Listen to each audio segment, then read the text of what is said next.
commissioners relax and be ready for the. Chair massage We need person. it. We should have. I have one of those at home. Those little electric ones. No. First of all, you just all day long travel up and down. It's like I'm like all. I know. The pillows are sitting here. I tend to do this. Yeah. Oh yeah. Yeah. Put my elbows on the table.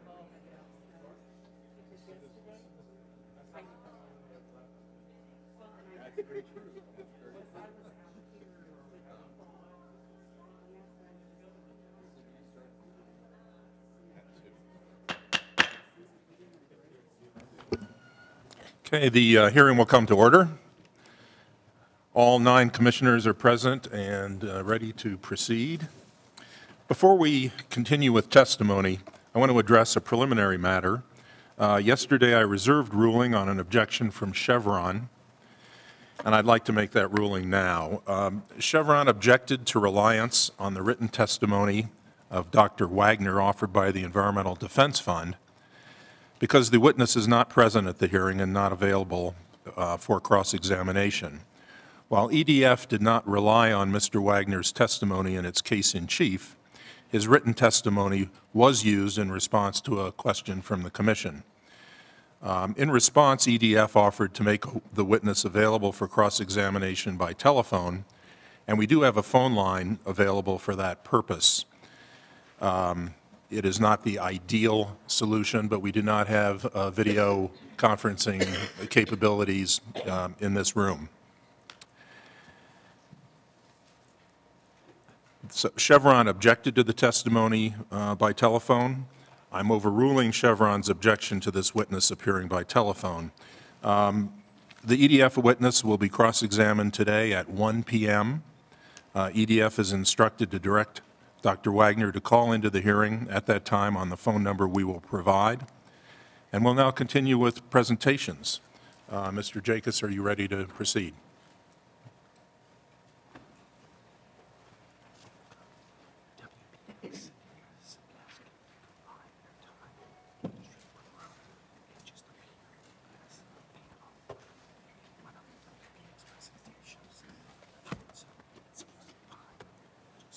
Mr. Chairman. Okay.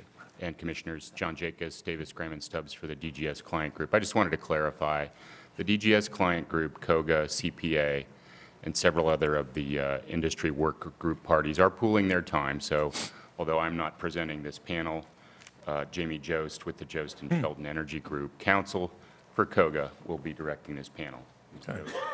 Thank you. Thank you and welcome. It'll be the one that says STEM panel, so she'll be right after that. Great. Thank you so much. Good morning. My name is Jamie Jost. I'm with the law firm of Jost and Shelton Energy Group, PC, and I'm here representing the Colorado Oil and Gas Association. This morning, I'm also presenting the Storage Tank Emission Management Panel on behalf of the Joint Industry Work Group.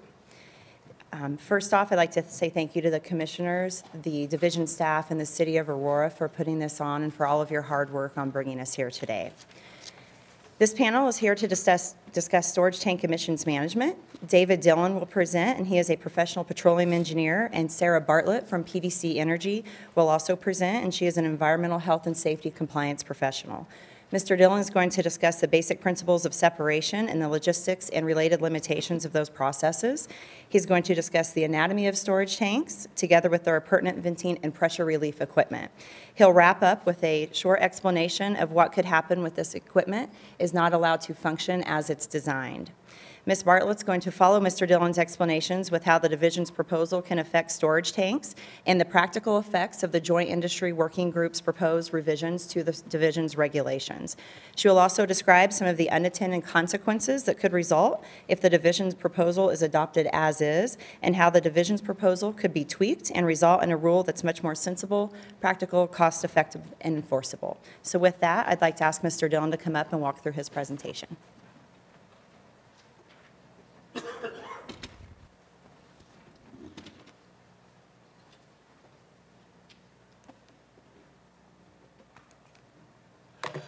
Good morning. My name is David Dillon. I'm a professional engineer in Denver, a professional petroleum engineer. I'm licensed in Colorado and Wyoming.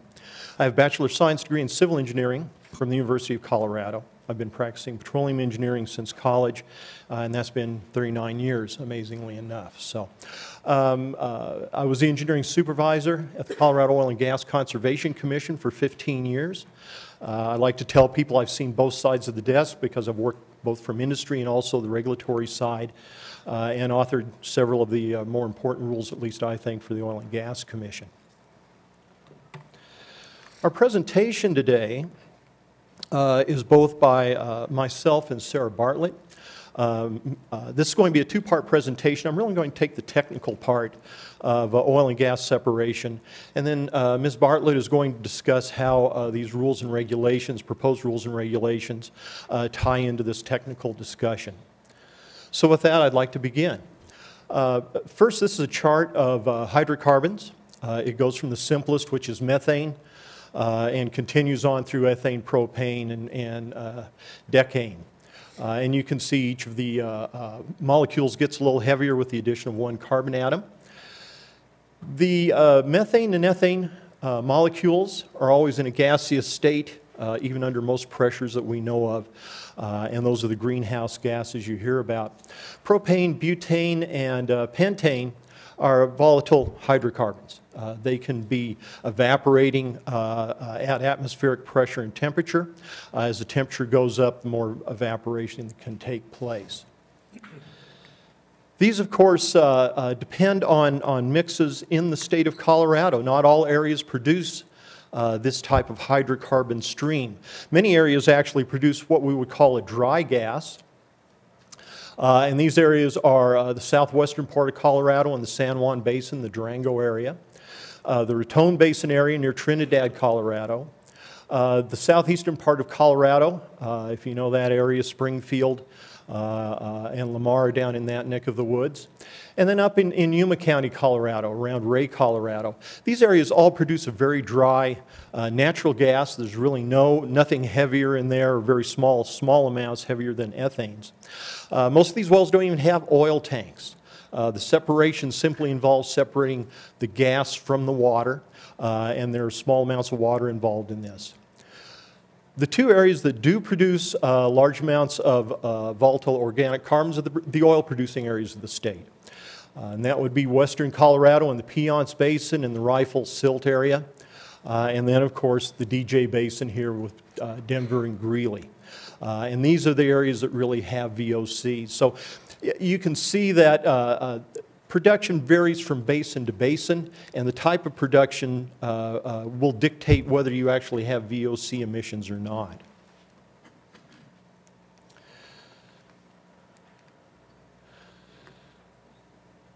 Once the gas stream or liquid stream leaves the well, it needs to be separated. The separation usually occurs on the well site. And it's a pretty easy process, really. The stream comes out of the well. It goes into a larger vessel, which I'm sure you've seen in some of your travels.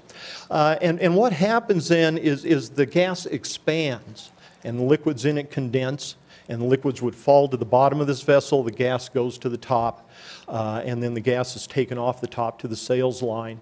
The liquids that are on the bottom of the vessel go to tanks. If this vessel just separates gas and liquids, it's called a two-phase separator, okay, because it just separates two phases, gas and liquids. If it separates gas, oil, and water, it's called a three-phase separator because it separates three phases. Pretty simple idea. One thing to remember here is if this happens all at once, this vessel needs to operate at a pressure that's higher than the line pressure you're trying to sell gas into.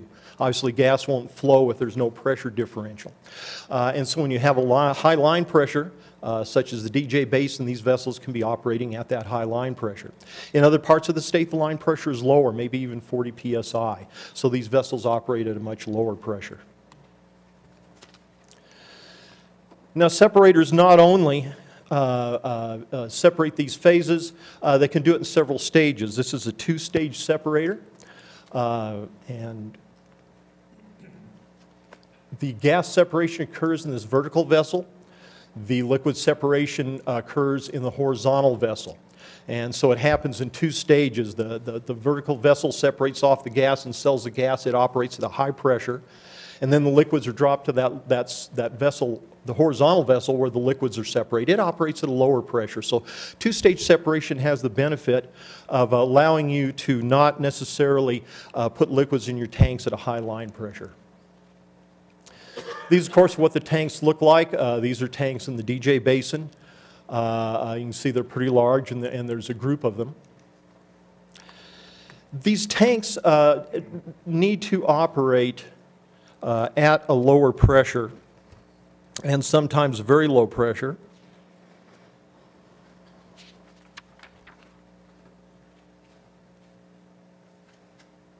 And they need to vent.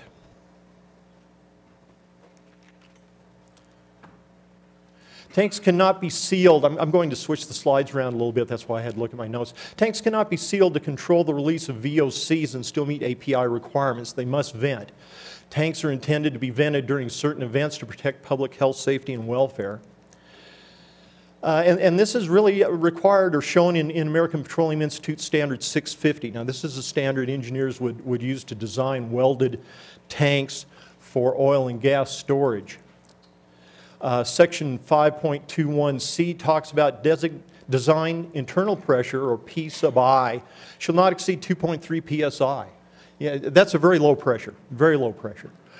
Section 5.8, 5.2, normal venting shall be inadequate to prevent, or I'm sorry, normal venting shall be adequate to prevent internal or external pressure from exceeding the tank design pressure. And what that means then is tanks have vents on the top. And these vents need to be used during certain operations, especially if a tank's being gauged to find out how much oil is inside.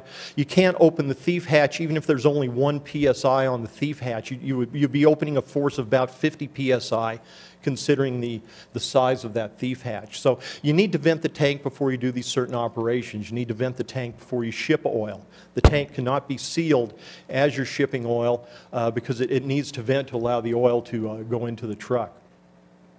There are several types of vents on these tanks, and we have a manual vent here that someone who's gauging the tank can use to vent the tank before he uses it.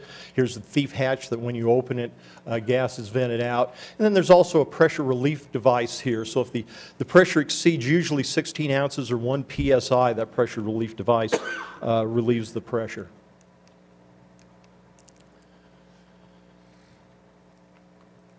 Now, the Colorado Oil and Gas Commission also has regulations concerning tanks. In Regulation 604, there's several points there. Atmospheric tanks used for crude oil storage shall be built in accordance with API Standard 650, and that's the one we discussed a minute ago.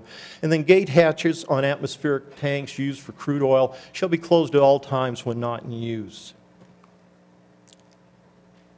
Also in Rule 805, they talk about vent and back pressure valves, the combustor, lines to the combustor, knockout shall be sized and maintained so as to safely accommodate any surges the system may encounter. So that's the technical discussion I wanted to give you. Several summary points here. Hydrocarbons are volatile atmospheric pressure and temperatures, and this varies from geologic basin to geologic basin. Equipment on a well site separates gases and liquids. Tank emissions occur because this process is not 100% efficient. Some methane gets carried over to the tank from the separator, and some of the lighter ends go to the tank also. Tanks are intended to be vented during certain events to protect public health, safety, and welfare, and then certain COGCC regulations address the safe operation of tanks. With that, I'd like to turn it over to Ms. Bartlett to discuss how these proposed regulations tie into these technical considerations. Thank you. Thank you, Dave. Good morning. Thank you for the opportunity to speak with you today. My name is Sarah Bartlett. I'm the lead air quality EHS professional at PDC Energy. I have over 6 years of experience in oil and gas air quality compliance, and most of that has been in the upstream oil and gas production sector. So I'm actually here today to talk with you about tanks. And what I want to start with is a little bit of clarification on what exactly I'm talking about today. As you've entertained questions about yesterday, there's a little bit of overlap and a little bit of, in these requirements in terms of monitoring and such to what I will call these tank provisions and to the LDAR monitoring provisions. So what I'd like to show to you on this screen is a typical well facility. This is a generalization. Not all wells in Colorado are going to have all of this equipment, but lots of them will have at least some of it, okay? All of them have the wellhead. So what you generally have is a well separation equipment. You might have compression. You might have vapor recovery compression, and then combustors to control our equipment. So all of this equipment in green, along with all of the tanks that I have here in colors, we believe the intent is to be considered under the LDAR program. Now, tanks I want to dive into a little bit further, condensate and water tanks, or crude oil tanks. So we're taking a closer look at condensate tanks, or at the tank system, I guess. So all of these lines are kind of how vapors or gases, or vapors or liquids might flow through the system. You have loading lines, you have manifolding lines connecting your tanks, and you might have vapor lines going from your tanks to your combustion equipment. We believe the intent of these rules is for all of these lines to be monitored with the LDAR program. We have to get in a little bit closer to see where we're talking about specifically the tank piece.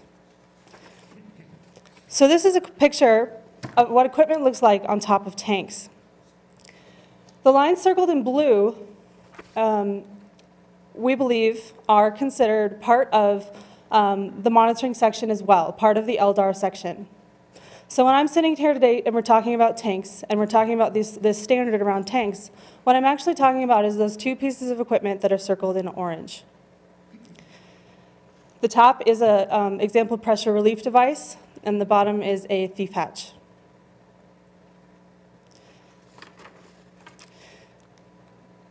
So this distinction, we believe, is really important to explicitly state where certain equipment on location needs to be covered under which section of the rule. The Joint Industry Work Group has proposed language in the rule where when we're talking about the LDAR monitoring and the component monitoring, we're explicitly removing storage tank pressure relief devices and thief hatches. When we are talking about the tank requirements and we're talking about STEM, we are specifically calling out this equipment, these storage tank pressure relief devices and thief hatches. The intent is not that any equipment is excluded from the rule, but that the right equipment is covered under the right place. So coming back now to the storage tank piece and tying into what Mr. Dillon discussed previously. This is the picture he showed. Again, I'm talking about the pressure relief device on the top and the thief hatch on the right. These are what we believe are being targeted by this rule. In addition, we say the word venting, and we say the word venting today. Venting is actually a term that is very broadly used within industry. It's broadly used within this regulation, within division regulations, within federal regulations, and beyond. So when we talk about venting, it's very difficult for an operator or somebody very new to these rules to understand what is this necessary venting like Mr. Dillon discussed, and what is the venting that we are trying to cover and target by this rule. So to get at this and to try and provide a little bit of regulatory certainty, the Joint Industry Work Group has proposed a definition for uncontrolled release. This is coining a term that we believe covers the intent of this rulemaking. We also believe that this begins to help us, as the division has already started, to segregate out that necessary venting. This is also language that you've seen throughout the division's proposed rules. We've just taken this language, we've replaced it somewhere else, and we've given it this new term so that we can be very clear that we're not talking about venting in general, but we're talking about this specific venting that is targeted by this rule. I do have an example. Along the discussions, thief hatches, lifting, and pressure relief devices venting, because your separators are dumping higher pressure liquids to your tanks, and the tanks are not adequately designed. I think we would all agree that that is what is being targeted by this rule, and that is an uncontrolled release. That is what we're going after. However, there are some considerations that are not a malfunction that might be considered this necessary venting like Mr. Dillon discussed, such as when you have a freeze in your your vapor line. When you have a freeze in your vapor line, it can cause a little bit of unforeseen pressure back at your tanks and may temporarily lift those tanks until the weather warms up and we can get to it the next day to release this freeze. We don't believe that this is the type of thing that is being considered as part of this rule. The last thing we've done with this language is we have specifically called out loadout activities, and I'm talking about tank loadout of liquids to tanks. I'm not talking about well liquids unloading. I want to be clear there. This is an activity that's similar to maintenance and gauging. Thief hatches are left open for safety purposes. So we've added that to the last sentence of this rule, which is, very similar to what the division had elsewhere in the rule. So what do we do with this now new term of uncontrolled release? This is our proposed rule language for this standard, for this tank standard. And we're basically just saying that reworded this to take the strikeout as what we have taken into our definition of uncontrolled release, and rewritten this just to say we are going after minimizing uncontrolled releases. In addition, the first sentence does strike out route all. As you'll hear later today, there are instances where your system leaks. Components in your system leak, components in your vapor system that is controlling your tanks leak. What we think this is doing is requiring all emissions, all, absolute, 100%, to get from your tanks to your combustion device. While we agree this is the intent for venting, we are concerned that this all absolute standard contradicts the idea that there can be leaks in the system. And we are discussing today how to address those leaks. So again, this is just concern that the route all absolute standard might contradict what is written in the LDAR standard. We do still have the language in there to address what we believe is the target of this rule, which is the uncontrolled releases. So rounding out storage tanks is this concept of storage tank emission management plan, or a STEM plan. We greatly appreciate the evolution of this concept during the stakeholder process. Specifically, the bold sections on this slide. These allow for not only technology options, but monitoring, operational, or other strategies to comply. We truly believe that this is going to lead to a better rule that's going to be more cost-effective and more effectively minimize emissions as a whole. So the last thing I'd like to speak with you about today is the date of first production. This is a readily accessible date on the COGCC's database for evaluating compliance, but there is concern with respect to triggering control and monitoring requirements, specifically during green completion activities. So I think we would all sit here and agree that green completion activities are a good thing. When you're selling gas as a part of this activity, down the pipeline, you actually do have to report that gas sold during the green completion to the COGCC. Hence, you're starting your date of first production. Therefore, on this date that is reported, you might still be operating your completion or flowback equipment, and not the dedicated equipment that is the target of this rule. This equipment is fundamentally different than the normal equipment and is not currently designed to have the same controls. The Joint Industry Work Group supports commencement of operation instead of date of first production. This has already been used in the rule as of the division's proposed language in the rebuttal statement. But there are still a couple places where date of first production is referenced, and I'd like to point those out to you today. The first is the 90-day control requirement. We're not saying that you should not control during this first 90 days. We're just saying that you can only feasibly start that 90 days when you're producing to your dedicated storage tanks and that equipment. Next is the component monitoring for well production facilities, this first monitoring period.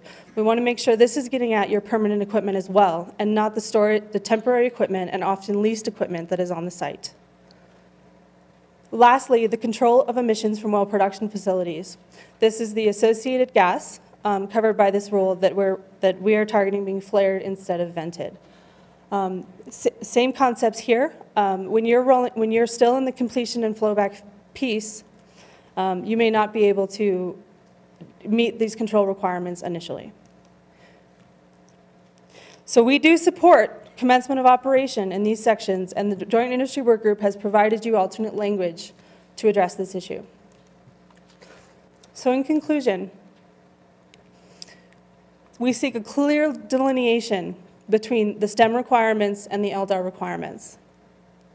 We support a new definition for uncontrolled release. Venting is a widely used term, and we believe it'll lead to more regulatory certainty when we have to comply with this rule. We do support the flexibility of STEM and the evolution of this process to where it is today. And lastly, we support commencement of operation being used throughout the rule as a more appropriate start date when you're mandating control technologies or monitoring equipment.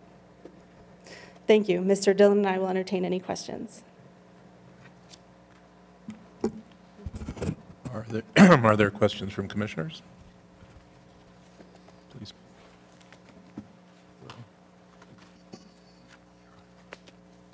Ms. Bartlett, could you explain the reasoning behind your request for the delineation between the STEM and LDAR requirements? Why wouldn't you want to inspect pressure relief valves and beef hatches when you're doing the other inspections? So the STEM requirements, I want to be clear, still includes a monitoring piece. Okay, so the monitoring piece is covered in both sections of the rule. And it is still requiring that you do the instrument-based monitoring. So that's not what we're asking, that we're not saying that we're getting out of that or anything like that. We're just saying that is referenced twice in the rule. We want to be clear which equipment belongs with each point in which that is referenced. So we don't want duplicative equipment that you have a requirement for the same piece of equipment under two portions of the rule. Yes? So to follow up on that a little bit, I'm trying to understand the practical import of that change. Mm-hmm. So under the current language, the frequency, or the current proposed language in the division proposal, do you believe that there would be, due to that duplicative language, a greater frequency of LDAR inspections required? No, actually the frequencies are tied. So the frequencies are the same with your storage tank piece and the LDAR piece. They're both tied to the tank emissions. And so that consistency means that both of them are pulled to the same thresholds. So I'm not saying that any of one would be more frequent or less frequent than the other. They really are the same thing written different places. So we're just asking that instead of being duplicative and having the same requirement for the same piece of equipment, that we're clear on which one references which piece in the rule. So if you look at the tables in the division's proposed rules, they're the same buckets in the thresholds there. So it's the same, it's again, duplicative requirements, same requirements. We just want to be clear on which one identifies the which piece of equipment. So the concern is that when conducting that LDAR inspection, whether it is reported as part of the LDAR or reported as part of the STEM, is that really what your concern is? Yeah, and honestly, when it comes down to demonstrating compliance, that we are demonstrating compliance with one standard instead of two. Okay. So if we want to get at this equipment and we're getting at the monitoring of this equipment, that monitoring concept is twice in the rule, but we want to be clear on which place in the rule you monitor which piece of equipment. Okay, thank you. Second question was, you're proposing commences operation as the appropriate start date rather than date of first production. I'm curious whether you have any ability to or have conducted any analysis on what the impact of that change would be on emissions. So we don't believe there would be any impact of that change on the emissions targeted by the rule. We heard, our concern is that we wanted to bring up with you today is the bringing in this storage tank, this temporary equipment.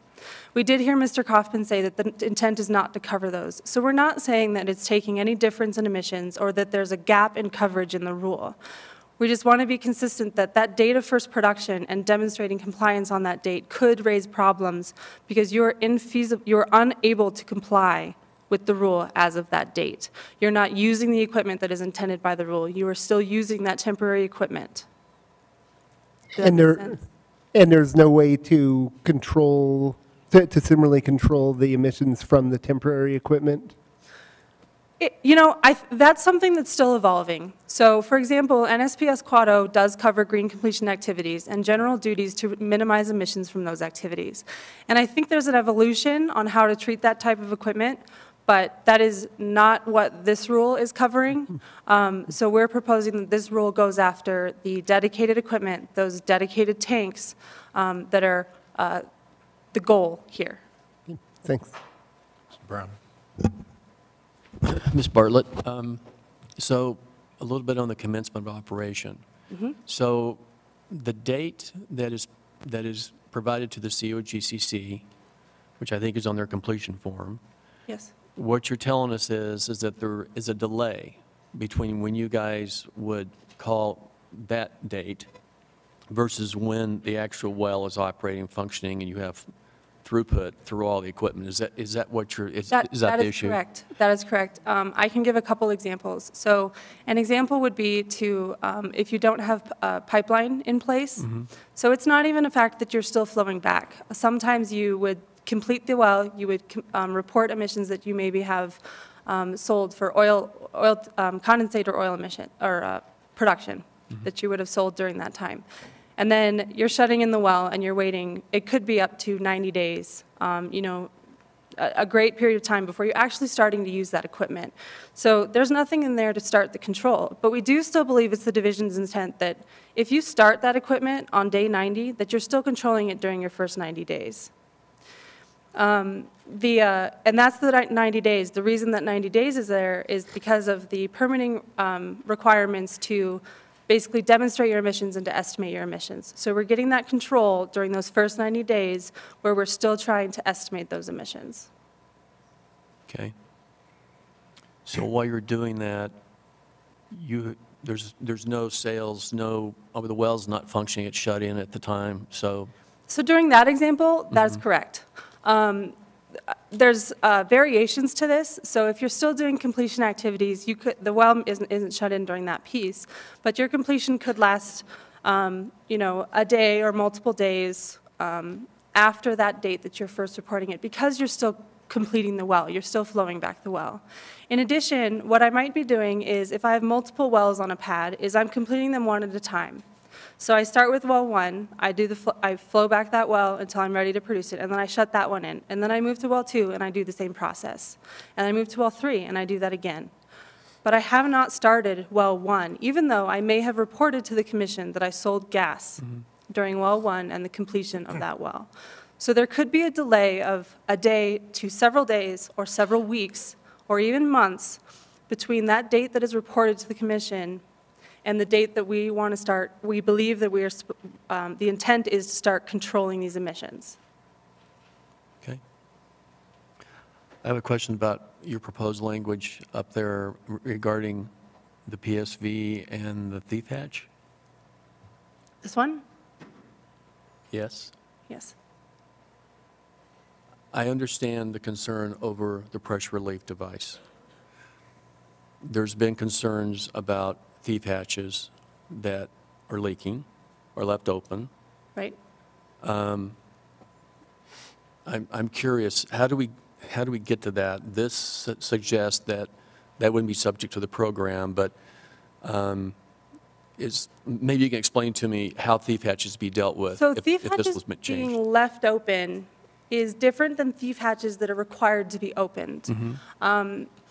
In some of the commission language that Mr. Dillon showed, there are requirements in commission language, in addition in other places in the rule, and in addition in air quality permits that require you to close the thief hatches when they're not in use. In addition, that there is a requirement in this rule, further in Section C, which deals with storage tanks, to inspect and make sure your thief hatches are closed. So we are getting at thief hatches need to be closed when they're not in use, and thief hatches need to be closed when you're trying to control these emissions. What we want to emphasize with you today is There are reasons where you would be required to open the thief hatches, and they are normal operational reasons. There might be instances where the thief hatch lifts, and it lifts because it's a safety consideration because of the standards of those tanks. So what we're trying to do with this here is not to say that you can leave a thief hatch open, and we do believe that that is covered in the other sections of this Section C, which is the tank requirements, just that when it lifts, there might be reasons for that lift. We do recognize that we cannot create a perfect rule. We can't think of every single exception and things like that. But what we're trying to do is provide at least a little bit of extra certainty and a little bit of extra clarity around what this is going at, so that when the regulatory community needs to enforce it and the regulated community needs to comply with it, that there's more, it's a little bit clearer what we're trying to do here. Okay, thank you. I have a question. Actually, either one of you could answer it. I think there was a mention at some point about the COGCC rules concerning storage tanks, and I'm wondering if you can speak to where there might be overlaps or potential conflicts between the COGCC rules and our proposed rules.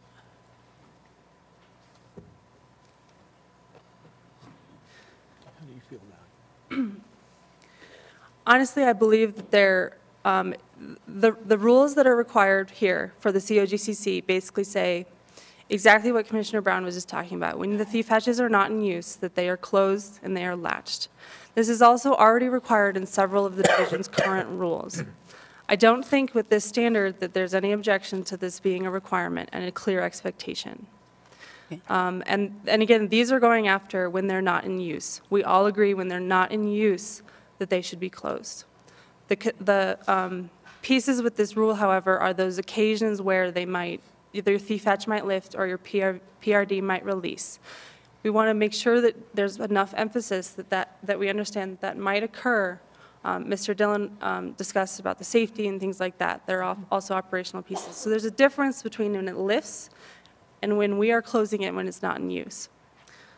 Okay. So what you're telling me, just to confirm, is that with the proposed language changes, there would not be a conflict with COGCC regulations or rules? I think that's correct, yes. Okay, thank you. Okay, parties wishing to cross-examine? Okay, I don't see any hands. Thank you very much. Thank you very much.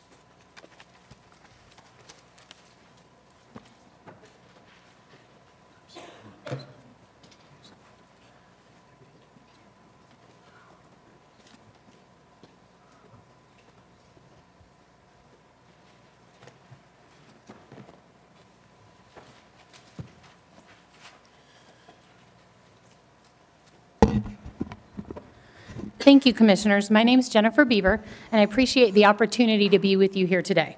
I'm here on behalf of the Colorado Petroleum Association and the Colorado Oil and Gas Association to speak about the proposed rules regulation of methane. In case I get dragged kicking and screaming off by my colleagues when I go over my time, I want to make sure you focus on 3 points. First, the data on emissions of methane from oil and gas are continuing to be developed. You're going to hear about the EPA Greenhouse Gas Reporting Program, that the data has been oh, sorry. Excuse me 1 second. That did not work.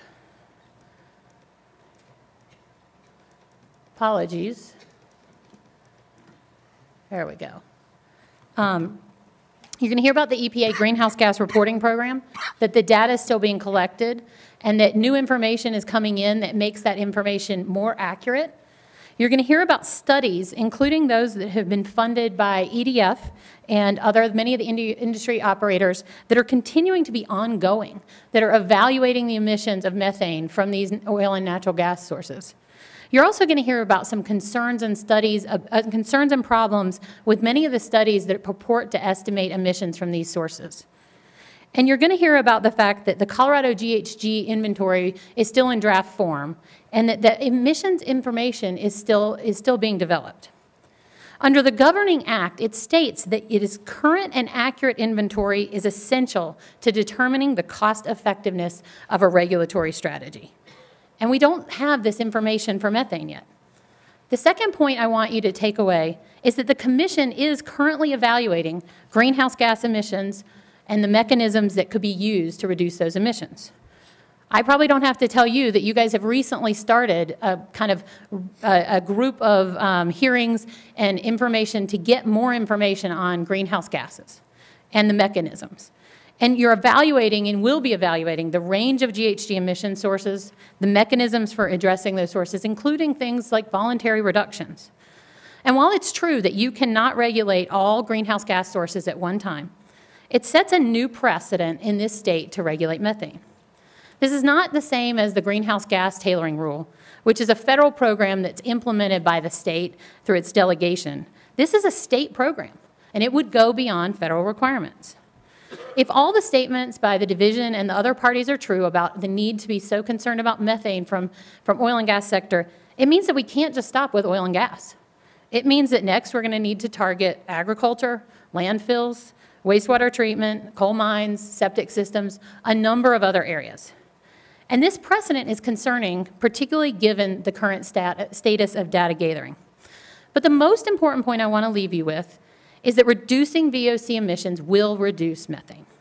In fact, the division acknowledged just yesterday that there's no substantial methane reductions beyond what would be achieved by regulating VOCs. And if this commission elects not to be the first state to adopt comprehensive methane regulations, it's not going to reduce the emissions. Reducing VOCs at whatever level the commission believes is appropriate is going to achieve methane emission reductions. You've heard nothing contrary to this, and thus adopting methane at this time is not, as a part of this rule, is not appropriate. I'm now going to turn this over.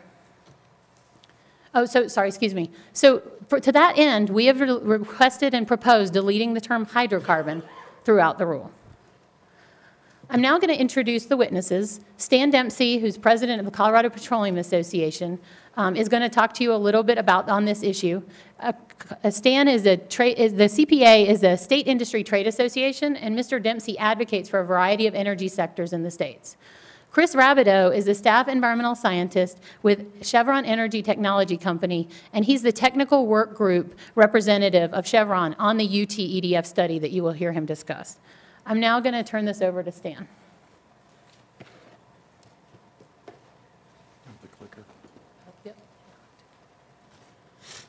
Thank you, and good morning, members of the Commission. It's a pleasure to appear before you, and we appreciate the fact that the Commission is now just beginning to analyze and begin to understand GHG emissions in the state.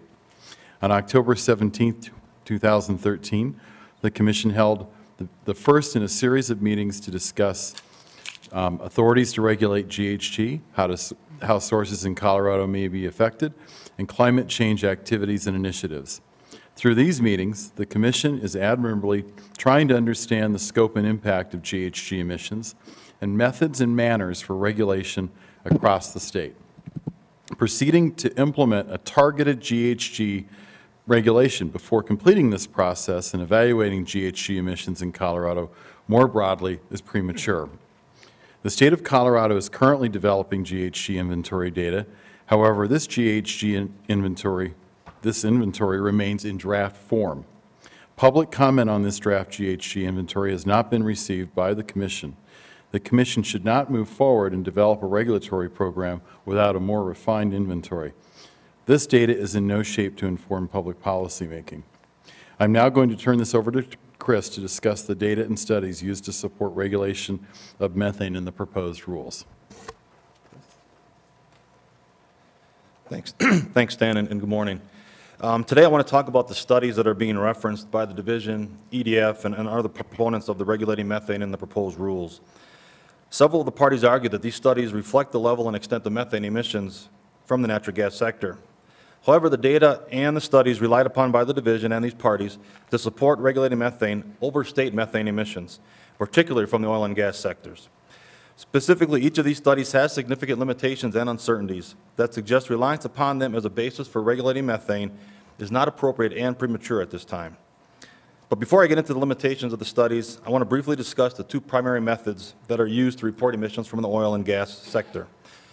Top-down or bottom-up studies. Top-down studies basically are the studies that they make measurements in the atmosphere, and then they take meteorological information and back forecast or back calculate to come up with a source number, the emission source. There's time scale discrepancies. There's attribution that when you have a large basin measurement, to go back to a single source, there's other sources in there, so you really can't pinpoint to a source, even though some are trying to do that. And also, we all know with meteorological modeling, there's a plus or minus in forecasting. So even when you do that back calculation using meteorology, there's some uncertainty with that as well. You contrast that with a bottom-up study, which is based on measurements at the source. It's actually measuring the source emission. That would be the standard that you'd want, because then you know what the source emission is. And that's actually what the UT-EDF study is, and I'll get into that in a little bit. So those are your two differences. Top-down they both have some uncertainties. Top-down has a little bit more in the system. So I just kind of want to go into some of these studies now that are being referenced by the division and EDF. The first one is the Patron study. This was a top-down study.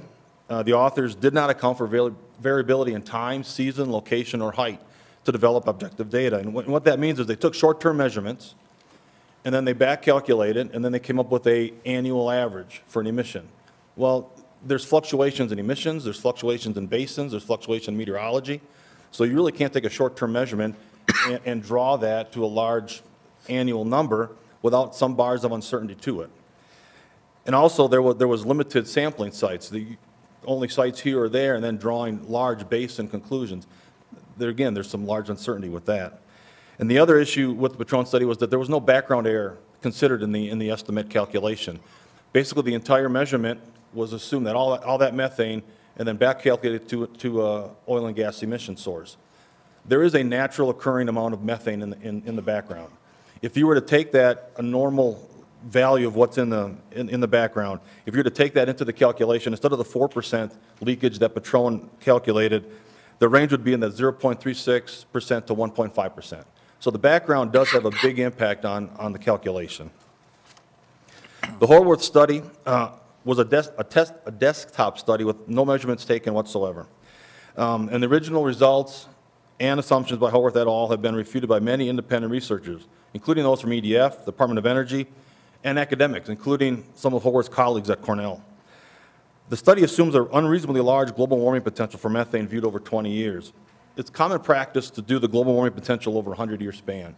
Horwath did it over a 20-year span so that it can increase the potential of methane, which made the natural gas about 4 times worse than what it really is when you use the 100-year calculation. The study also assumed all emissions were vented, which we know that's not accurate because we do have controls and capture on sites. The study also assumed an unjustified high emissions from liquid unloading and well completions, as well as higher than normal emissions for processing, transportation, and distribution. The Carry-On or NOAA study was another top-down study that estimated emissions based on a single-day measurement. And actually, out of that single day, a lot of the calculations were based on a 20-minute transect. So it wasn't an average of multiple measurements, and it was done in one location, the Uinta Basin. Methane emissions, like I said, are highly variable from region to region and from day to day based on weather conditions or just normal operating procedures. And by the author's own citation, an inventory analysis by the U.S. Government Accountability Office suggested that the emissions from the Uinta Basin are significantly higher than other western U.S. basins. So again, taking information from that study and trying to draw that conclusion to other basins may not be appropriate. And just to give some numbers, in the Government Accountability Office numbers, they had said 5% of production in the Uinta was flared or vented. When you compare that to the Denver-Julesburg at 2.1%, Piceance at 2.5%, North San Juan at 0.34%, and South San Juan at 1.13%. So again, Uinta Basin is higher of all the basins, so to take that data and try to draw conclusions to other basins, again, there's a large range of uncertainty with that. And then also with the meteorological assumptions in that model, there are 4 areas that had some issues. One, the model assumed a uniform mixed boundary layer, which basically means from the ground to the top of the boundary layer, which is around anywhere from 1,700 to 1,900 meters, the model assumes a uniformly mixed layer. Well, we know that doesn't happen a lot, and if you look at the data measured and collected in that study, the stability that you see, look at the data from the meteorological data, it doesn't give an indication of a stability that would have a uniform mixed layer. It was really more toward neutral or a stable atmosphere. The flux calculation also took an instantaneous measurement, again, a one-day transect, or actually a 20-minute transect, and assumed that was steady state, and did a full-blown, a long-time calculation.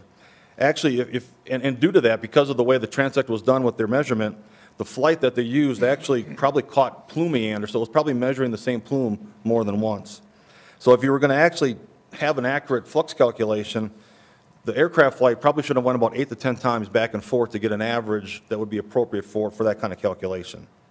And again, and just taking averaging time into account, if you were, the carry-on study had a leak rate of 8.81%. If you were to adjust for an appropriate averaging time, like an hour averaging time, the resulting leak rate would be 2.5%. Now, that doesn't say that 2.5% is the actual leak rate, but what it does show is how sensitive that calculation is to an averaging time. Now I want to discuss the one study that is the bottom-up study, that is bringing to bear, new information, and that is the University of Texas study. The UT EDF study was pursued by the Environmental Defense Fund, and they also then went out and asked companies to join, and included 9 participating energy companies, including Chevron. And that study did not indicate that methane leakage was a significant and persistent problem. In fact, the total estimated methane emissions from the natural gas production from that UT EDF study was comparable to the most recent EPA estimates released in April of 2013, which was around less than 0.5%, a number much less than the Holworth, Carrion, and Patron studies. The UT EDF study also was the first study to physically measure methane emissions from the source. And I can't exemplify that more. It actually measured the source, so you know what the emissions are. There's no measuring atmosphere here and back calculating to figure out, well, maybe the emission was this. It actually measured the source. And it was done at 190 different production sites across multiple basins: Rocky Mountains, Mid-Continent, Appalachia, and the Gulf Coast. It wasn't just done in one basin, it was done across the U.S. And just an example of what actual measurements mean, the UTEDF study showed with well completions, before the study started, well completions was the area of concern. Everybody thought well completions, there was huge methane leakage from completions. Well, when we measured the actual emissions, we found out that the emissions were 97% lower than EPA estimates. So again, it shows what actual measurement of the source can get you. The UTEDF study is an excellent first step towards a better understanding of the emissions profile of natural gas production in the U.S. Additional data is still needed, though. And in fact, that's why Chevron has agreed to participate in the second phase of the study, because we want to get more information on pneumatic controllers and well liquid unloading. So as indicated by the UTEDF Phase 2 study, further data gathering is necessary. EPA and researchers are gathering further and more accurate data, including specific studies supported and proposed by EDF. Since 2012, EPA has been developing greenhouse gas emissions data from the natural gas sector. Data quality continues to improve, but it is yet not a sufficient basis for an extensive regulatory program. Significant uncertainty remains in the attribution of atmospheric greenhouse gas observations to actual sources, especially when you have geographic co-location of sources or sectors. Accurate spatial and temporal locations, isolation, and atmospheric gas composition measurements is critical for meaningful attribution of emission sources. However, methane emissions from the oil and gas sector are decreasing and are expected to decrease as NSPS Quad O is implemented. As data is still emerging, EPA has appropriately refrained from regulating methane until that database is more developed. As I mentioned, additional studies are being conducted, including those in which EDF is involved. In fact, if you look at EDF's own website, they have 16 independent projects that they are working on right now, and the UTEDF study is the first one of the 16 to actually be completed. They're collecting data in 5 core areas: production, gathering lines and processing facilities, long-distance pipelines and storage, local distribution and commercial trucks, and refueling stations. And they expect those studies to be done by the end of 2014. Plus, there's other universities and agencies also conducting additional studies, which aim to fill the critical data gaps in our understanding of the fugitive methane emissions in the natural gas value chain. So again, and I want to use this graph from the UT detailed study findings presentation on their methane website, just to kind of show what happens when you've got better data. You can see from 2008 to 2009 inventory, it looks like there was this huge jump in emissions, but really what it was that there's just more information that was collected and better information collected. And then in 2009 to 2010, there really wasn't much of a difference. And then you see a drop from 2010 to 2011, which is the one that was reported in April 2013. And the big drop is there because EPA had gained additional information on well liquid unloadings from industry. API ENGA actually had done a study, a survey study, and provided that to EPA, and then that improved the emission rate, or I'm sorry, improved the total emissions. It showed a decrease, and people questioned that number. So, but then the UT EDF study came out, and it showed, and that's actually the yellow bar, and it shows that it's comparable to the most recent EPA results. So again, with better data and more information on the sources, we're going to get more confidence on the emissions. So again, if you were to look at the emissions from 2008 to now, you would think, well, there's this big change, but really what it is just there's better data available now, and we're going to continue to get better data as these studies continue. So I just want the summary here, even with higher emissions than the current EPA estimates, natural gas still has climate benefits over coal in power production. Even last week's science article by Brandt et al. Makes this point as one of their main conclusions. Quote, assessments using 100-year impact indicators show system-wide leakage is unlikely to be large enough to negate climate benefits of coal to natural gas substitution, end quote. MIT News published an interview with one of the co-authors, Francis O'Sullivan, who had the following to say about the paper. Quote, the shift to natural gas is still a positive move for climate change mitigation efforts, end quote. The bottom-up studies indicate that there's a small fraction of devices that are generally found to be leaking, and a very small number of sources actually contribute a large fraction of the total leakage. There is a critical need to reconcile the current gap between the top-down and the bottom-up studies, especially before we rush to regulate statewide methane emissions. More scientific development is needed to improve the attribution and to reduce the uncertainty. In fact, in the Brandt et al. Science article released last week, the authors conclude that, quote, improved science would aid in generating cost-effective policy responses, end quote. And in fact, in the Patron, Holworth, and Carrion papers, the authors themselves make the case that more direct field measurements are needed to further evaluate and understand the oil and gas operation sources. And as Jennifer stated, the division does not need to directly regulate methane to gain the co-benefit of reduced methane emissions. The level of VOC regulation implemented through this rulemaking and the VOC emissions reductions achieved will inherently have the intended co-benefit of reducing methane emissions. So again, the bottom line is that the recent EDF study shows that when you have actual data of the sources themselves, you get better information on the source. You don't have to do any back calculations and do these large assumptions on, oh, maybe the weather was this or this, so that's what this number is. So actual bottom line, it makes sense to wait, review the results from all these other studies that are happening before rushing in to regulate the entire oil and gas industry. I'm going to turn it back over to Stan now so he can discuss the regulation of the particular industry and the costs associated with the proposed regulations. Thank you, Chris. I just want to emphasize a couple more points. First of all, regulation of the oil and gas sector alone fails to acknowledge or address other sources of methane. Numerous other sources of GHG emissions are located in Colorado and account for significant greater GHG emissions overall. Reducing potential GHG emissions will require a comprehensive and balanced approach across industries. Targeting one single subset of industry is not the appropriate approach. And with that, I'd like to wrap up and turn this back over for Jennifer to conclude. Thank you. Thank you. Here comes the cane from the back. Just want to wrap up on this. And so, on behalf of my client, Colorado Petroleum Association and COGA, the two parties that I'm presenting this on behalf of, we really think the commission needs to take a step back, think about this, recognize that the federal recommendations that EPA has not pursued this, recognize the data information is still being developed, and recognize that as we said before, that there will be methane reductions associated with VOC reductions that are adopted through this rule. Thank you, and we're open for questions.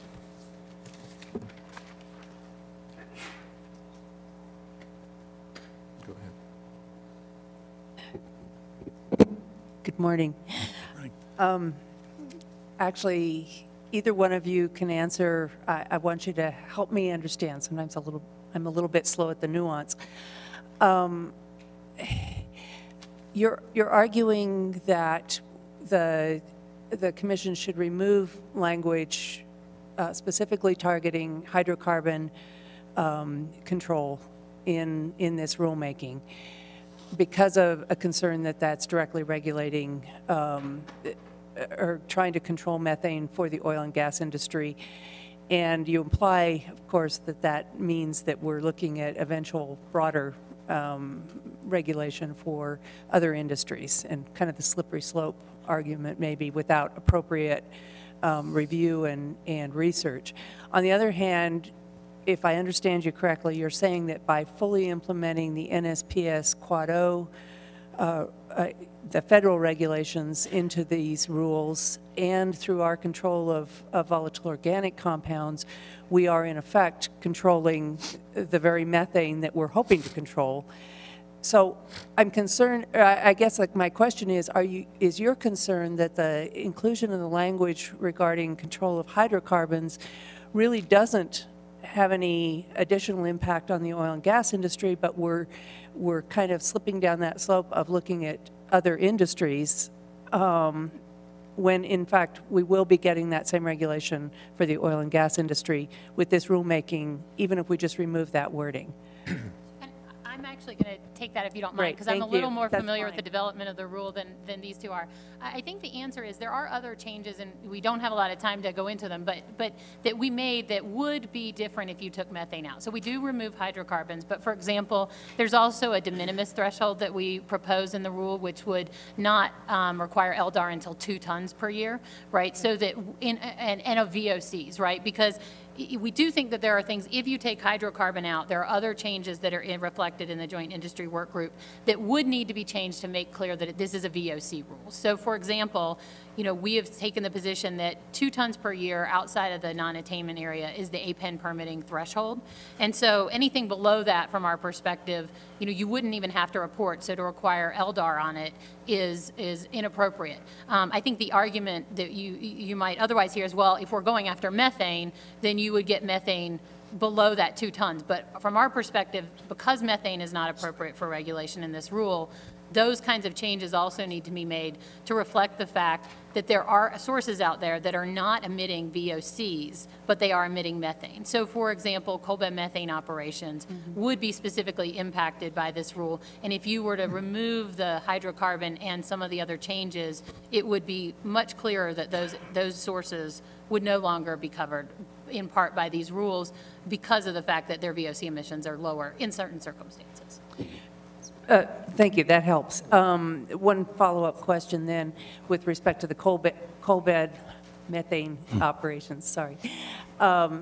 So I'm assuming that they would still be regulated, just not below 2 tons per year? Correct, they absolutely would be regulated. So it would be a question of, do they meet the threshold? So if you establish the threshold and they have tanks or facilities that have levels of VOC emissions above that, then they would have to comply. And then, I will tell you, we are going to have a presentation on coal bed methane operations specifically later, if that will be helpful. So there will actually be folks up here who know what they're talking about a little more on it than I do. So, great, thank you.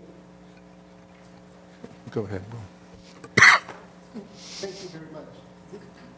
Is this on? Nope. Now?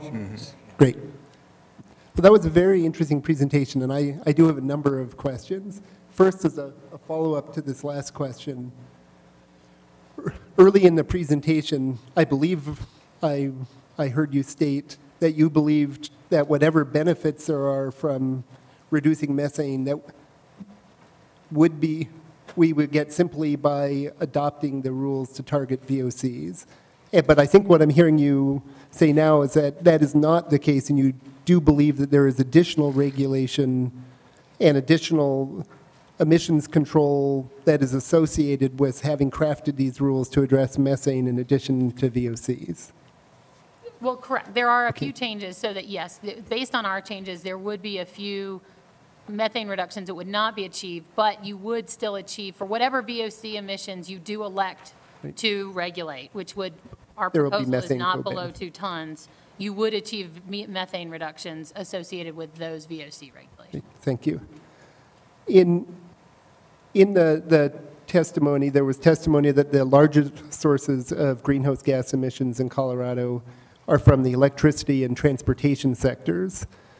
And I think the implication then was that a focus on greenhouse gas emissions should focus on those sectors.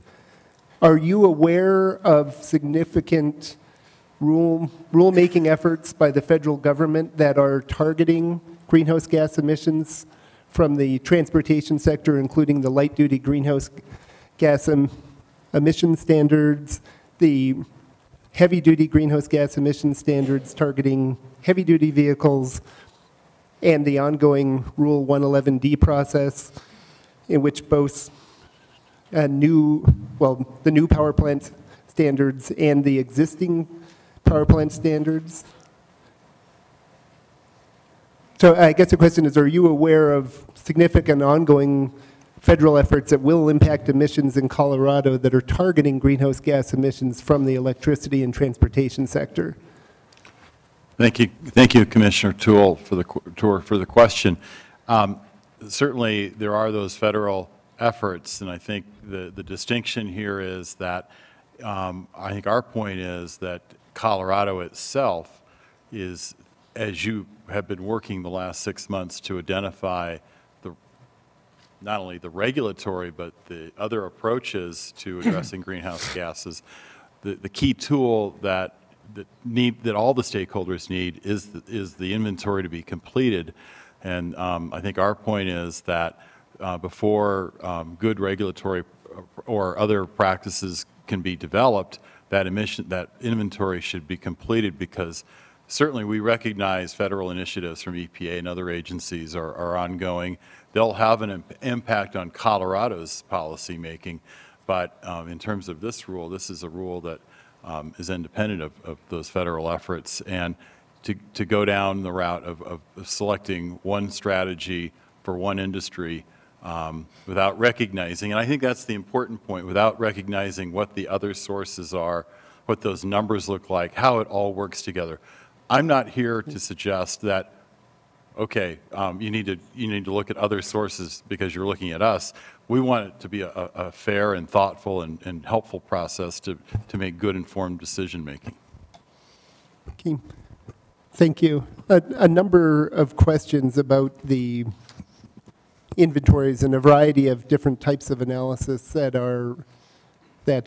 have been conducted of emissions.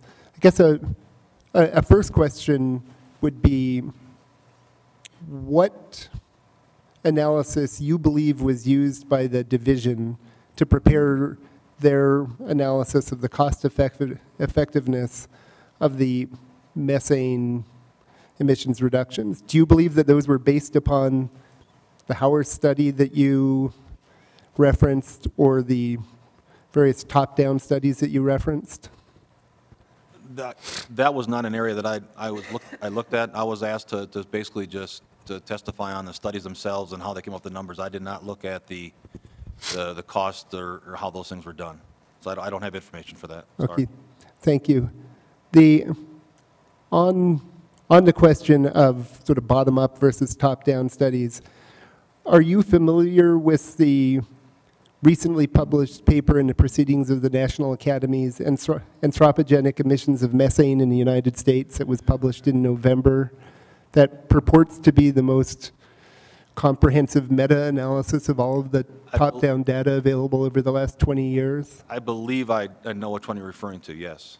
So my understanding of the results that were reported from that study was that looking across the United States at the results of multiple top-down analyses that have been taken place, the conclusion was that from both agriculture and oil and gas, the emissions are probably double those in the EPA inventories when you attempt sort of nationwide to take the measured atmospheric concentrations of methane and attribute them to sources. I'm curious whether what is the data that would suggest that those top-down analyses are likely to be less accurate than bottom-up analyses? If I remember correctly, and again, it's been a while since I've read that paper, but I think they also referenced some of these other top-down studies to come up with their calculations. So again, the uncertainties you're going to have in the top-down studies that I referenced, those uncertainties are still going to be in those numbers as well. And I think, and that's the issue that's out there right now, is that there is this broad range of numbers from the top down versus the bottom up, and there's a lot of work that still needs to be done to try to figure out where is it in the middle somewhere. Is it closer to this side? Is it closer to this side? And we just don't have the data yet to know that answer. So would a reasonable approach to regulation, given that there's uncertainty, and I mean, there will always be some level of uncertainty. We're sort of the nature of rulemaking is you're always making rulemaking based upon the best available information and a background of some level of scientific uncertainty. And how do you, if there are a range of emissions estimates, would an appropriate test to be to use a low range estimate and try to determine whether even with that low range estimate the emissions controls would be cost effective? Or what would be, perhaps this is a question that would be more appropriate for the folks involved in policy than on the scientific side, but how would you go, what do you believe would be appropriate advice to the Commission for how we should look at cost effectiveness in an environment of uncertainty about total emissions levels? And actually, you answered the way I was going to answer, because it is more of a policy decision. Okay. My intent was just to talk about the science behind the numbers and how they get divvied up, or what numbers they get set at, or what the error bars are. Yeah, you're exactly right. That is a policy decision. Thank you very much. Okay. Well, I have a question. Let's see if I understand. If I could boil it down into a sentence, tell me if I'm right or wrong. You're suggesting that there's insufficient data to develop a regulatory program regarding methane in Colorado at this time? Correct. Okay. Are you familiar with Chevron's corporate responsibility policy on the environment and on climate change? Yes, we have a whole website geared to what. Now, I'm not involved in that, but I know we have the full website of you can go to and you can see what our position is on everything. Okay. Regarding climate change. Is Chevron's corporate, are their corporate activities, their investments and so forth, particularly in the environmental area, data-driven, or do they ignore data? When Chevron makes I'll rephrase it. When Chevron makes an investment in reducing, for example, in reducing methane emissions, however they do that, through efficiency, through whatever kind of financial investments they make, they do those based upon data? Chevron, we do have internal standards that we call, and for the ones that my group deals with are the environmental performance standards. We have standards inside their company that new projects need to meet. We have an air EPS, what we call them, a flaring and venting EPS, for example. We have certain targets that projects need to meet. So yes, we do have that within Chevron. Okay. Let me read to you from the report that you just referenced. There's a growing, this is Chevron's climate change policy from their corporate responsibility policy. And this is just the introductory paragraph. There is a growing public concern about climate change on our planet. We share this concern. At Chevron, we are taking significant steps to reduce greenhouse gases without undermining the growth of the global economy. And they go on to talk about, to expand upon that. Wouldn't taking steps to reduce greenhouse gases without undermining the growth of the Colorado economy be an appropriate action for the Air Quality Commission and for the state of Colorado, and the government acting on its behalf? I think my point was that and I think we've all made this point, is that you're going to get methane reductions with the rules you have on proposed, that there's still some additional information that needs to be known yet. I guess it comes down to, we want to make sure we're going after the right sources. For example, with the UTEDF study, we found out that completions weren't the problem like people thought it was. Are there other sources that are more important? I think that's the point we want to make, is that there are going to be methane reductions are going to occur. That's going to happen. But we want to make sure that we go after the right ones to make sure that we're actually hitting the right targets. And I think, Commissioner Lowy, if I can just add, I mean, I think there was a key phrase in what you said, which was voluntarily, right? And what you're talking about here is a command and control regulation. And it's a pretty comprehensive one, as you've heard and you will hear for the rest of the day about the technical and complexities of it. And I think that goes to the point of what we talked about of there are a variety of mechanisms to achieve greenhouse gas, methane reductions. It doesn't necessarily, I mean, this question and our concern is related to adoption of a command and control regulation. There are other ways, and we're not suggesting that that part of what we understand that the Commission is doing and has begun to do by having these meetings that you've had over the course of, I think, the last 6 months, is to better understand, what the greenhouse gas emission sources, and including different mechanisms for regulating them. There are federal issues going on. There are voluntary options. And so I think that Stan hit on it well before, which is about the sort of comprehensive evaluation before adopting the command and control regulation that is presented to you here today. Thank you.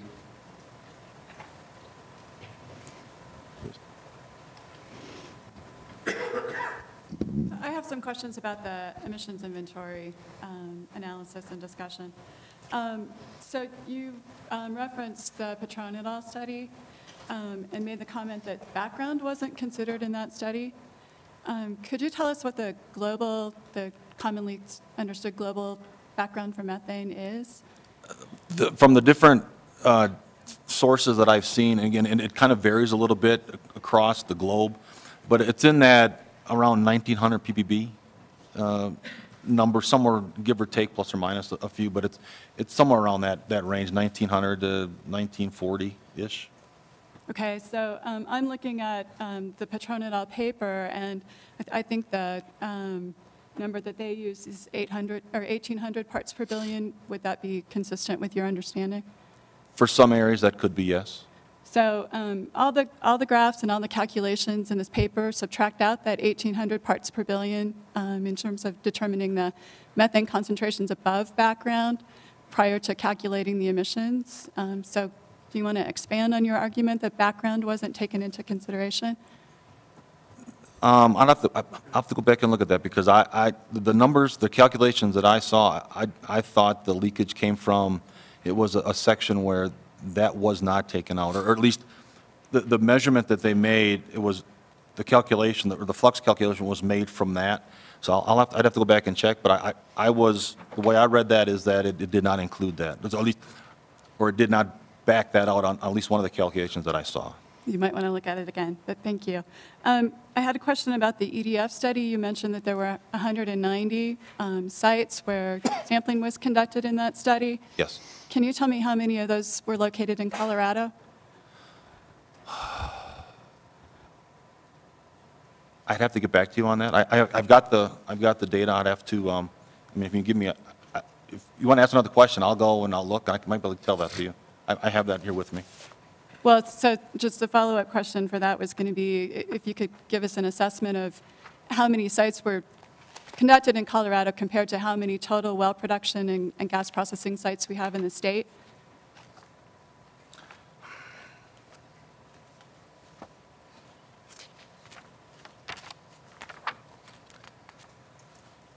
I wouldn't have it by state, I'd have it by region, so I'd have the Rocky Region? Mountain region. Okay.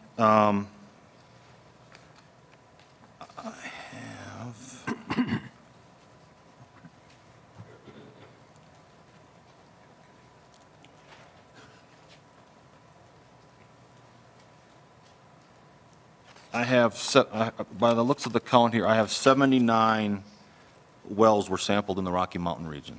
Okay. So compared to how many in the state? Number of I'll give you the breakdown. Appalachian region had 168. No, I meant how many total wells are in the state of Colorado? That I don't know. I don't have the breakdown per state. I just have it by the Rocky Mountain region is what I have. Okay. So would you agree that one of the limitations of the bottom-up studies is the inability to sample as widely as might be desired and ensure that you have representative sampling with those approaches? That is one of, both top-down and bottom-up have pluses and minuses to them. And that is one of the minuses to bottom-up, is that it's costly to get enough measurements to be representative.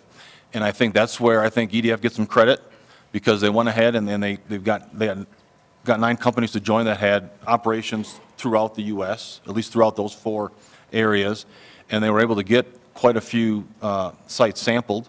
And I believe UT did a great job of when they did the calculation, they also put uncertainty bars on their calculations because of that issue, because they were very concerned about representativeness. And when they did the extrapolation up to a total number, if there wasn't enough sites in a region, they did not do that. They basically then used the EPA numbers because they didn't feel they had representative data for that region. So that was taken into account when they made their calculations. Okay, and so last question about that study. What were the conditions for access to those sites? You mentioned that there were companies that agreed to allow access.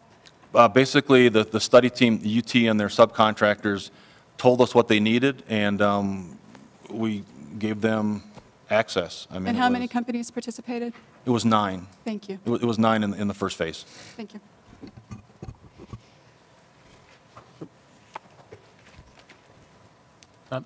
You gave us one example of what source would be controlled if the methane requirements or the hydrocarbon requirements were left in, and are there other sources that are would be excluded or included depending on whether or not methane or hydrocarbons were left in the proposal or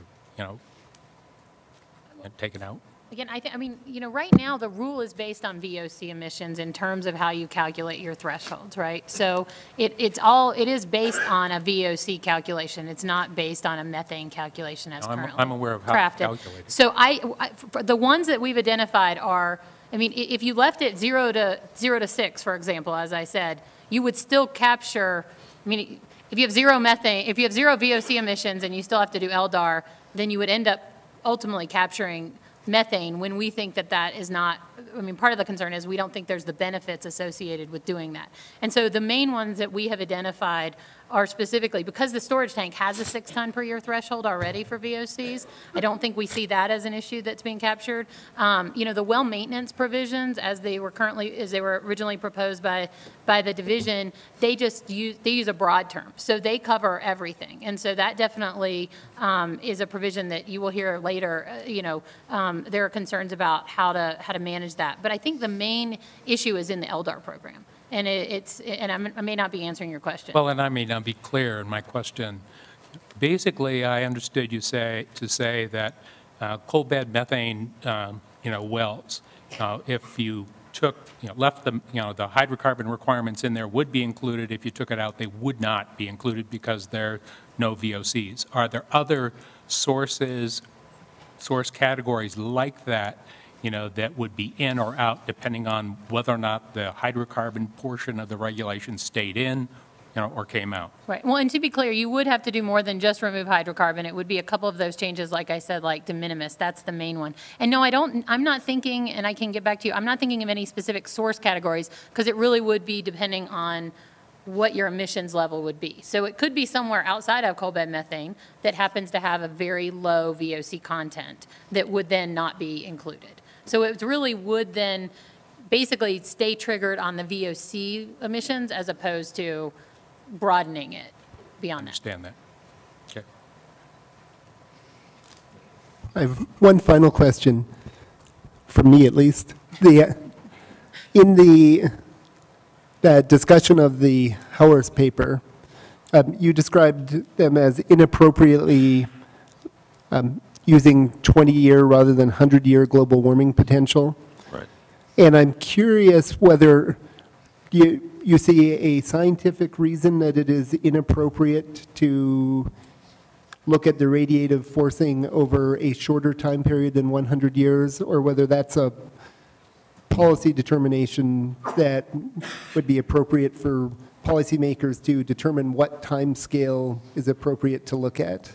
I use inappropriate just because when you see the global warming potential used, it's usually a 100-year range, and you know, part of the reason he was able to have this high number is because he used 20 when the normal is 100. So that was really the only reference I was making to that. Okay. So you don't believe that it would be inappropriate in a policy discussion to consider the net radiative forcing over a variety of timescales? That's beyond my area of expertise, so that I wouldn't want to comment on that. Okay, thank you very much. All right, any cross-examination? Okay, I don't see any hands. Thank you very much. Thank you.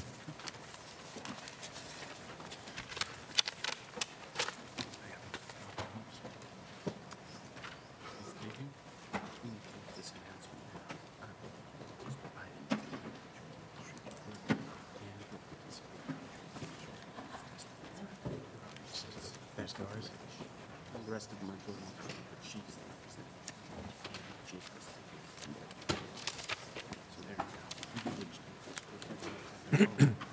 What's that?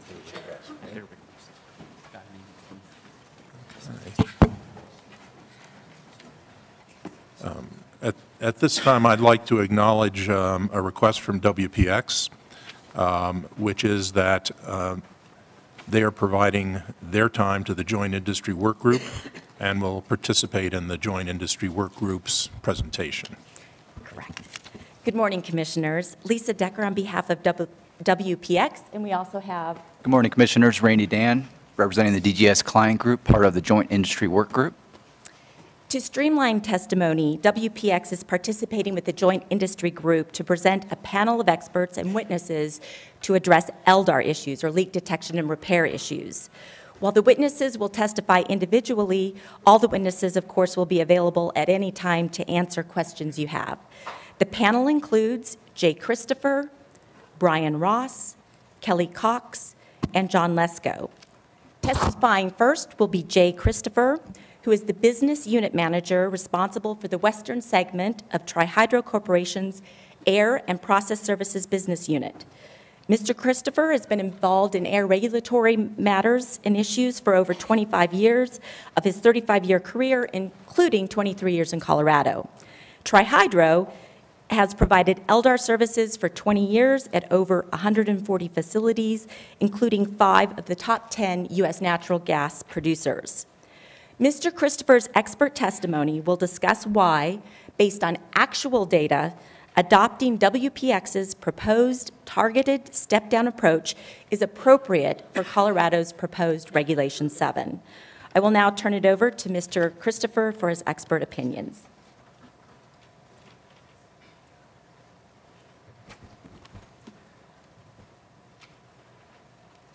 Let's see if I get the...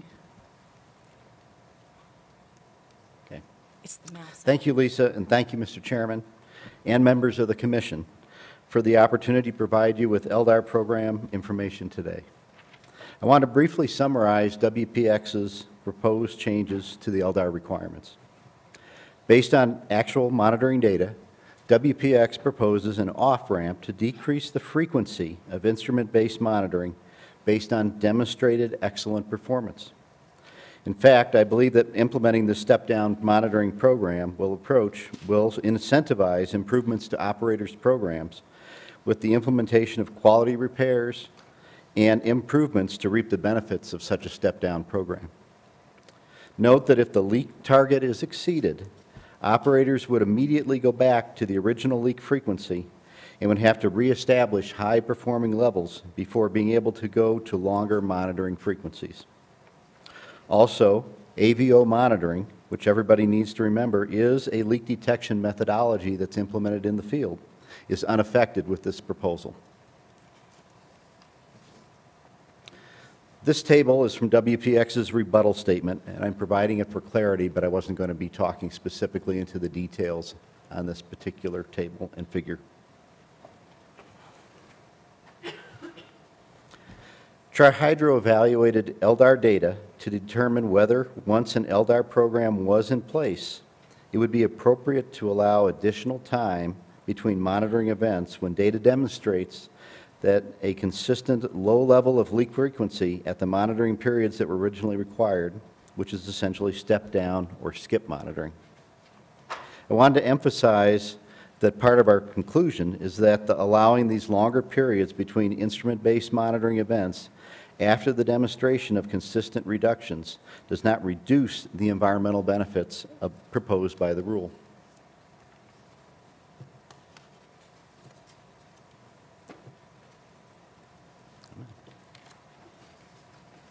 Tri-Hydro conducted 2 case studies to evaluate actual current LDAR monitoring results to look at leak frequencies when implementing LDAR programs. In particular, the facilities involved in this monitoring were from natural gas plants subject to NSPS KKK requirements, and we evaluated normal to monitor valves in the inlet processing section of these gas plants. We used this section of the facility to establish as comparable a data set as possible within our existing database to the type of equipment and conditions that would be found at well production facilities under the proposed rule. This block flow drawing outlines the general sections of a natural gas plant. The dashed line in the box at the top of the drawing shows the equipment that was included in our case study. We selected this equipment to be most representative of the well production facilities as defined in the proposed rule, including both the types of equipment such as valves, pumps, and connectors, the operating conditions present such as minimal temperature changes and operating pressures, and similar materials handled. All of these factors are important to provide for a comparable data set.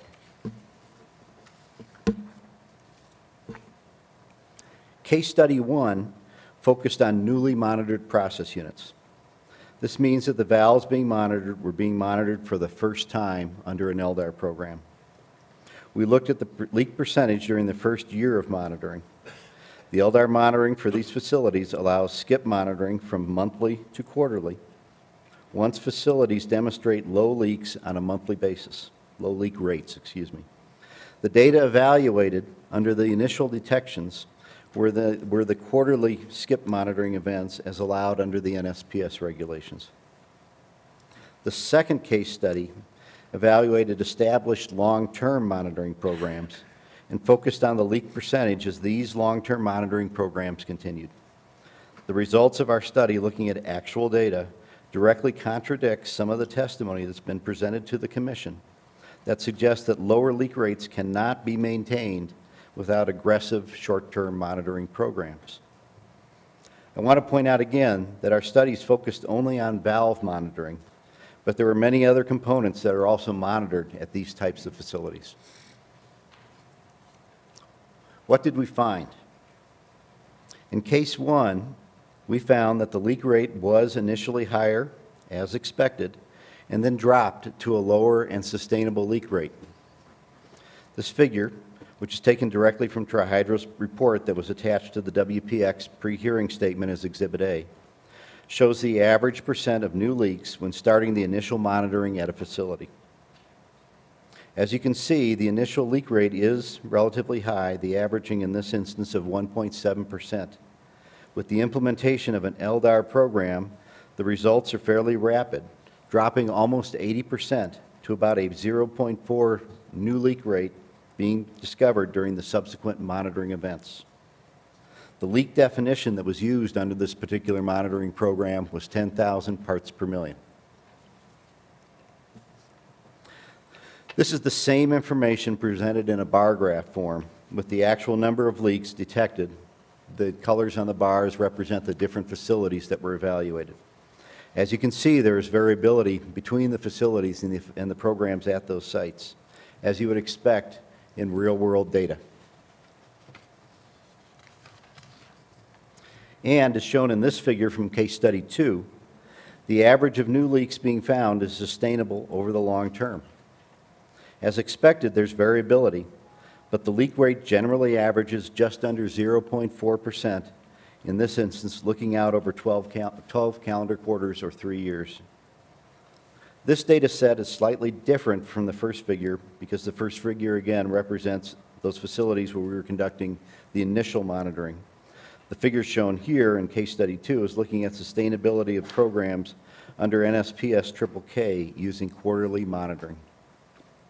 I think what's important to take away from this slide is that implementing a step-down or skip monitoring program has not been demonstrated based on actual monitoring results to result in increased leak rates. The next speaker, Mr. Brian Ross, will also show that this pattern holds true even with longer measurement time frames. Skip monitoring is the terminology used by EPA. And I'm using that here, but we've also heard references to using step-down monitoring similarly. We're meaning the same thing. The current actual data from LDAR programs monitoring similar equipment to that covered by proposed Regulation 7 demonstrates again that the initial leaks that are found stay low over a demonstrable long period of time. Despite some assertions to the contrary by other parties, EPA incorporates skip monitoring or step-down monitoring in current EPA regulations, proposed regulations, and has also included skip monitoring in recent enforcement actions and consent decrees. Typically, EPA's threshold to allow skip monitoring is a 2% leak rate for affected facilities. As previously discussed, Tri-Hydro's leak rate performance data from facilities often shows even lower leak frequencies, with sustainable leak rates of significantly less than 1%. These are some of the regulations that allow skip monitoring. These are the primary LDAR regulations that affect most of the federally driven regulatory programs. Typically, if the facilities demonstrate less than a 2% leak rate on a continuing basis, EPA allows the monitoring periods to be extended from quarterly to semi-annually. Some regulations even allow skipping to annual or biennial monitoring at 0.5% leak rates, but that is dependent upon the specific regulation and the specific type of equipment that's being monitored. Keep in mind that some Colorado facilities are already subject to and implement step-down monitoring programs at this time. This slide shows some examples of continuing EPA support and incorporation of skip monitoring approach in LDAR programs. Under Subpart J of the proposed National Uniform Emission Standards affecting equipment leaks, EPA has again specified the use of skip monitoring based on leak performance, allowing monitoring frequencies ultimately to be reduced to once every 2 years for leak rates that are less than 0.25% for the affected equipment. Also note the language in recent EPA refinery enforcement settlement that specifically allows skip monitoring.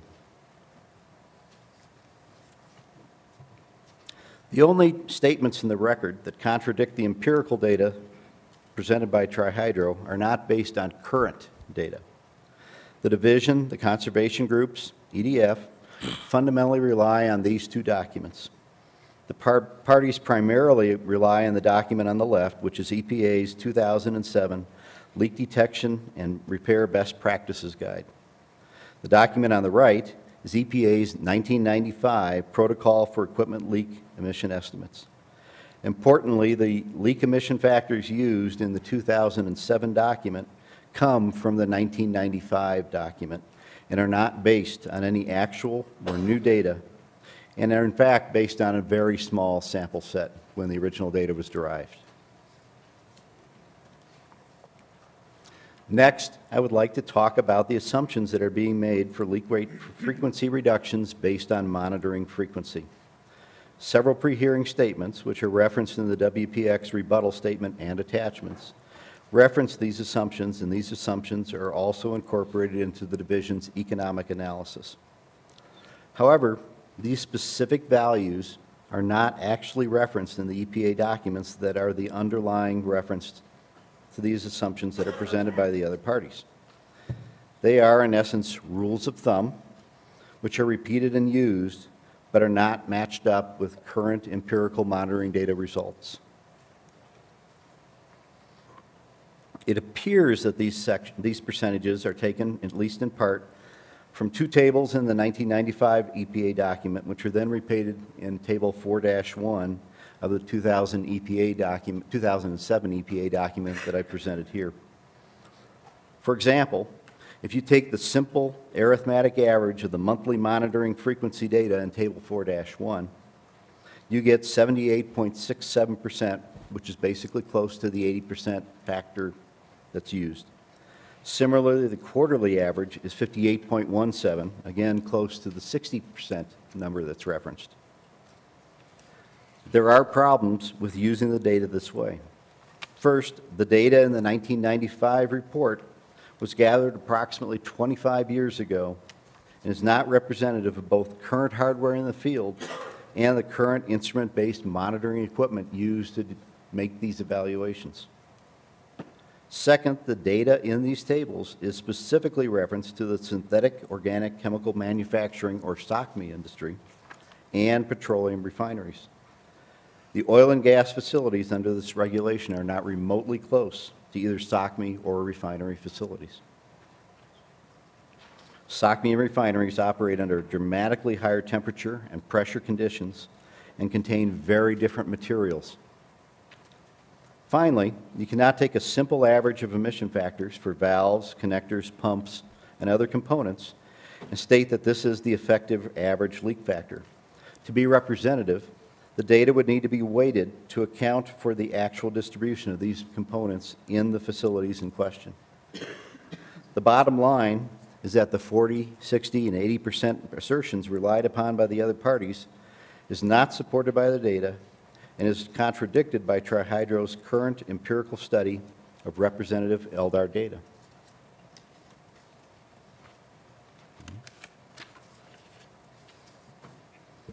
Clean Air Task Force, it skipped ahead, sorry.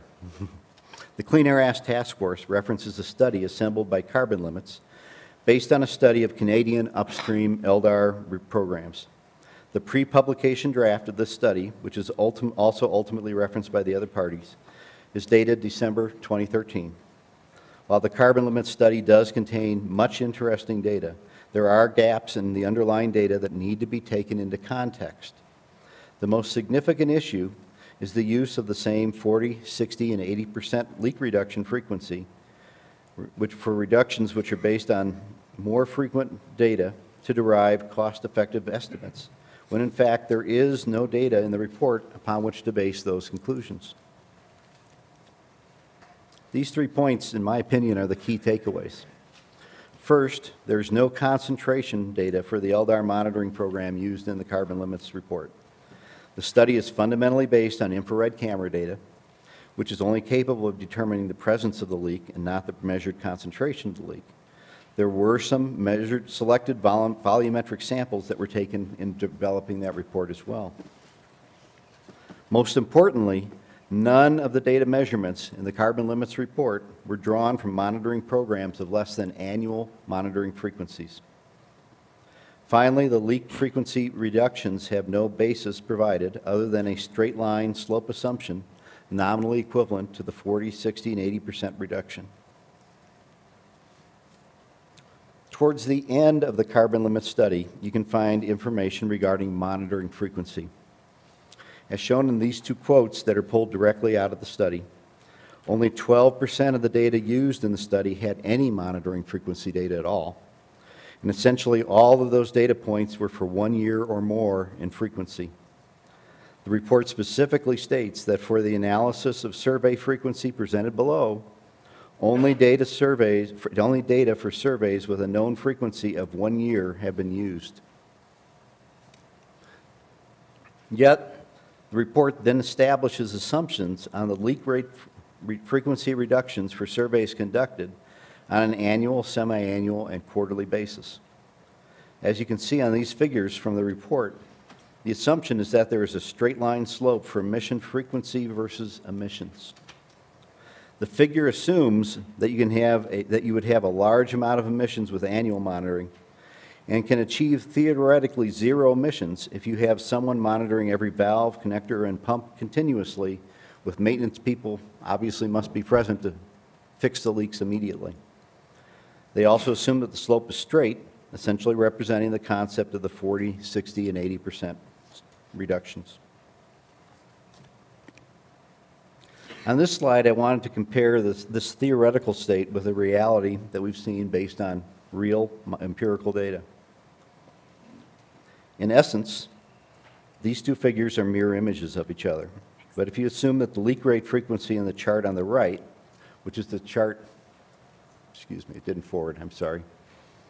On the chart on the right, which is the chart I showed you earlier in my presentation, is nominally similar to the frequency demonstration from the figure on the left, which came from the slide just before. The real situation, I was going to try to draw it, and I'll draw this on both. If the pointer will show, I've got a better pointer. I'm prepared, I hope.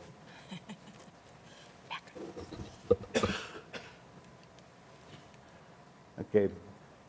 What really would be happening on the frequencies, in fact, is that you're dropping down like this and leveling off here. I'll show it over here for those on the other side of the room. So you'd be coming down like this and sloping like that. It's essentially the similar slope to what we're looking at in this one. The empirical data demonstrates that it drops off quickly and then can be maintained at a level that is somewhat higher than zero, even with the extended monitoring frequencies. Finally, I also want to briefly mention that the Canadian monitoring frequencies that are the focus of the carbon limit study are also very different than what is proposed under Regulation 7. I'm not going to go into more detail on this at this time, as our next speaker, Brian Ross, will spend more time on this topic. Thank you. That's the end of my discussion.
Oh, dear.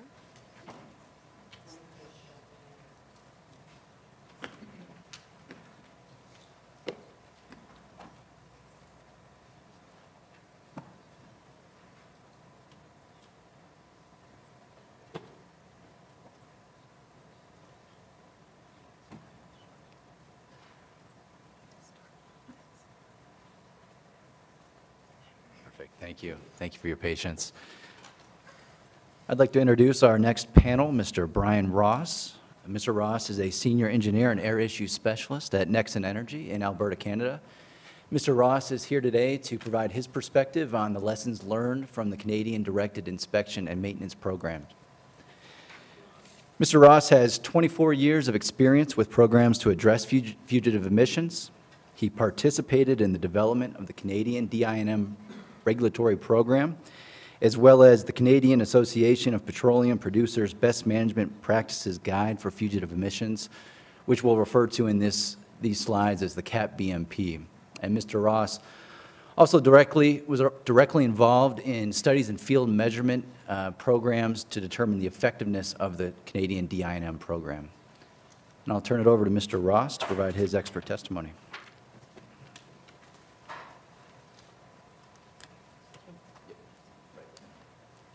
Thank you, Randy, and thank you for the opportunity to participate in this hearing.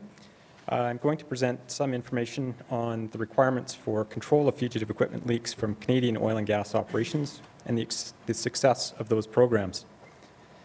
Oops. How do we go back? There we go. This is a summary of my expert opinions based on my experience in Canada. Canadian directed inspection and maintenance regulations provide oil and gas operators flexibility to develop and implement an appropriately tailored DINM program at reduced monitoring frequencies as compared to the division's proposal. Based on a comprehensive study of Canadian operations, this flexible approach has resulted in an overall 75% reduction in fugitive emissions from oil and gas facilities subject to the regulations. Leak frequencies and average leak rates decrease when DINM plans are implemented. Incremental reductions from more frequent monitoring rapidly diminish, and the cost per incremental ton of VOC emissions reduced increases. The regulations implemented in Canadian jurisdictions allow significant flexibility, yet have been shown to be very effective in reducing emissions from fugitive equipment leaks. The proposed sampling frequencies are not required to achieve significant and sustained reductions in VOC emissions from fugitive equipment leaks.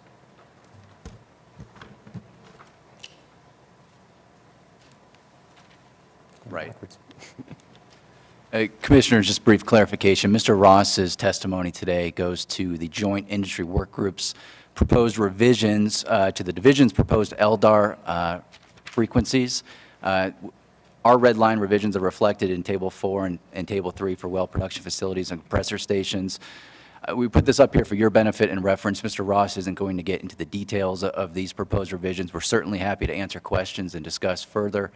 We really just included these for your benefit so you understand that the primary scope and purpose of Mr. Ross's testimony. Flexible directed inspection and maintenance programs have been required for Canadian oil and gas facilities for approximately 6 years, starting in Alberta and subsequently adopted in British Columbia and Saskatchewan. Directed inspection and maintenance programs are required for all licensed or permitted facilities. Canadian oil and gas facilities are very similar to those found in Colorado. In both cases, their purpose is production, separation, processing, and storage of oil, gas, and water, and the facilities cover a range of old and new, and a range of size from small to large. The relevant regulation governing fugitive equipment leaks in Alberta is Directive 60. The text shown here is the relevant section that requires operators of licensed facilities to develop and implement a plan to address fugitive equipment leaks that meets or exceeds the CAP best management practice. That is the extent of the regulation. It's a very flexible approach that gives operators flexibility to implement programs that make sense for their operations.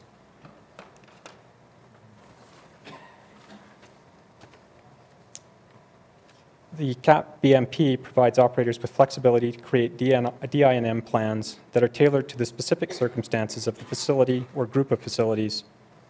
Plans are generally include instrument-based monitoring of complete facilities at a frequency of 12 to 36 months.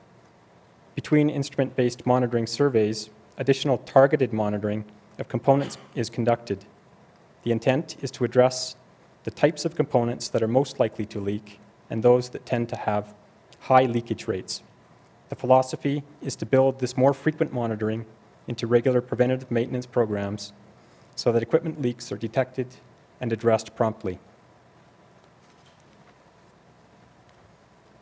As previously mentioned, DI&M programs include instrument-based monitoring at a frequency of 12 to 36 months, and additional targeted AVO monitoring between instrument-based surveys.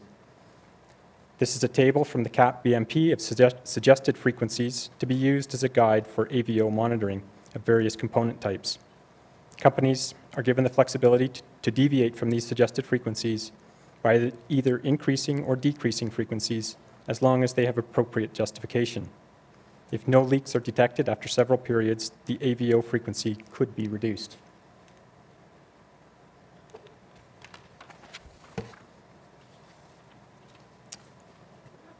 The Canadian Association of Petroleum Producers commissioned a study in 2013 to measure the effectiveness of the DI&M programs that have been in place since 2007.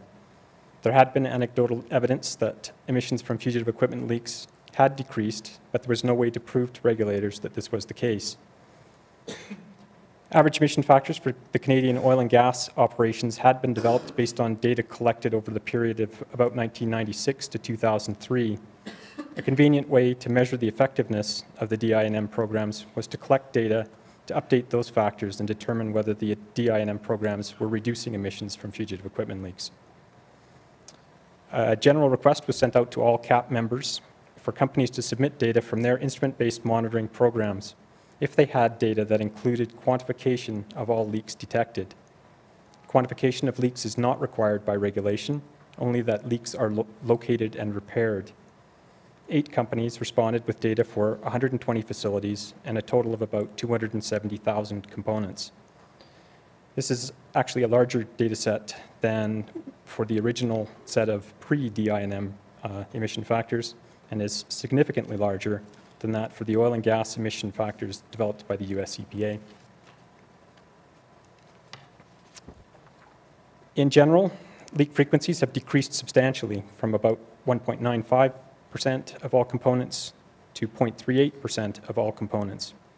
The leak frequencies resulting from this study are very similar to the results of the empirical study that Mr. Christopher discussed in the previous presentation, despite the fact that the Canadian data result from a 1 to 3 year monitoring frequency. Instrument-based monitoring more frequently than annually does not significantly change the improvement in leak frequency. The chart shows the pre and post DI&M leak frequencies. Leak frequencies for all component types. Oh, sorry.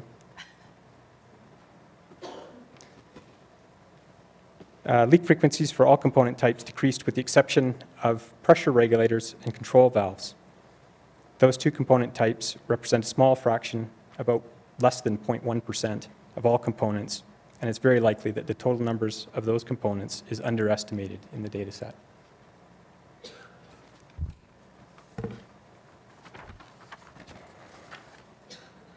This chart shows the measured emissions from all leaking components divided by the total number of components.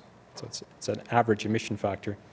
Based on this, you can conclude that average emissions from equipment leaks at facilities post-DI&M are about 75% lower than for facilities pre-DI&M. So this is going essentially from no fugitive emission control to meeting the CAP best management practice. Conclusions drawn from the carbon limit study that moving from semi-annual or quarterly to annual monitoring frequency would lead to increases in emissions from fugitive equipment leaks of 79% and 213% are not supported by the data in that study.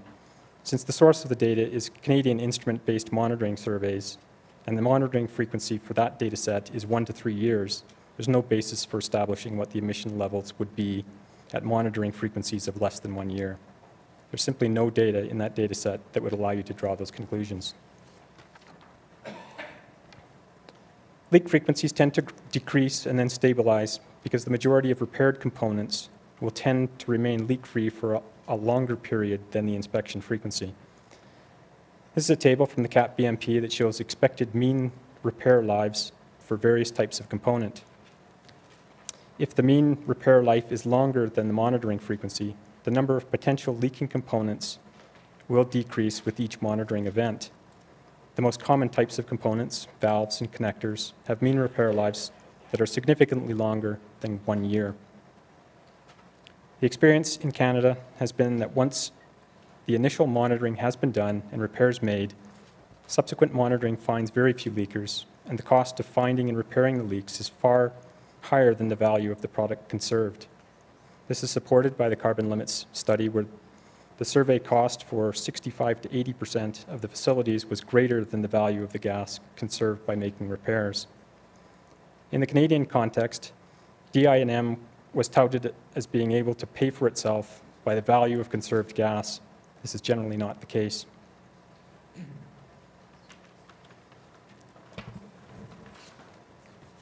So, in conclusion, as the Canadian experience and my own experience has shown, the Division's proposed inspection frequencies and prescriptive command and control LDAR program is not necessary to achieve significant and sustained reductions in emissions from fugitive equipment leaks. Significant emission reductions can be achieved by a more flexible approach that takes into account the cost effectiveness of the program. That concludes my presentation, and I'd be happy to answer any questions.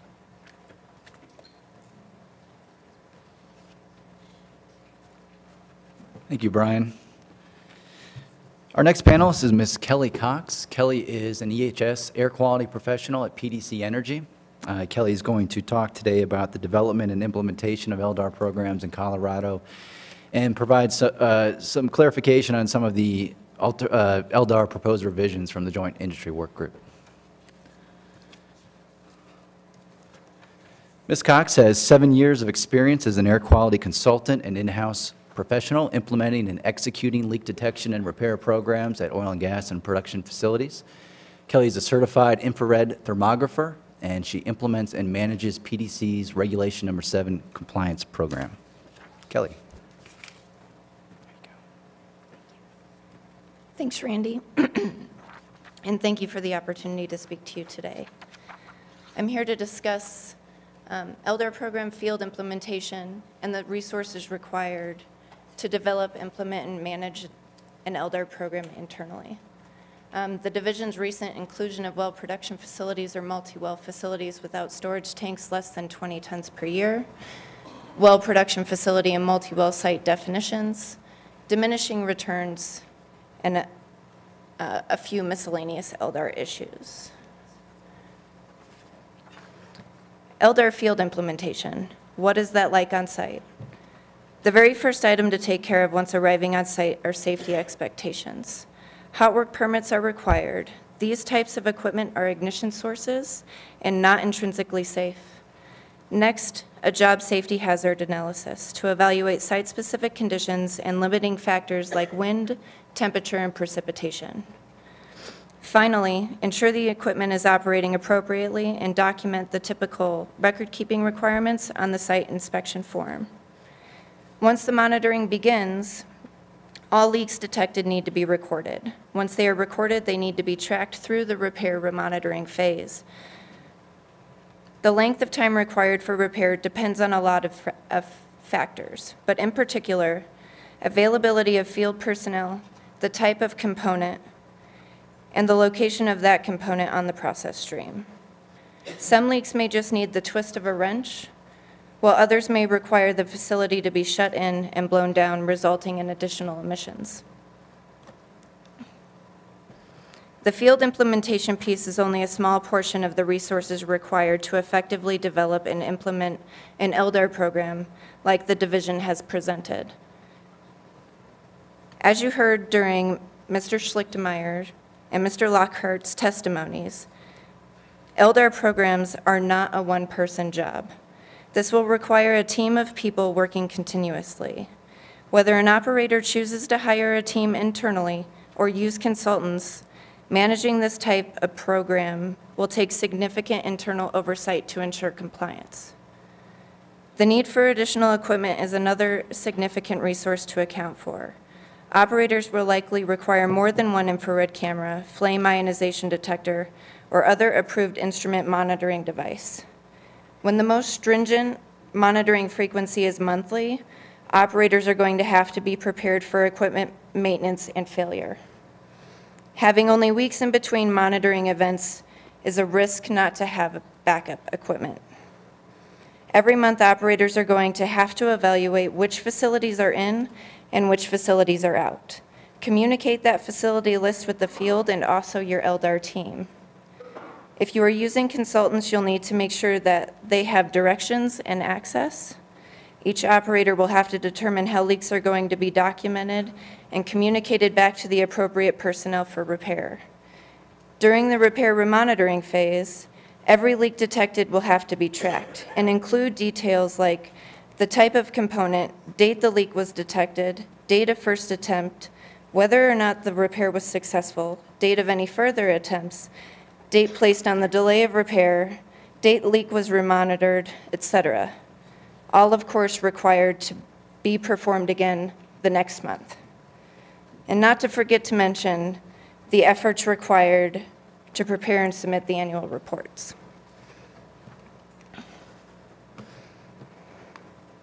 This becomes even more complicated, more strenuous, and requiring more time with the division's recent inclusion of well production facilities or multi-well sites without storage tanks less than 20 tons per year.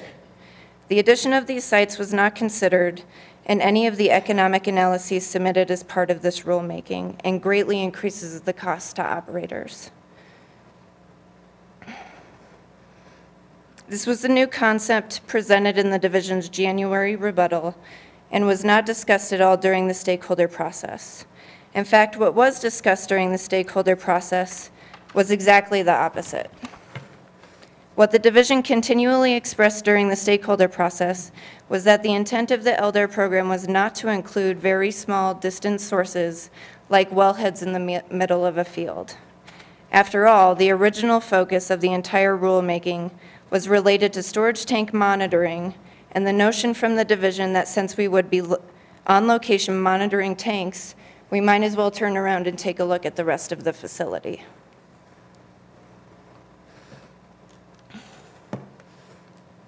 Keeping the information presented during the stakeholder meetings in mind, the Joint Industry Work Group recommends the following amendments to the well production facility definition. And further request language be added to the statement of basis and purpose to clarify the intent. I'm going to go back one slide. These amendments will add clarity to the fact that well production facilities are multi-well sites without storage tanks, and then the next column with storage tanks are in fact mutually exclusive. As Mr. Christopher and Mr. Ross have indicated, and I'm sorry, and I am going to repeat, there are diminishing returns with this type of program. I have performed many LDAR inspections in various states, and the most leaks are found during the first inspections, and the number of leaks decreases thereafter. More frequent inspections provide small incremental benefits while requiring more resources, more record keeping and reporting, and at the same cost per inspection. All the more reason to give operators an incentive for implementing such high-cost, labor-intensive programs. The rule language provided by the Joint Industry Work Group details two different incentive options for operators to demonstrate good performance. In either of these options, it's important to note that one, AVO monitoring is unaffected, and two, operators can utilize either step-down or skip monitoring, but not both. The first option is WPX's step-down monitoring proposal, which the Joint Industry Work Group supports with minor revisions to reflect monitoring frequencies and thresholds. This approach also applies to well production facilities and multi-well sites, as well as compressor stations. The second option is a skip monitoring approach that applies on a basin-wide basis. And I'd like to point out that in my opinion, these types of programs encourage operators to continually evaluate their programs, seeking ways to increase performance and decrease the amount of leaks detected, instead of the reverse of you've heard presented by the division and other groups. Last, the Joint Industry Work Group recommends the amendments on this slide as it provides flexibility to operators regarding the amount of time required to complete the first approved instrument monitoring according to the phase-in schedule. It also adds clarity to the expectations in the event that an approved instrument monitoring and an AVO monitoring would occur simultaneously.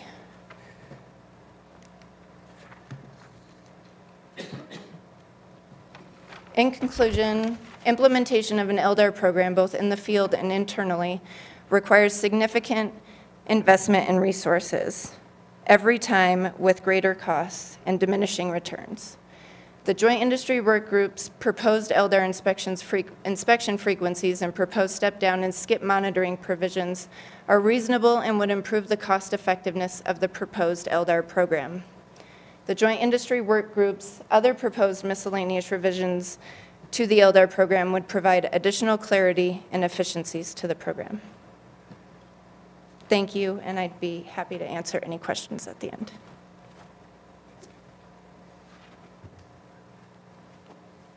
Thank you, Kelly. I'd like to introduce our final panelist, Mr. John Lesko. He is Chief Operating Officer at Apogee Scientific. And Mr. Lesko is here today to discuss available and effective instrument-based monitoring technologies.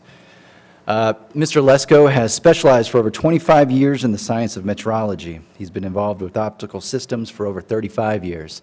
He has decades of experience in ultraviolet through infrared spectrography, gas and thermal detection, imaging, and other measurement technologies for industrial, government, and academic applications. Mr. Lesko.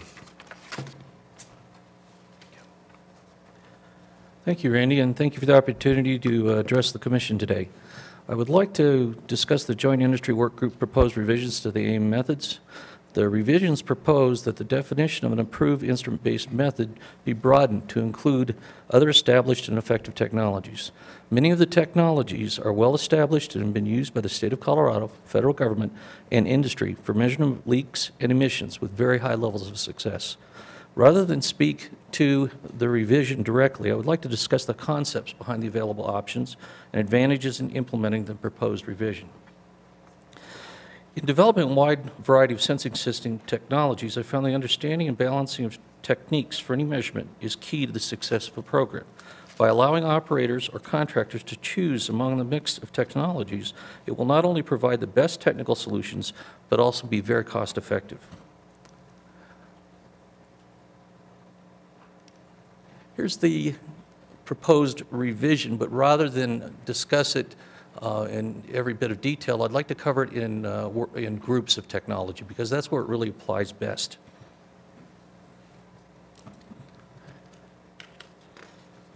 What I've done is broken it down into the ways you can use it for the program. Standoff measurements would consist of ways of surveying areas very quickly, very rapidly, from a distance to find the potential leaks. Plume sampling techniques are very sensitive and allow for initial screenings to take place and then identify for closer inspection. These can be done relatively easily in some cases with low operational cost. Gas correlation and light are examples of techniques that are very useful in this application. Historically, even FTIR has been used, but that's more difficult to use. While at times done in stationary platforms, these are generally applied from aircraft or vehicles, allowing that rapid coverage of areas. In addition, these techniques can be applied in a way that a potential ignition source is eliminated, dramatically reducing deployment times. IR imaging or other close inspection techniques could then follow to isolate specific points of interest, reducing the time required to inspect the facilities. Look where you find the leaks, or at the facilities that have the large leaks. Imaging has been used extensively for this, but other techniques, such as tunable diode lasers, are also available for inspection. The last step in the process, if deemed appropriate, would be direct sampling with Method 21. Once identified from close inspection, the leaks can then be repaired and re-inspected for compliance, meeting the requirements in the most effective manner. One important note on closer inspections. Our imaging technology has been used extensively and is a powerful tool, yet it does have a relatively high cost in its current form and can be difficult to use at times. Environmental conditions can dramatically change the results and complicate the interpretation by an operator. Emissivity and reflectivity of the surfaces in the background vary widely during operational use and can change the relative readings. An example would be the strong contrast between a hot, stable concrete surface and the sky. Techniques to reduce these issues are available but not currently implemented as widespread technology and can be more costly than what is used today. Note that I'm mentioning this as a long-term advocate and developer of IR imaging systems, but I just want to make sure that everybody notes that each technology does have its limitations. In summary, again, it's important to note that many of the available technologies have been used by the state of Colorado, federal government, and industry for measurement of leaks and emissions. I have attached a table listing many of the various technologies, but won't cover those in detail, therefore your convenience to review. The agencies and groups that have used these have integrated it well. It's been very successful in the past across a broad base. I would advocate that the Commission consider the mixed technology approach as a revision to the AIM standard to provide the most cost and technically effective solution. Thank you for your time. I'd be happy to answer any questions. Thank you very much. Thank you. Thank you, Commissioners. That concludes our panel. Happy to take questions. Okay. Are there questions from commissioners? Commissioner Coons. Thank you. I actually do have a variety of questions. A couple of questions about the CAP study. First of all, who approves the plans that the operators develop? You could answer that one first. Sure. So the regulation requires you to develop and implement a plan, and the plan has to be available for inspectors when they come to site. So it would lay out exactly what you're doing and your progress to meeting the plan that you've developed. So it doesn't have to be submitted to any agency or anything ahead of time. It's just available if somebody wants to inspect it. Okay. That's right. Yeah, so there are regulatory inspections that occur at facilities. So when an inspector comes on site, they would ask for that plan. Okay, interesting. You talked a lot about the data, the results from the CAP study, and correct me if I'm wrong, but it sounded like the companies voluntarily submitted their data. How many, I forget how many companies you said submitted data, how many companies total or operators? And what about, is there any chance that only the companies that had supposedly good results submitted their data? So I think there are 180 companies, members of CAP, and they're ranging from very large to very small. It was 8 companies that supplied data. And part of the reason why there are few companies that supplied data is because the request was for companies that had quantification of all the leaks that they had detected. And that's not a requirement of the regulation. All you're required to do is find them and repair them. So it's not as common for companies to quantify the leaks.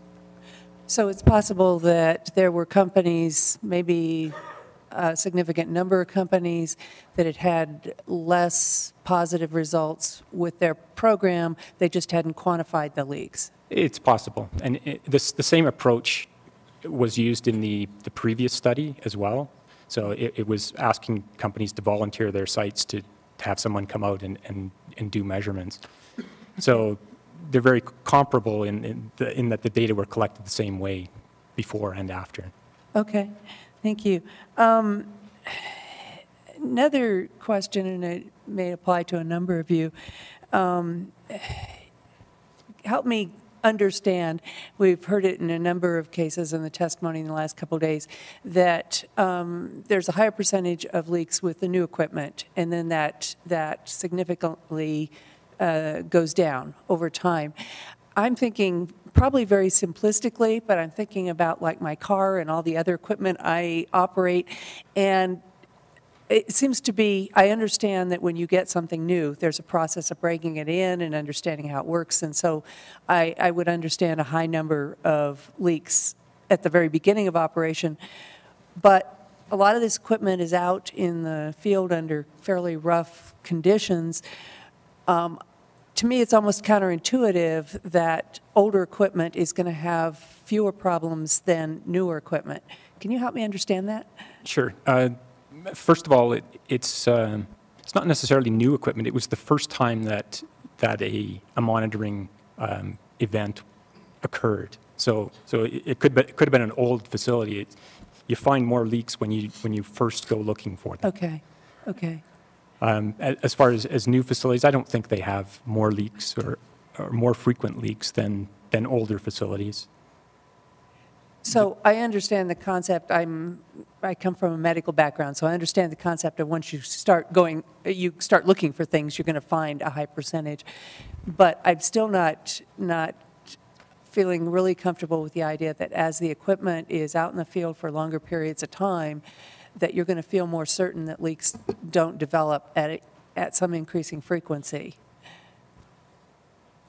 But you're implementing this plan to go and look for those leaks, and so there's annual. In the case of the Canadian situation, there's annual monitoring. Plus, there's more frequent, what you're calling AVO testing here.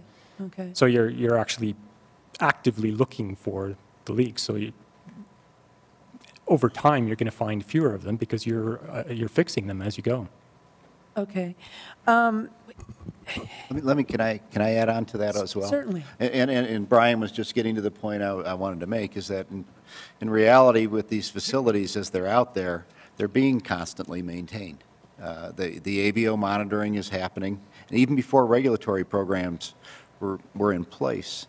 Okay. The operators of these facilities aren't just sitting there letting them not be maintained. They're out there constantly, and they're doing these repairs as they go, and that's part of what would be happening. It would be, I guess, akin, if we're thinking of the car example that you mentioned earlier,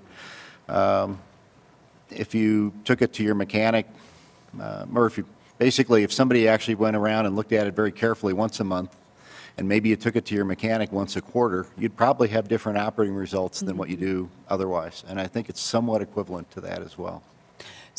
So what you're telling me is that the companies are continuously monitoring and documenting or repairing leaks, but they're just not being forced to document them in the way that this regulation would require?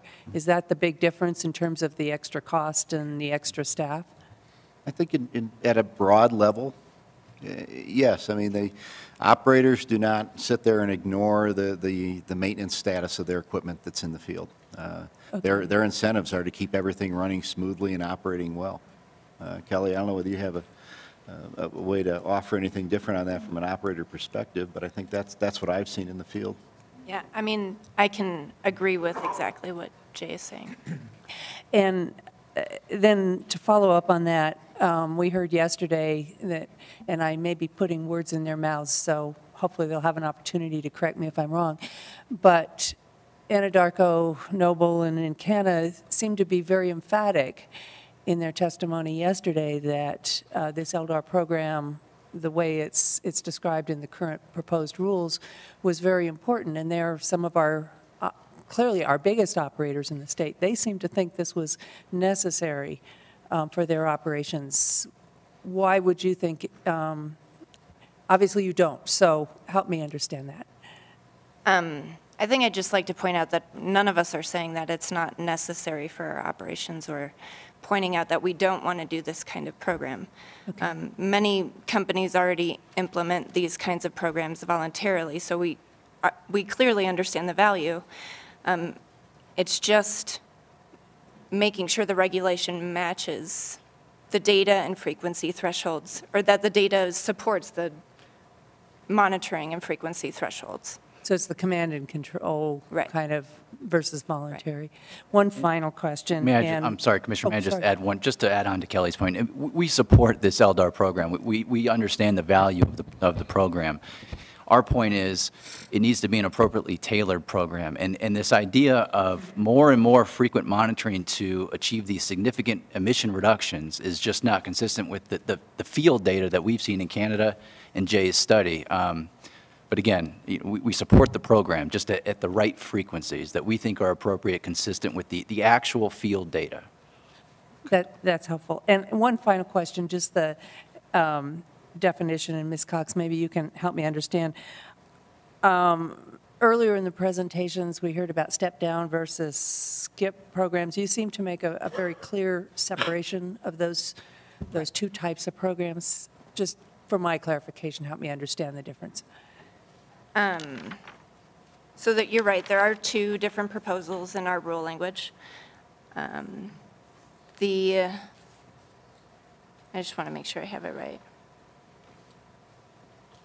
So WPX is what we refer to as the step-down monitoring proposal. Is basically where you would monitor or perform your record keeping on a facility-wide basis. And depending on the total number of leaking components you find at that facility, if it's below that threshold, you would, for that facility, be able to step down in monitoring frequency. Okay. And if at any point you were to go above that threshold, you would return to the original program. And it's all on a facility basis. Okay. The biggest difference with this then skip monitoring is that it's more on a facility basin-wide by operator basis, where you would evaluate all of your components, like by total in the field. And if you're leaking components that were determined, if you found leaking, or your total number of leaking components, over your total number of components surveyed in the basin, if you were below that threshold, then you would be able to skip the next monitoring event, but then return to the original frequency. Okay, so it's and again, facility have to versus demonstrate for the operator. Right. Kind of, okay. Could I add one more comment? And it goes back to the original question. If you do have a high leak rate and you're doing a standoff technology, you're going to see it, and you're going to be able to go in and get it, and you could survey it quickly and frequently. And so that allows you the ability to know whether or not there is a high leak rate at that facility, and then step back with the measurements to different techniques as time permits or as you determine necessary. Thank you. That's all my questions.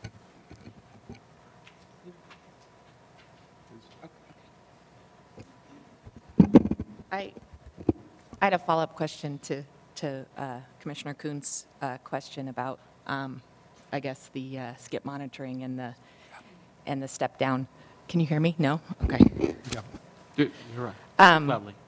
For those, I guess for those companies who are concerned about the complexity of a step down or a skip monitoring, is there anything in your proposed language that would make them do that, or could they continue to do the regular monitoring that's required in the rule? The WPX step down, and I believe the joint industry, both, it's voluntary.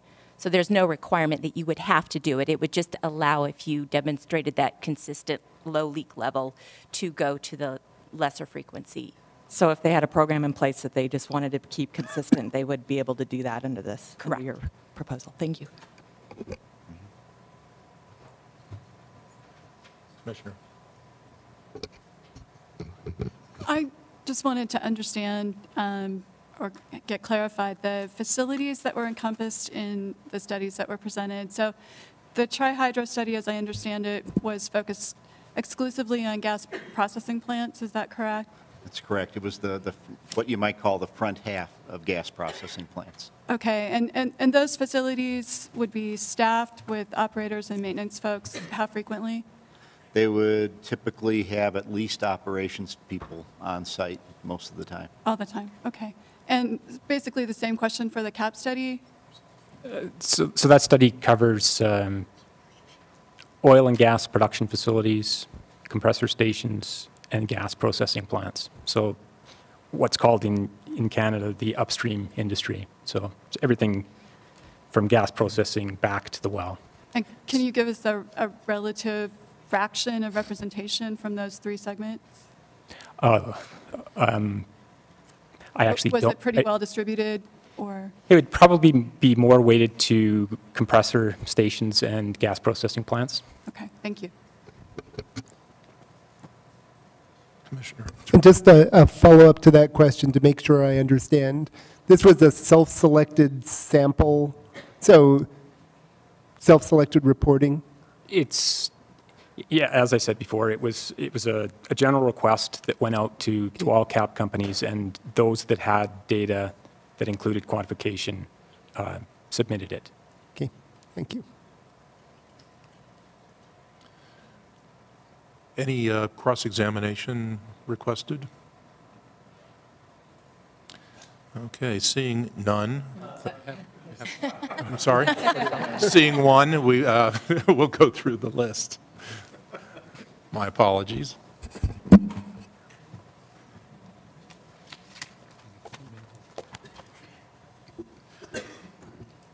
Okay, the division? Okay, EDF? No, thank you. Encana? Noble and Anadarko? Okay, DCP? Regional Air Quality Council? Okay.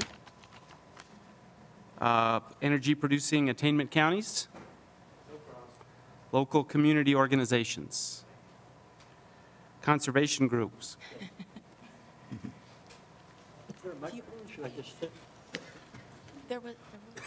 No, please come to the podium. Sure.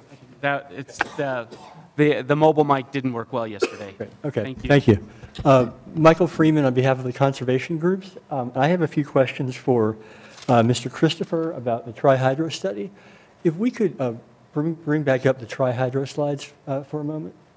Oh boy, we've got to get Teresa. You should be able to just go back on the clicker. Sure. Okay. No, they were on a different slide. They're in a different slide deck. Okay. I may need some technical help here then. It's a different.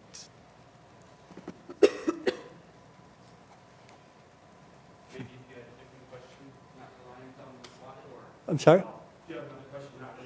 I actually would like to start with the slides. I think I can get it. Let's see here. It's not in there. No, you're not going to find it. It's not Oh, in there. it's not in there. It's Trihydro completely is not in separate. there. All right. Yeah. Well, I'll start with a couple of questions, Mr. Christopher. You described a set of surveys that you conducted of valves at natural gas processing plants. Is that correct? Correct. And you did a case study, I think it was case study number 2, where you compared the rate of leaks found at I believe it was 6 of those facilities over a 3-year period. I'd have to double check my notes on that, but I think 6 was correct. Correct. Yes. And those 6 facilities got monitored on a quarterly basis over a 3-year time frame. Is that correct? Let's go to, if you could back up. Okay, and go forward, I guess. Let's see here. I'm looking for what they labeled as figure 8. Go up to the... Figure 8. Keep going. Okay, back up here again. Keep going back. One more. I'm looking for that one. Yeah. Now, this is the survey we were just discussing a moment ago. You compared the 6 facilities over a 3-year period getting quarterly inspections. Is that correct? Correct. Now, and you found here that there was essentially, these are existing facilities where there had been a program in place for some time. Is that right? Yes. And you, as the chart you've got here shows, there's not a clear upward or downward trend in the number of leaks inspected, of a number of new leaks inspected over that time. Is that correct? Right. It's variable and essentially flat. Sure. Now, did you compare for each of the facilities, each of the 6 facilities, how the leak rate might have changed if you went from a quarterly inspection regime to an annual inspection regime at that facility? For that particular data set, no, because they were already involved in what EPA or under that rule would be a skip period monitoring program. And you didn't compare whether those quarterly results would have changed had they gone to, say, a semi-annual inspection regime, did you? No, under that particular rule set, that wasn't an option. Okay. And in fact, for those 6 facilities, the rate, the number of components inspected at each inspection was essentially stable for the most for that 3-year period, correct? As you would expect, yes. Yeah, so you're not measuring here the impact of leak rates on the impact of a step down or a skip monitoring rule on to the rate of leaks found is more or less fairly stable over the time period studied. Isn't that right? It does tend to stabilize. Thank you. Nothing further. Thank you. Are there any other parties who wish to cross-examine these witnesses? I'm looking very hard for hands. I see none. Thank you. The commission will take a break until 12:15 for lunch, and we'll return at that time, continue with presentations. Remember, we have the 1 o'clock telephone cross-examination.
All right, we're back in session. Sorry to cost you your audience by... That's all right. But we are starting 5 minutes late. Please proceed when you're ready. Good afternoon, Commissioners. Lisa Decker, again on behalf of WPX Energy. Our next witness, Brad Moss, will provide testimony regarding the unique differences in the Piceance, the primary area in Colorado in which WPX operates.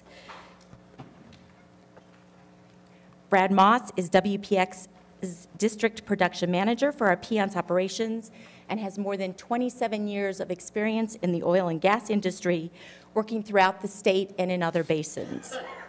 His experience includes well production facilities, gas plants, and pipelines. I'll turn it over to Mr. Moss for his testimony. Thank you.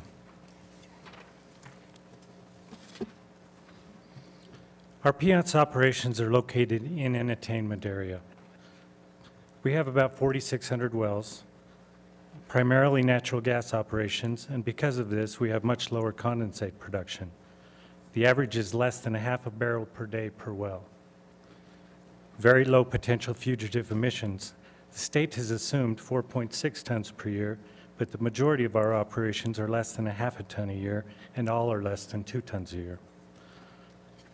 We have different operating production pressures as compared to other Colorado basins, lower state VOC emission factors. The state assumes 10 pounds per barrel in the Piceance and 13.7 pounds per barrel in the DJ. And based on our actual testing data from our operations, we are even lower at 1 to 5 pounds per barrel. Our production facility locations are remote. We have seasonal access issues, poor road conditions, harsher weather, and higher elevations. There's a significant distance between our locations, and we're spread over a large area. Our economics are different, and we are a large part of the economy out there. We have more than 700 contractors supporting us and 400 WPX employees between Parachute and Denver. The economics of the Piceance are different because it is primarily natural gas, and our margins are lower. There is a reason that other companies have stopped drilling in the Piceance. It is more challenging to implement regulations on the western slope, especially where our emissions are so much lower to begin with. Because of this, there is less environmental benefit to implementing the regulations in the Piceance. This is an example of one of our larger facilities with 24 wells, 1.34 tons per year with all 24 wells. And this would require monthly instrument-based monitoring, and we have about 200 of these facilities. This next one is an example of a medium-sized facility with 8 wells, and we are under a half-ton fugitives. The RU-12-7 is an example of one of our small facilities, 1 well and close to 1/10 of a ton per year of fugitives. Many of our facilities fall into this category. Note that these will still require monthly AVOs. And as we talked about yesterday, Colorado rules define a marginal gas well for tax purposes, or a stripper well, as less than 90,000 cubic feet a day. Based on that, we have about 1,500 of our wells fall in that category. Over 10% of them fall into a category where we're 50,000 a day or less. There are many factors associated with the Piceance Basin that make implementing the proposed Reg 7 challenging. For example, an example would be that not all of our equipment can be safely inspected with an IR camera and will require more time-intensive, costly Method 21, such as an FID, or we would be required to obtain hot work permits and implement engineering controls. An IR camera is Class 1 Div 2, and our separator buildings are Class 1 Div 1. The division's proposal requires LDAR program of facilities that have a potential emissions that are so small they are below the APEN thresholds or even zero. LDAR is also required of facilities with storage tanks that are not required to be controlled. This is a picture of some roads going to some of our wells. It takes 2 to 3 hours to get to on a nice day, let alone when we're trying to access them with snowmobiles or four-wheelers. Monthly LDAR record keeping and reporting costs will be significant. There's lots of data to be managed, even if no leaks are found. The costs are not nominal. We will still have to do inspections, documentation, and reporting on even the smallest facilities on a monthly basis. It is very expensive and time-consuming to do the work and also manage the records. And based on our LDAR expert, Jay Christopher, actual data shows the emission reduction benefit would be realized within the initial monitoring periods and then would diminish and level out over time. Continued frequent monitoring would therefore be costly, and we would receive very little environmental benefit. I guess my final points and what I hope you can take away from this is the Piance operations are different. We are in an attainment area. We do have low potential emissions, and it's going to be very challenging to implement LDAR. This does justify the skip period monitoring that we've proposed. Thank you.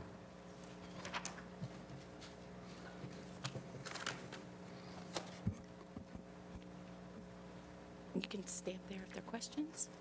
That's the end of our presentation. That's the end of the panel? Okay. Questions from commissioners?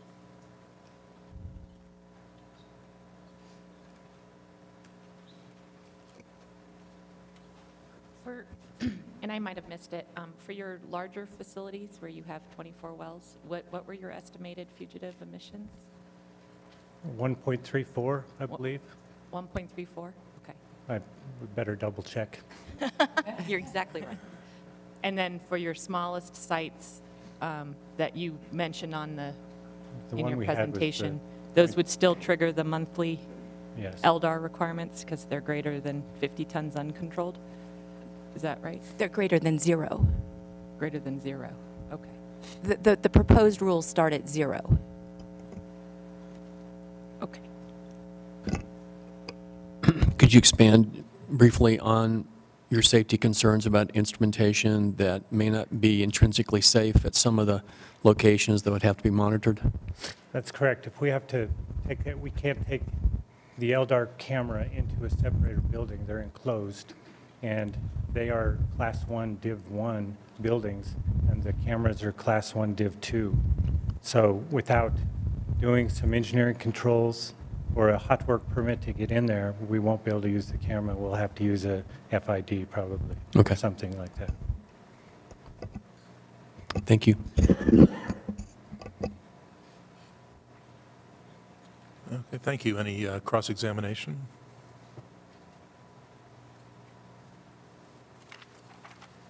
Okay, thank you very much. Thank you.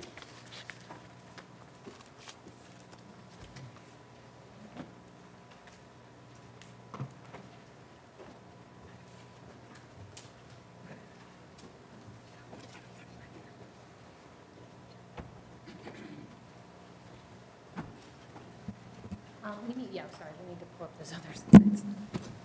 I think that's the last time we have to do that, sorry. That raises a question. How many more witnesses does the Joint Industry Group anticipate calling? So we have this session on coal bed methane, and then we have one on well maintenance, and then another one on implementation, and one on proximity and dehydrators. And I think, let me count these up. 20 minutes, 40. I want to say that's altogether 48 minutes of planned testimony. Okay. Not questions. Thank you. Thank you. Just remind you at 1 o'clock, approximately 1 o'clock, we'll be taking not a break, but we will be pausing wherever we are and going to the cross-examination of the EDF expert. My guess is we can probably get through well maintenance, both CBM and well maintenance by then, depending on questions, except maybe reserve questions on well maintenance for after if you have them. It might be a minute or two. However it works, I'm just alerting you to be prepared. That's correct. Yes, you are in the right place. Thank you. Sorry.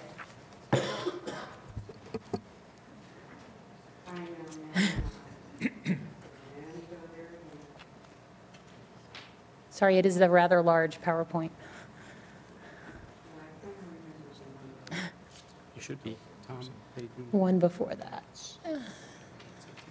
It's the step before that, sorry. It's about 12 pages before that. 5 minutes before.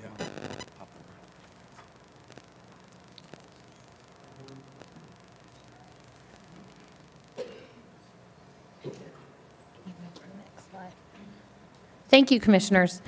You heard me from here earlier on behalf of the Colorado Petroleum Association and Colorado Oil and Gas Association on methane, and I hope I made it clear that we believe that the removal of hydrocarbons without further changes would not alter the methane reductions. However, we have talked about a little bit about the de minimis thresholds for VOCs is critical with respect to coal bed methane wells and other wells, as you heard, that are below the 2-ton threshold. In particular, with coal bed methane, you have low pressures, low VOCs, and a lot of wells that are marginal. And you're going to hear from Lyndon on that in a minute. And so, no, go back, sorry. So the LDAR program can burden CBM methane gas disproportionately, and in particular, some of the proposals by other parties to expand the LDAR program would be economically infeasible. The well maintenance provisions, which you'll hear more about in a minute, as originally posed by the division, are infeasible and uneconomical, and all of this is in light of the emissions benefits that you're going to hear about from, and the way that CBM operations work from Lyndon. And I'm now going to turn this over to Lyndon. Lyndon is the Assistant Operations Superintendent for XTO Energy, and he operates in the CBM in the San Juan and Raton basins. Good afternoon. Excuse me, and thank you for your time. My name is Lyndon Harrison. I'm not an engineer, I'm not a scientist, I'm not even a lawyer. I am, in fact, a production superintendent, and I've done this for a number of years, so I'm very familiar with the CBM production. And I hope to enlighten you just a little bit more. I know that's kind of not been on the table lately, but I hope my presentation will help you understand what we see from the ground level. CBM production operations typically produce at low pressure. For instance, the Raton Basin pressure ranges from -10 pounds to 20 pounds. San Juan Basin pressures range from 60 to 120 pounds. Typical CBM wells do not have adequate bottom hole pressure to naturally produce CBM production water and gas. Therefore, it's a common practice to install artificial lift systems such as progressive cavity pumps, beam pumps, and in some cases plunger lifts. The Raton Basin CBM production typically produces on a vacuum. This requires wellhead compression to assist CBM gas production in conjunction with artificial lift. That's where we get our vacuum concerns. This is a typical CBM production operation location in the Trinidad Basin. You'll notice the liquid ring compressor. You can't see it. It's behind the sound walls. You have a meter run, a small tank for the compressor, and then that's your typical PC pump on the top of the wellhead there. During the production process, there is potential to introduce oxygen into the system should a leak in the gathering system occur. This is typically an on-site, very confined problem. However, we do have to manage it appropriately, as we can't put gas that's contaminated with O2 into the gathering system. In regards to methane gas, excuse me, that's very low VOC content, typically less than 0.5%. So there is a minimal potential for a low pressure system to leak to the atmosphere. The next slide is your typical daily CBM well production is well site. I won't spend a lot of time on that. I'm sure you folks have seen tons and tons of this information. The next is another chart in regards to the drilling activity in the major basins in the state of Colorado. Again, you've seen that information. Just a quick note, in 2013, La Plata County operators only requested 32 drilling permits. In Los Animas County, only 2 drilling permits for new CBM production. The next one is a decline chart for La Plata County specifically. It brings all operators into the area. Of course, as we know, oil and gas activity is driven by gas prices and oil prices. So this is a big play in regards to what we look for. Unfortunately, there's not a lot of upside right now, so I'm almost certain that decline rate is going to continue. I want to talk a little bit about the economics of CBM. I know that we heard a really impressive presentation yesterday in regards to economics, and that was on a very large scale. I manage my business a little differently than that. I manage my business on a well-by-well basis. I have tools available to me that allow me to look at a well-by-well basis every cost that's associated with operating that well. And we call that our LOE, lift operating expenses. And that's specifically what I manage. And that either is going to depend on whether I fail as a manager or I'm successful as a manager, based on how I manage cost of those wells. So each repair and maintenance activity or associated costs has to be evaluated. The process is we have a problem with a well. It may be a marginal well. The engineers and I take a look at that, and we decide on what process we want to pursue in regards to repair on that particular well. If revenues could no longer justify operating costs, and in some cases they don't, options for marginal wells include shut-in, inactivation, temporary abandonment, and permanent plug and abandon. Let's see. And really that's it. I mean, I'm open for questions. I'm excited about being down here today. When I heard the testimony yesterday, I wanted to rush down here and really jump into it, but economics are really important to the success of our operation. So that concludes my portion of it, and like I said, I'll be looking forward to some questions. Thank you so much for your time. Thank you. That If you have constitutes this questions panel. for him, yeah. Okay. Questions, commissioners? Have you taken this program, this proposed as is, and estimated the cost that would apply against each of your facilities or wells, coal bed methane? What does that do to your economics? Well, it's going to stress economics for sure. Any added cost on a well that's a marginal well at best, any additional cost is going to put a stress, and it could be the flip of a coin in some cases as to whether we want to pursue additional activity or not based on the cost of any, not just this particular ruling here, but any additional ruling. Anything that's going to add cost to the operations, and specifically in Trinidad and Durango, it could cause a problem for us for sure, yes. How many of your wells do you think right now are marginal? I have 482 active wells in the Trinidad Basin right now, and roughly 40% of them are marginal at best. Okay.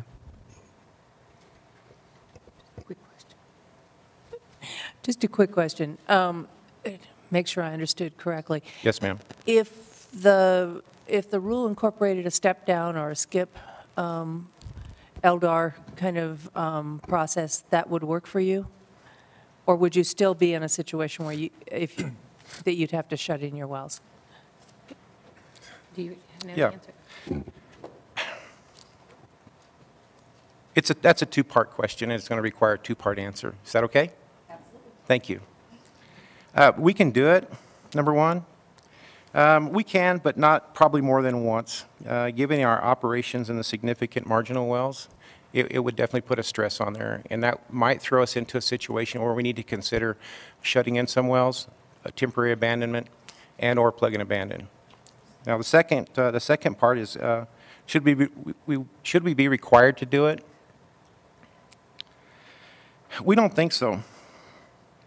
There is limited, if any, environmental benefit, especially given that we are more concerned about oxygen coming in to our system than methane being emitted.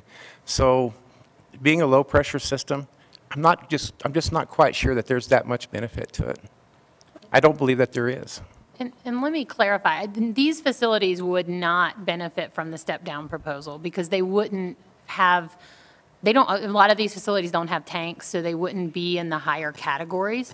So the step-down proposal is not going to impact or help, particularly these specific types of operations, these lower emitting facilities. It's in particular, I think a lot of the well maintenance provisions combined with the LDAR, and collectively, it starts to become a significant concern. And you're going to hear on well maintenance in a minute, which I think will give you a little more clarification on that concern specific to well maintenance as opposed to even the LDAR.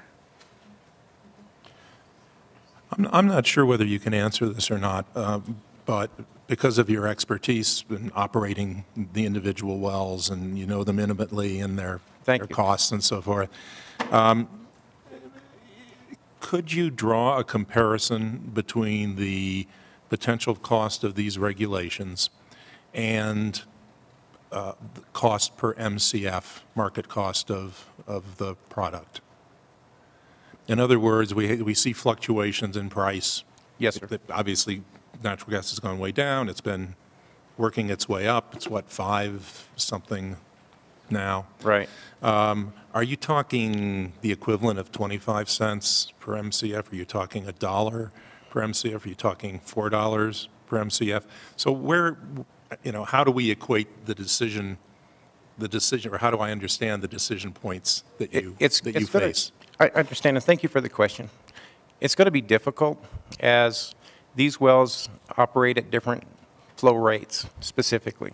So when you're managing an operation like this, you have to take into account the amount of gas the well makes, or what the current prices are for that period, and then everything else that's thrown in there into the LOE, the lift operating expense. So I might have a marginal well that might be around 25 MCF a day, for instance. And in today's environment or economic environment, that's not too bad. However, at the end of the day, when I look at the end of the month, and I've had to pay for everything else that's associated with that operation, an extra $600, for instance, might be the make or break for that one particular well. As far as putting a cost associated with MCF, it'd be really difficult to do. We'd have to really consider that on a well-by-well basis. Okay, thank you. Thank you. Yes. I had, I think, kind of a similar question. When you say 40% of the wells you consider marginal at that point, or at this point, what's the natural gas price that you're factoring into that statement? I'm sorry, can you repeat that? I can't hear really well down here. I'm sorry. Can you hear me now? Yes, ma'am. You said that about 40% of your wells were marginal. Could you just tell us what the natural gas price is that you're assuming when you make that statement? Well, then again, it's the factor of how much the well produces itself, CBM production. And so even though we have fairly decent natural gas prices right now, that's not really reflective on how much the well produces. This is an older formation, older well. We've operated it for a number of years, and other operators have operated it for a number of years. So even if you're making 25 MCF a day, today, tomorrow, it might be $2 MCF. And earlier this year, it was quite lower. And so during that year's period, through the lift operating expense, what you couldn't pay for earlier on because gas prices were lower, you're actually paying that back right now. You see what I'm saying? Does that make any sense? Yes, ma'am. And so what I'm saying, and so it's reflective of throughout the life of that well. There's going to be periods when that well's going to make okay money. There's going to be periods where it's not going to make okay money. The lift operating costs do not go away. They're consistent. You know, we have everything from weed spraying and weed mitigation to doing a rig job or a pump repair. A pump repair might come into play sometime during that period, that time period, and you know that's going to run $18,000 pretty much for the whole thing. So if you're only making 25 MCF a day and you're getting paid $2 for it, that $50 a day has to start paying back all those expenses. So there's some wells that are marginal like that. However, some of them operate in the red pretty much every month. Now keep in mind too, if I can expand just a little bit, is when we add a project out there, for instance, say a new SWD, those are going to be about $4.5–5 million for disposal purposes. If that well benefits from that, then that well gets charged proportionately to pay its part based on its production for that SWD. And in cases right now, as we're paying out an SWD that we drilled a few years back to the tune of $100,000 a month, and so we're still paying that, even though it was a capital expense, something has to pay for it. That money's not pie in the sky money. I mean, it has to come from somewhere. So those wells actually have to pay back all of that expense. Okay, yes. Thanks. I just want to make sure that I understand the concern around the LDAR in particular. Yes, sir. Given the thresholds in the division proposal, what is the frequency with which your marginal wells would have to conduct LDAR? I think we could absorb a one-time LDAR, but multiple LDARs after that are probably going to be problematic. And in the current division proposal, what is the frequency which you believe LDAR will be required at those marginal well sites? It'll be one time. Thank what we think. Yes, sir. Okay, any cross-examination? Okay, thank you very much. Yes, sir. Thank you. We will not get through our next presentation by 1 o'clock. So how do you want us? Let's get started with Okay. it, and we'll just interrupt it at 1 for the cross. We have one last question from It's a real quick question. Yes, sir. On the AVO, on the AVO. Yes, sir. Is what kind of, is that additional expense that's problematic for you guys? AVO is, it's interesting in the fact that we have lease operators that make these wells on a regular basis, almost daily, with the exception of some weather conditions or perhaps something else going on out there. I'm not sure about the added expense, to be honest with you. I mean, lease operators will be taking care of that part of the business anyway. I think the burden will come from the added reporting process. I mean, we fix things when we find them. We change things out when we need to. But I'm just not quite sure on the added expense. I don't believe that'll be a really huge issue for us. As I said, it'll be more so the reporting process. Thank you. Yes, sir. Okay. Can I ask you one follow-up question? Yes, sir. When the wells are not, when they are marginal. Yes, sir. And economically not feasible, do you plan to retire him at all? Yes, sir. Yes. If I can have a little bit of time, let me just say this much. When you're developing an area, everything's exciting. You're into a new formation. You know, your gas is coming on. Your gas rates are coming up, or your oil rates in some cases. It's money's not an issue at that time. But these wells all do have life expectancies, and at some point the formations do deplete. And yes, sir, the answer to your question is when a well gets to a particular point in its life where it's not going to make us any more money, or we just don't see any more, we can't get a heartbeat on it, we're probably going to plug it. You'll shut it down. Okay, thank you. Thank you, sir. Thank you.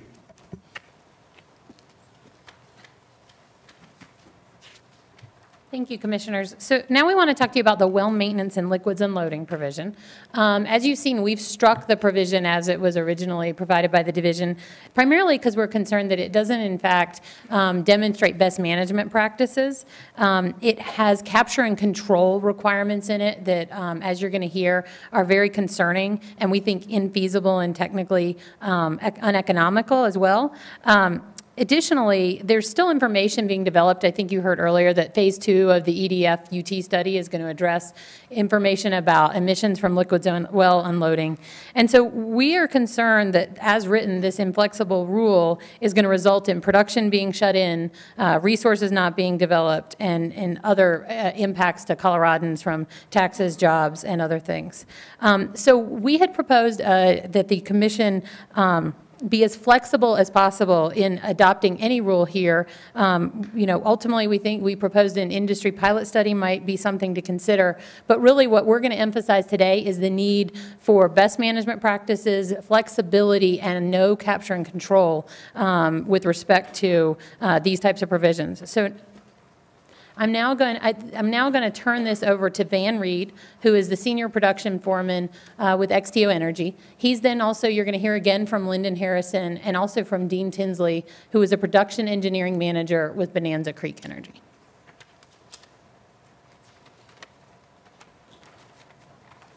Thank you, Jennifer, and thank you, Commission, for taking your time today.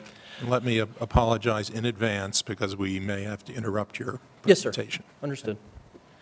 I'd like to explain liquids unloading and why we need the ability to unload welds. The point of liquids unloading is to remove fluid from the wellbore that have logged off due to normal operations or from well maintenance. This can occur on a free-flowing well or an artificial lift well. Numerous attempts are made to bring the well online to production systems prior to venting to an atmospheric tank. We make these attempts first due to trucking costs, manpower, and loss of product to venting. When venting is required, it is minimal due to the well being loaded up and not able to flow. When the well does begin to unload liquids and gas to the atmospheric tank, it's moved to a production system for cells and is no longer venting. This is done as soon as possible to prevent undue venting and begin selling gas. The longer you vent to a tank, the more fluids you unload to a tank, the more fluids you have to remove from site and the more that costs. Not only that, you're losing product. In short, we do not like or want to vent gas and make all attempts to minimize it. Next, I'd like to discuss the infeasibilities of the capture and control requirements that are stated in the rule. As discussed yesterday, in order to set up a flare for liquids unloading, not only a flare will need to be brought on site. You'll also need to bring on a separator, a tank, and a propane makeup gas to operate the flare and to operate the separator. The separator has to be able to dump liquids. The dumps are controlled by fuel gas. Increasing emissions that could surpass emissions that we're trying to control. When you're trying to unload a well, it can take a day. If you're using a swab rig, it can take 2 days. It can take 3 days. If you're supplying fuel gas to a flare for a pilot and dumps, you're venting more gas from operating the flare and the controls than you are from the well. Also, due to winter range restrictions and sage-grouse nesting restrictions, equipment will not be allowed to be moved on location in different parts of the year and could require the increase of location size due to safety and COGCC setback rules. Finally, the reason for unloading well is because it will not flow into a production system and is necessary to bring it to atmospheric pressure. Installing controls creates back pressure and renders this process pretty well useless. Even setting an atmospheric tank too far away from a well to blow it down can cause that back pressure and will not allow the well to come online. Thank you for your time, and I'll turn it over to Lyndon for CBM caption concerns. Thank you, Van. The concerns that we as operators have in regards to capture is the fact that we don't believe that we'll be able to in regards to CBM production. As I stated in my earlier presentation, these are very low pressure, low volume wells. Therefore, when they load up with water in regards to a pump issue, the system will load up by itself. So what we would recommend is best management practices in killing our wells, and that would not include water injected back into the well to try to hold whatever's down there down. The nearby wells can be affected by killing well with water. Returning well production could take weeks or months, and additional water would require us to haul more water off the location, thus putting bigger transports or more transport trucks out there on that location, thus creating a little bit larger footprint. Thank you. And now, I'm sorry, I'd like to turn this over to Dean.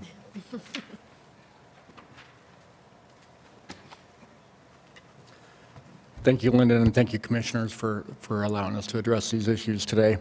Bonanza Creek Energy is a small, publicly traded company with operations in the DJ Basin. Almost all of our wells in the DJ Basin require some sort of artificial lift method. In other words, they need help to produce hydrocarbons to the surface.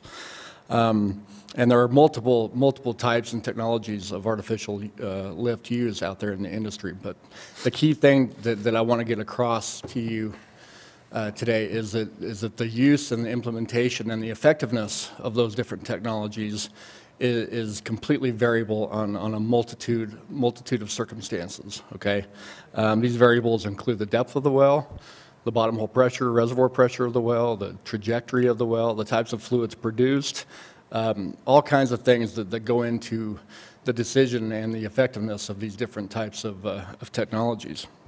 And these variables can change dramatically from basin to basin, from field to field, from even well to well or operator to operator.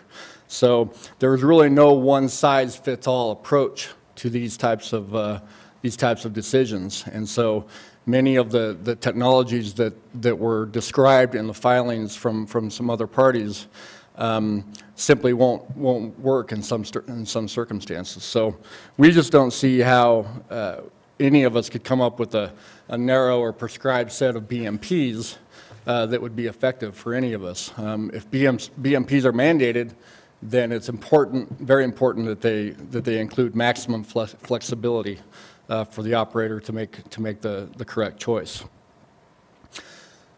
Some of the technologies or methods that were described by some of the filings from the other parties include plunger lifts, pumping units, progressive cavity pumps, ESPs, electric submersible pumps, compressors, and so on. And indeed, these are all very useful technologies that help us minimize the need for flaring.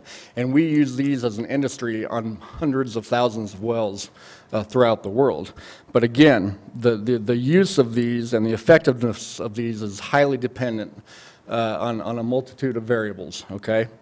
For example, just in the DJ Basin alone, a single well could use anywhere from 3 to 4 different types of lift technologies throughout its life.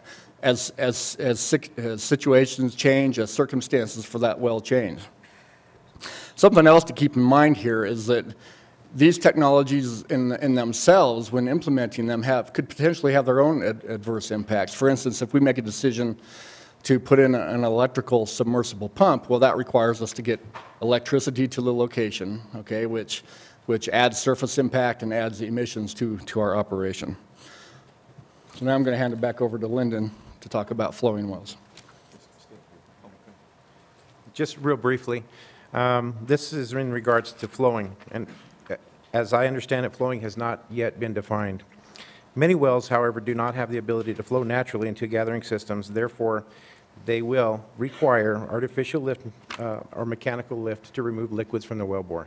Please keep in mind, we have to have the liquids off of the wellbore in order for our gas to come in and actually produce gas. Go ahead, Dean. Back to the BMP concept. BMPs are something that the industry uses in many circumstances. Okay, and but the key to a BMP or a BMP mandate is that they must be flexible and allow the operator to make the right decision, the one that is the safest, the one that is most operationally feasible, and the one that's most technically feasible, with safety being the critical component there. In many cases, and Van hit on this a little bit, that in many cases, all of the technologies that are out there to us today are exhausted on a well, okay? And that requires us to the last chance we have to get any further hydrocarbons to the surface is to use venting to the surface to recover those liquids. One more key point that I really want to drive across today, and you've heard a lot about this today and you heard a lot about it yesterday, is that the fact that many wells in the state of Colorado are what we call marginal. And as Lyndon pointed out, it's simply the fact a marginal well is one where the revenue from the production, the hydrocarbon production, is just enough to cover the operating costs for that well, okay? The proposed rules could in the DJ Basin, for anywhere, but specifically in the DJ, could increase the operating costs for these marginal wells anywhere from 200 to 400%, thus rendering a lot of them uneconomic, okay? And they basically become useless at that point to us, and therefore we have to, at that point, we have no choice but to abandon them and shut them in. So let's think about the impact of that requirement. Now that we have this well that isn't profitable at all, so we do have to shut it in or abandon it. So all of a sudden now you don't need a lease operator to go tend to that well, okay? You don't need that person anymore, so that could potentially result in a job loss. You have no production revenue coming from that well, so you could lose tax streams, you could lose royalty streams that in some cases go to the state and federal governments. And you know, again, this might not sound like a lot for one well, but you multiply that by the thousands of wells across the state of Colorado that are in this situation. You're talking about real job loss, and you're talking about real revenue loss, and you're talking about reserves that are left in the ground. Bonanza Creek alone, us as a small operator in the DJ, we alone have 150 wells in the basin that are in this situation. So now I'm going to turn it back to Jennifer for closing comments. Thank you.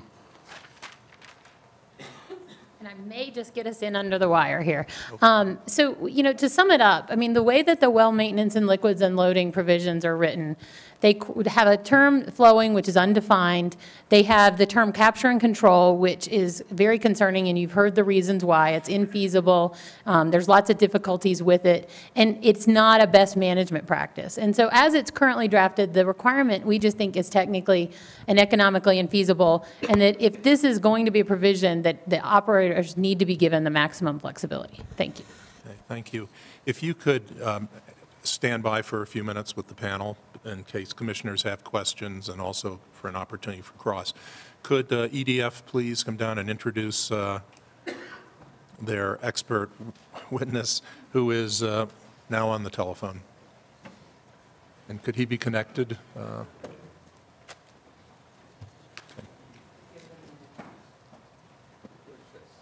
Here, sit right here. Yes, sir. I'm sorry. Ready to go? Hi, this is Tom Bloomfield on behalf of EDF, and I'm here to defend our witness from his cross-examination. This is Dr. Wagner. He submitted a rebuttal report regarding the social cost of carbon. All right. Is he on the line, if he could acknowledge? Hi, yes, I am. Thank you very much. Are there parties who wish to cross-examine Dr. Weber? Should I go through the list since we have? Not yet. Let's see. I'll ask. Yes, and excuse me. Yes, and thank you, Mr. Chair. Thank you. Scott Campbell, Postal Dell and Peterson on behalf of Chevron USA Inc. I guess point of order, I would suggest that Commissioner Milford, you had a question yesterday that prompted, I think, all of this, and maybe that's the best way to start. And then I can go ahead and start with my cross-examination questions. I'm sorry, you're asking?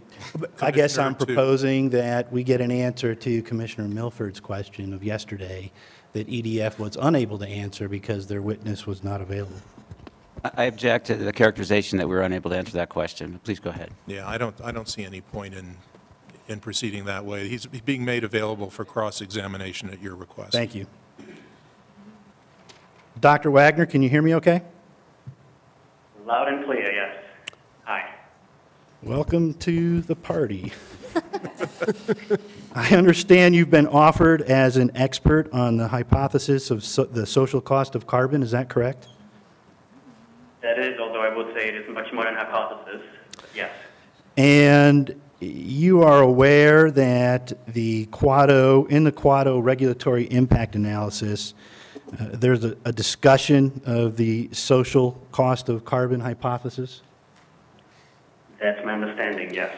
And that regulatory impact analysis provides that there are a number of limitations to the SEC analysis, including the incomplete way in which the integrated assessment models capture catastrophic and non-catastrophic impacts, their incomplete treatment of adoption and technological change, uncertainty in the extrapolation of damages to high temperatures, and assumptions regarding risk aversion. The limited amount of research linking climate impacts to economic damages makes estimating damages from climate change even more difficult. You're familiar with that statement in the regulatory impact analysis? I'm familiar with the statement. I would just like to add, everything you just mentioned means that my calculations are a vast underestimate of the actual benefits. And Mr. Chair, if I may, I'm asking simple yes or no questions. It's either yes, no, or he doesn't know. We're working on a very tight schedule here, and to the extent that Dr. Wagner feels compelled to clarify anything, I think it's incumbent upon EDF to ask some follow-up questions and utilize their time. So if we could be sensitive to that, I would ask you to do so. I would ask Dr. Wagner to be sensitive to that. Thank you, Mr. Chair. Dr. Wagner, you wrote in the November 2012 edition of Foreign Policy an article titled Playing God, correct? Yes. And in there, you made the following statement.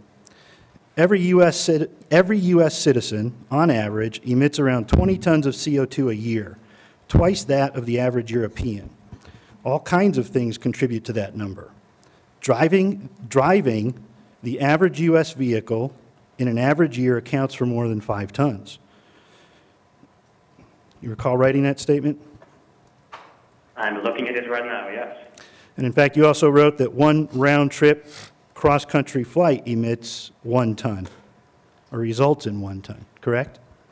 I've done plenty of those, yes. Do you know how many vehicles there are in Colorado? I do not, no. And then in the November 11, 2000 edition of Environment 360, you wrote an article titled, Making the Case for the Value of Environmental Rules, correct? Yes. And in there you wrote, as any economist with his or her professional as any economist worth his or her professional crest will tell you, regulation solves problems that markets ignore, correct? Yes.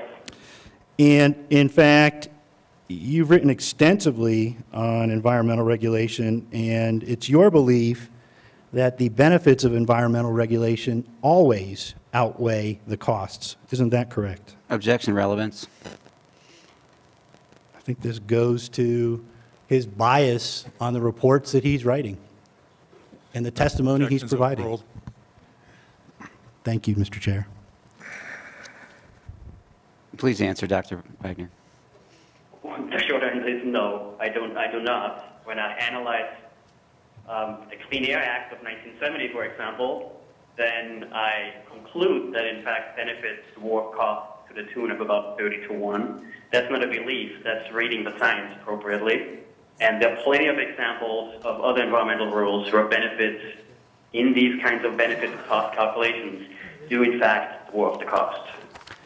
So there are situations where the benefits of environmental regulations are in fact outweighed by the costs, correct? That's true, yes.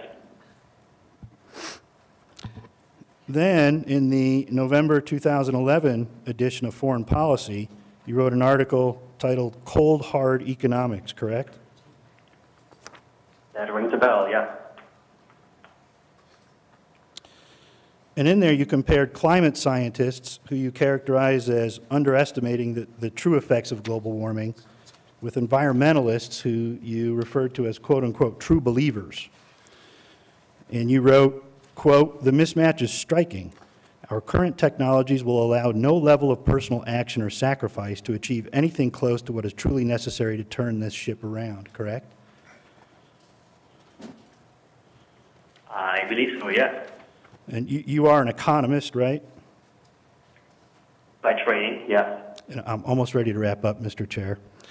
And then referencing what you refer to as the CO2 pollution cost of flying cross-country, you wrote, quote, knowing that the most moral of flyers act to offset their emissions. Isn't that true? As a lead-in to a point that says we need regulation, i.e. market-based policy instruments, to incorporate these kinds of costs, yes.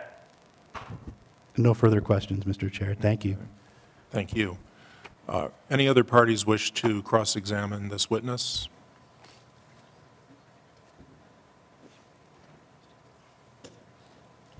I don't see any. Anything from EDF? Do you have any comment? Yeah, just real any quickly. comment you may let me just clarify, that will be on your time. Understood. Thank you.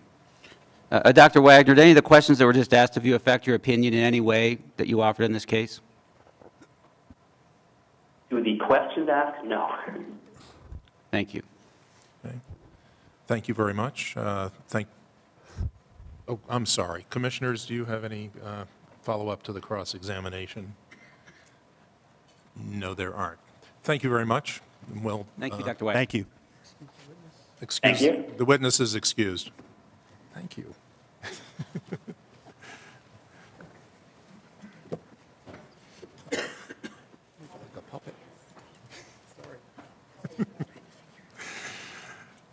Please continue where you left off. Where were we? We were. Concluded. I think we were at commissioner questions. Oh, that's correct. Thank you very much. Commissioners, please. Losing it. On the DJ Basin, what is the average life of each well? And we're speaking on terms of, in regards to the CBM production, correct? Right. No, he said DJ Basin. Oh, I'm sorry. Yeah, I can address that. You know, we have a lot of older conventional wells out there, and then we're drilling a lot of new horizontal wells out there. So it's kind of a two-phase answer. The older conventional, what we call conventional vertical wells, those have lives of 30 to 40 years. Okay, and we expect that the newer horizontal wells that we are drilling to have a similar life. We don't know exactly because it's new, you know, new technology that we're using and new types of wells that we're drilling, so we don't know exactly, but we expect to be in that same range. And what is the average age now on the older conventional well that you have in your portfolio? In our operation or in the entire basin? In the basin. I don't think I could answer that. Okay, what is I would your be operation? speculating. What's that? In your operation? Our operation, our average age is probably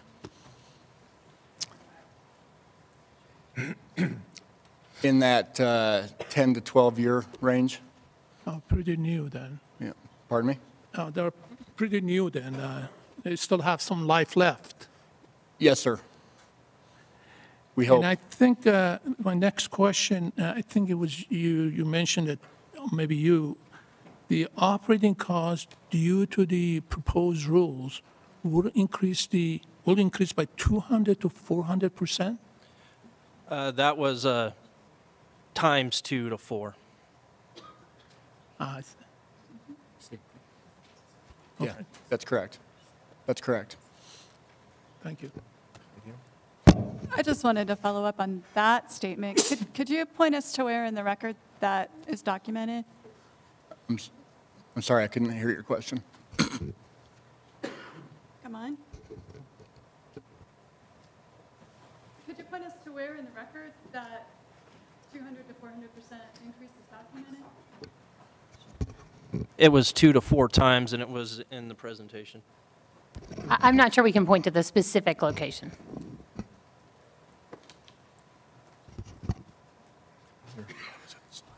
I also had a question about a statement that was made that the emissions associated with flares in a capture and control scenario would exceed the emissions from well unloading. And I'm wondering where that is documented. What is the data set that supports that claim? What I was saying is that you would have to have a flare, constant pilot running, and you have to operate a separator. I'm not talking about just a flare. The well is not venting all the time. That's why you have a swab unit on it. So while you're swabbing, you're not venting any gas. The flare is burning, and the dumps are operating. You're emitting more from there. I don't have a study on it. That's just the well's not venting because it's dead, and you're swabbing it in. The dumps are, and so is the flare from the makeup gas. Okay. And the emissions that you're referring to here are VOC emissions? Just emissions off the gas. Okay, thank you. All right. Any? Yes, sir. I just want to see if I understand your proposal. Is that your proposal that the proposed rules should not apply to the existing wells or the new wells, horizontal wells or the vertical wells?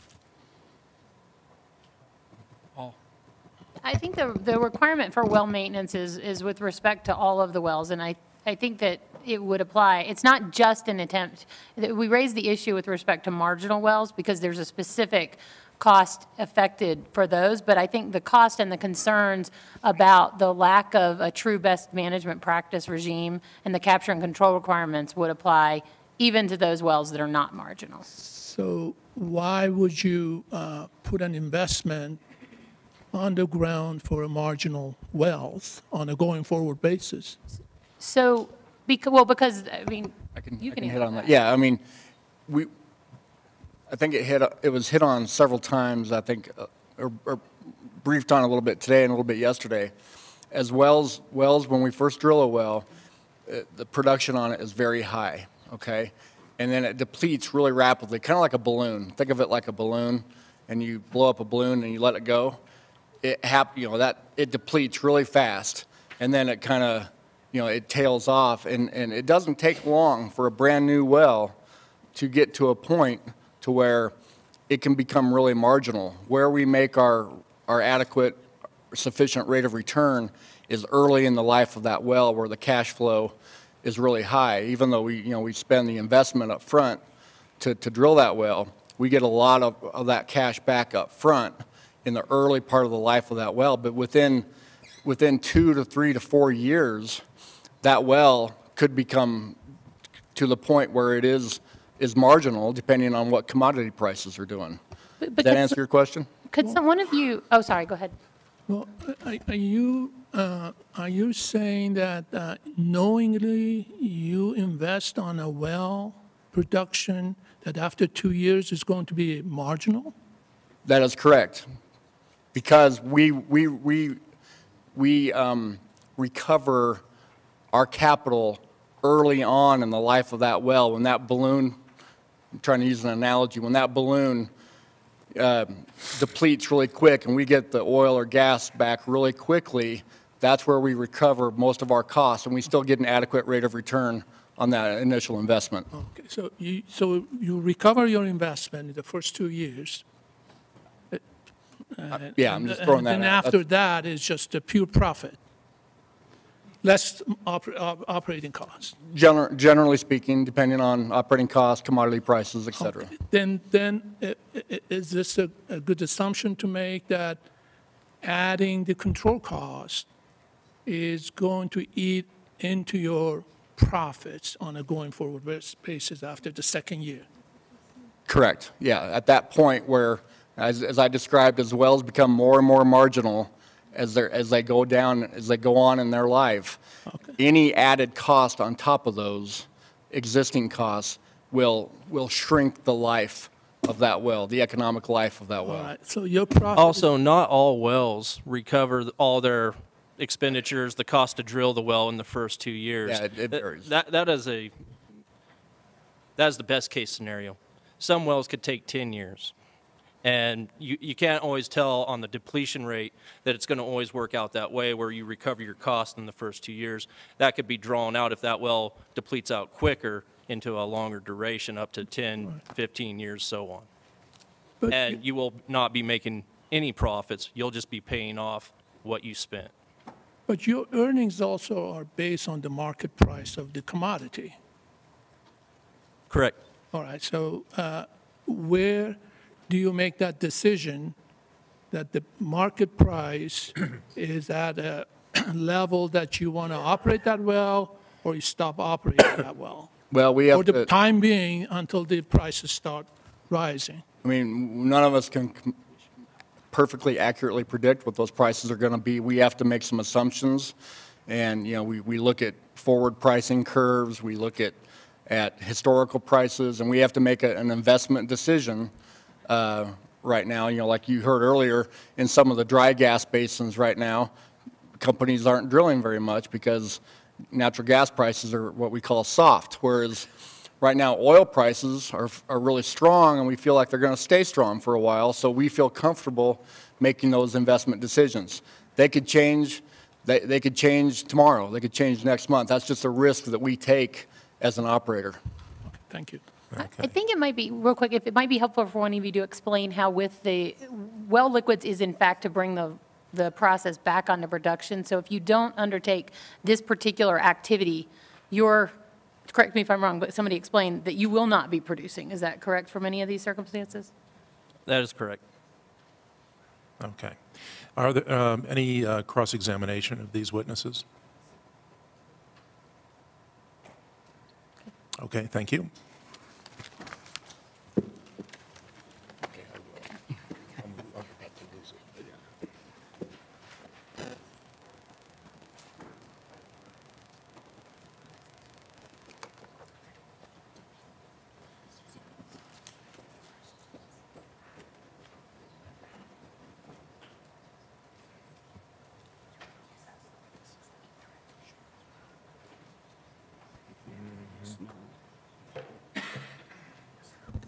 Good afternoon, Commissioners. My name is Ana Gutierrez with Hogan Lovells, and I'm presenting the panel on implementation on behalf of the Joint Industry Work Group, a panel which we plan to be very brief, so please be patient.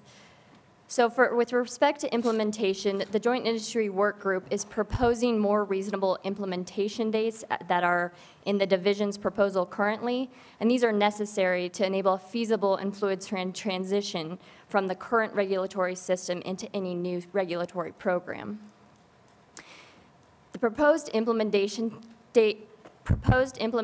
dates will cause significant increase in the air quality permitting and compliance workload for both operators and the division. And as you all, I'm sure, know, the division has a hefty workload and hefty permitting and compliance regime that is burdening on them currently. This will also create a significant resource pressures on operators, including identifying qualified personnel and training and retaining the appropriate personnel. So with this, the Joint Industry Work Group is proposing a practical approach regarding the implementation dates. And to address this approach, I'd like to introduce Tony Barledge. He's a air consultant for the Colorado Oil and Gas Association with Olson Associates. He's the Air Quality Permitting and Compliance Team Manager. And with that, I'll pass the presentation on to Tony.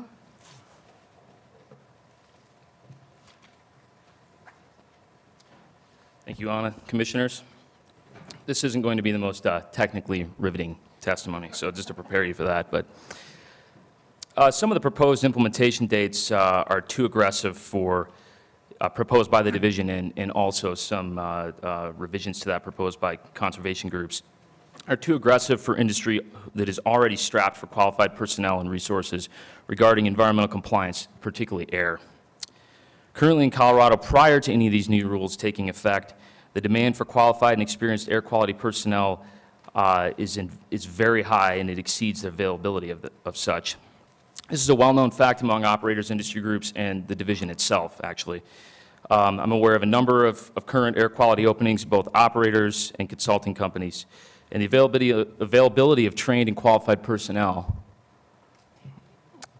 is very limited at this time prior to the increased workload which will result from this rulemaking. So another well-known fact is that there's a tendency of EHS personnel, particularly in air, in the Denver region to jump from one company to the next. And while there may be several reasons for that, it's clearly an indicator of limited availability of experienced staff.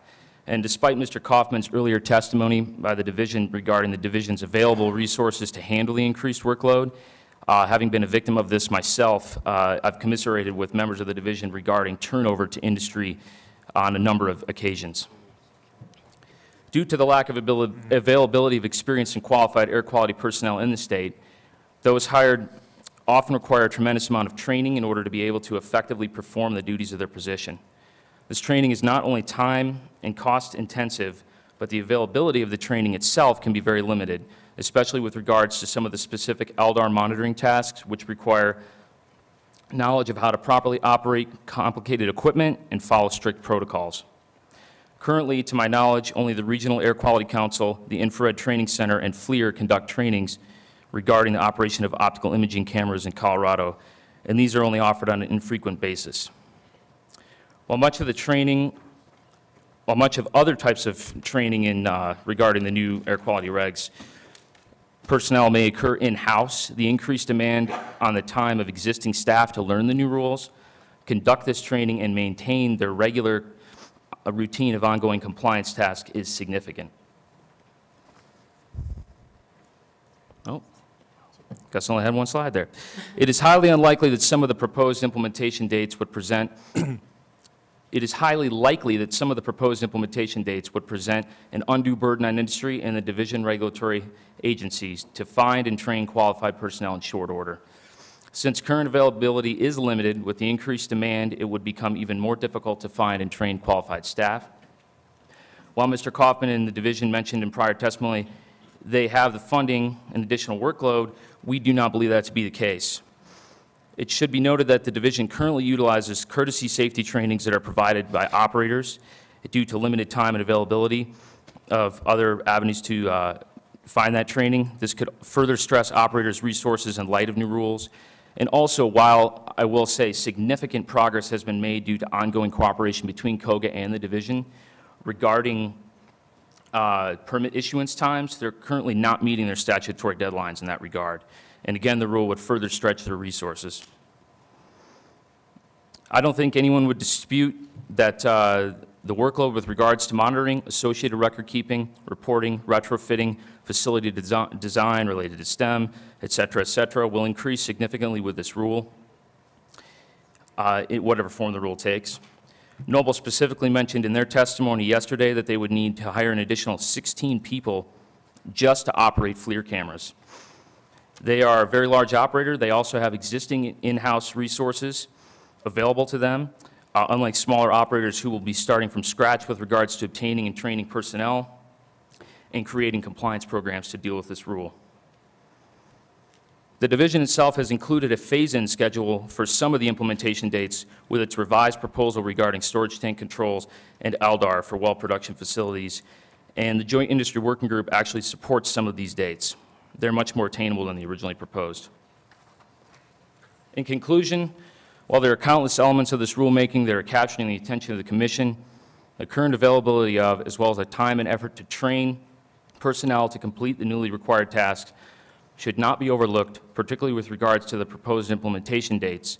The adoption of unrealistic implementation dates and could potentially set much of the oil and gas industry up for widespread compliance failures due to no fault of their own. Questions? Yeah, I have a question. Earlier testimony from Joint Industry Working Group witnesses emphasized job losses, potential job losses as a result of the proposed regulations if they're implemented. Are you suggesting that there are also some offsetting job gains and that in fact some of these jobs would be, pretty technical, highly paid Absolutely. That's definitely the case. We hear about major operators having periodic layoffs under the current environment, but on the EHS side of things, particularly in air, there's simply just not enough staff. I've recently hired 2 people who basically, for whatever situation, had to change positions. Within a day of them losing their position, I hired them. And that's just my company alone. But on the environmental side, it's very limited.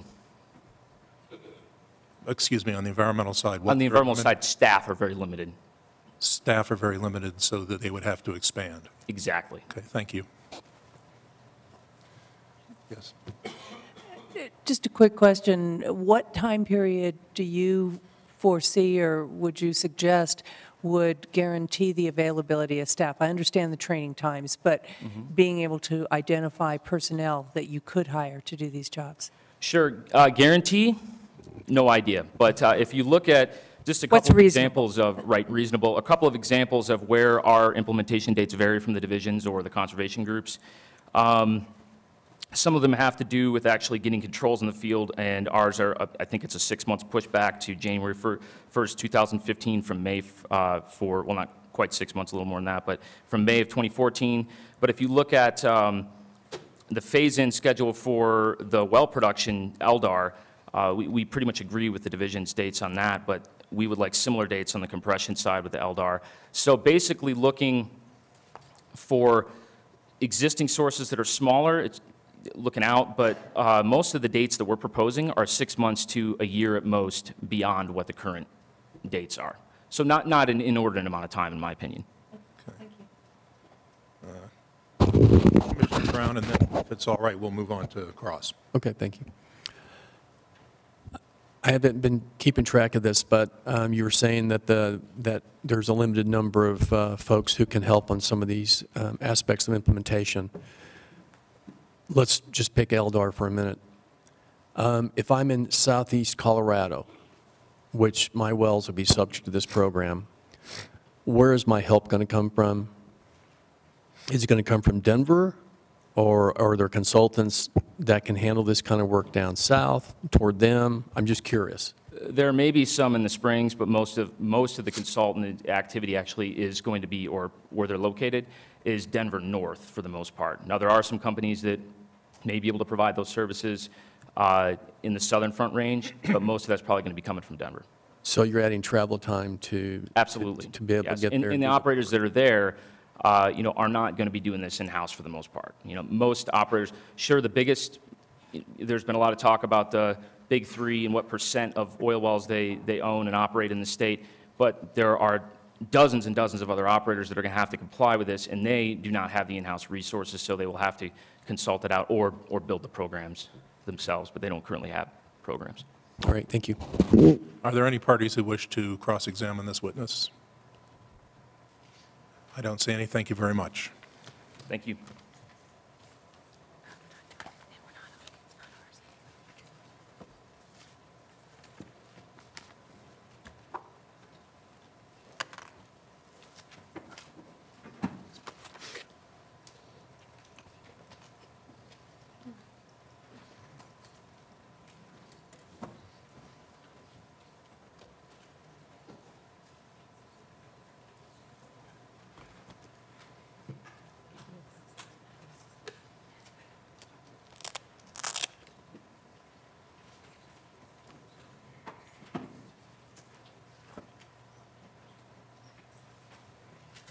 Thank you. Good afternoon. Jamie Jost and James Parrott from Jost and Shelton Energy Group, representing COGA on behalf of the Joint Industry Working Group.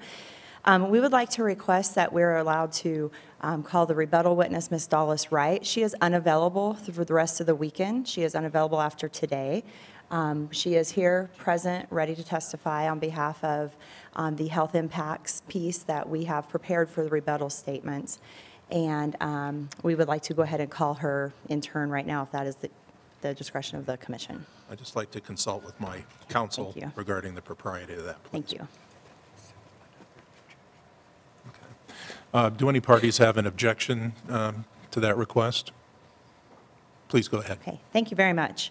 We will now hear from Ms. Dallas Wright from the Quality Environmental Professional Associates regarding the proximity-based regulations and health-related concerns. Several parties, Be the Change USA, EDF, and the local community organizations, have presented arguments or have made statements regarding the impacts to public health from the oil and gas industry. Each party relies on studies that either have significant flaws or do not reach the conclusions for which the parties have advocated. Ms. Wright will address each of these during her presentation. And at this point, I'm going to turn this over to Dallas Wright. Thank you. Thank you.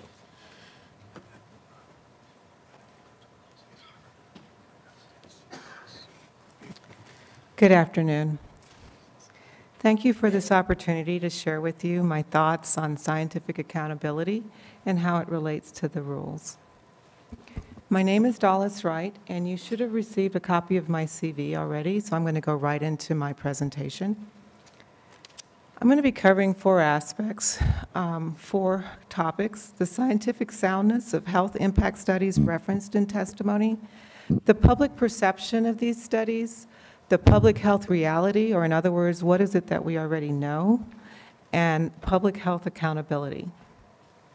First, let's look at the scientific soundness. EPA has four principles that you should follow whenever you're writing a risk assessment. If you see at the bottom of some of my slides, because I had so much information, there's reference slides at the very end that are put there for your information as commissioners. But reference slide number 36 actually covers the four principles, but I'm going to be focusing on this particular one, how a researcher, if a researcher is reasonable in their approach to their research. Basically, I'll be looking at the sound, if they're using sound judgment, if the way that they present the information is presented in a manner that is complete and balanced. The three studies that I'll be focusing on are the Patron, McKinsey, and the Colburn studies, primarily because they're the ones that are referenced in testimony.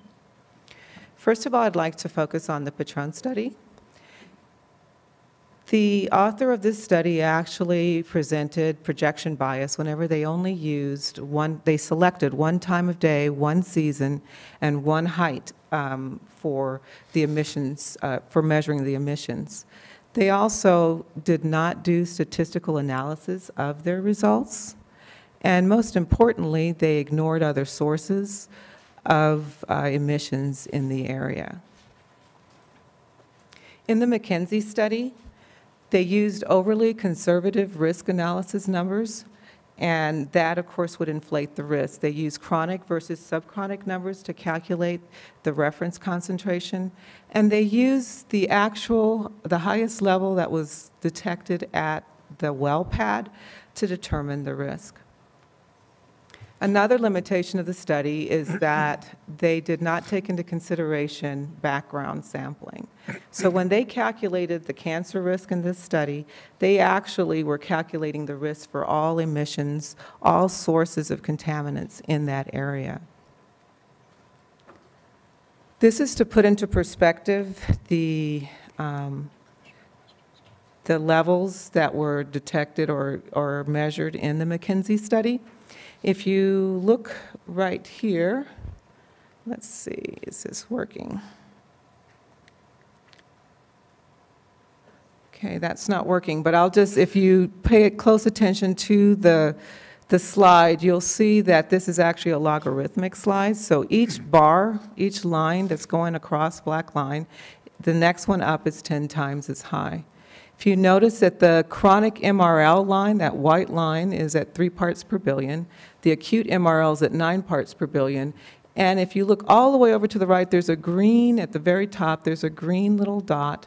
That is the highest level that was found in the McKinsey study, the maximum parts per billion.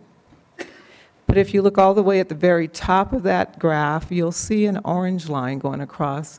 And that is actually what you and I are exposed to whenever we fill our gas tanks. So you can see the relative exposure that we're talking about. To put it into further perspective, that circle that's there on the graph is the calculated cancer risk that McKinsey did in her study. And if you look over towards the middle in that yellow section, you'll see that the relative risk of actually dying from being struck by lightning is higher than actually getting cancer from some of the exposures that were measured.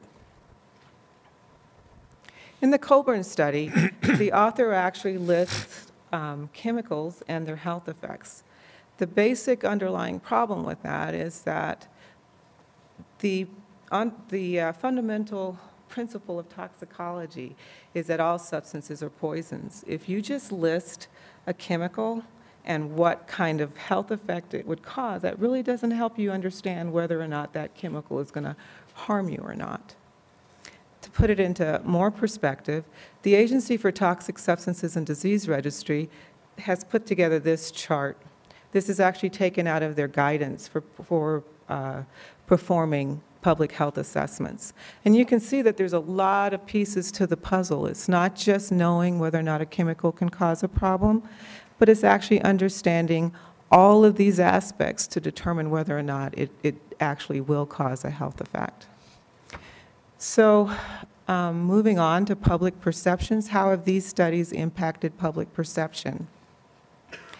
If I were to invite each one of you to take a cup of something that on average has 500 micrograms of carcinogens and on average 250 milligrams of mutagens, I'm sure that you probably would hesitate to drink it.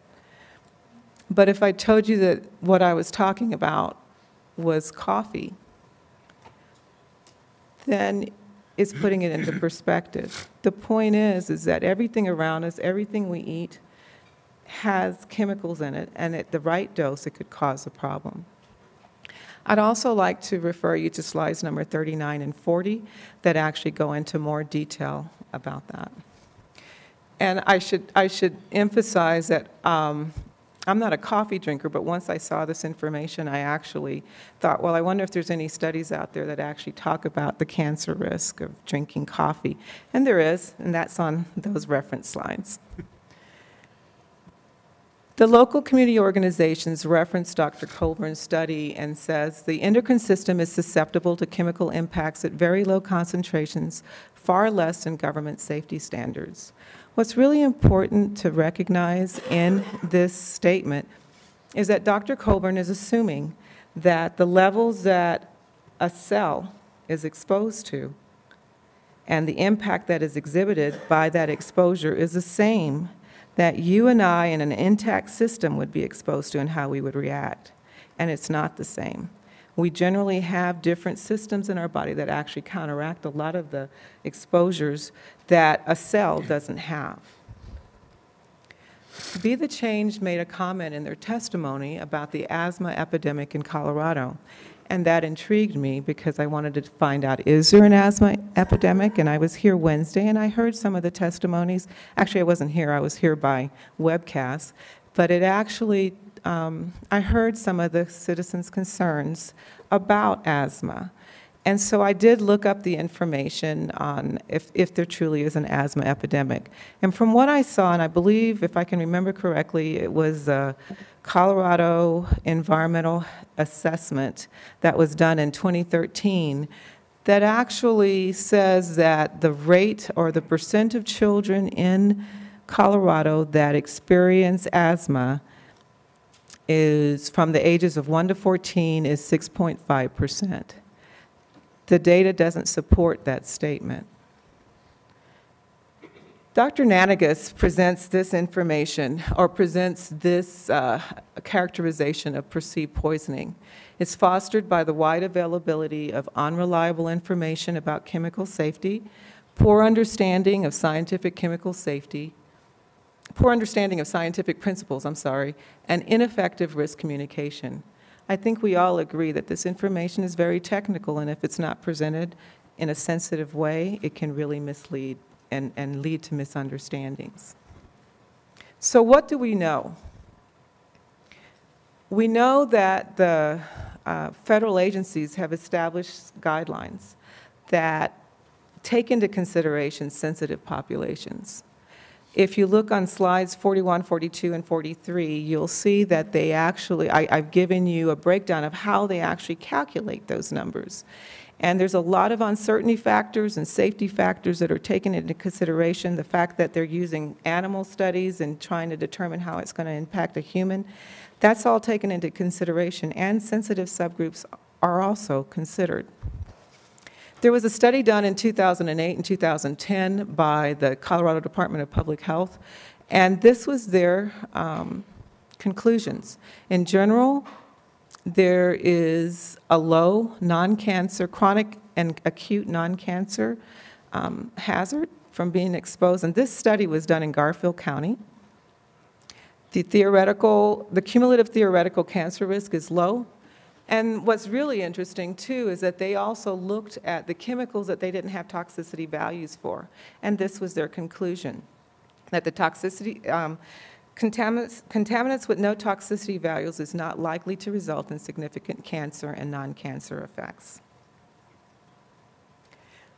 Another study that was done by the Sacramento Research Institute, one of the things that I like about this study is the fact that they use the EPA guidelines for expressing limitations in studies, and they almost follow it word for word. If you look at reference slide number 44, the authors actually were very careful to present the information in a way that was very clear to the public.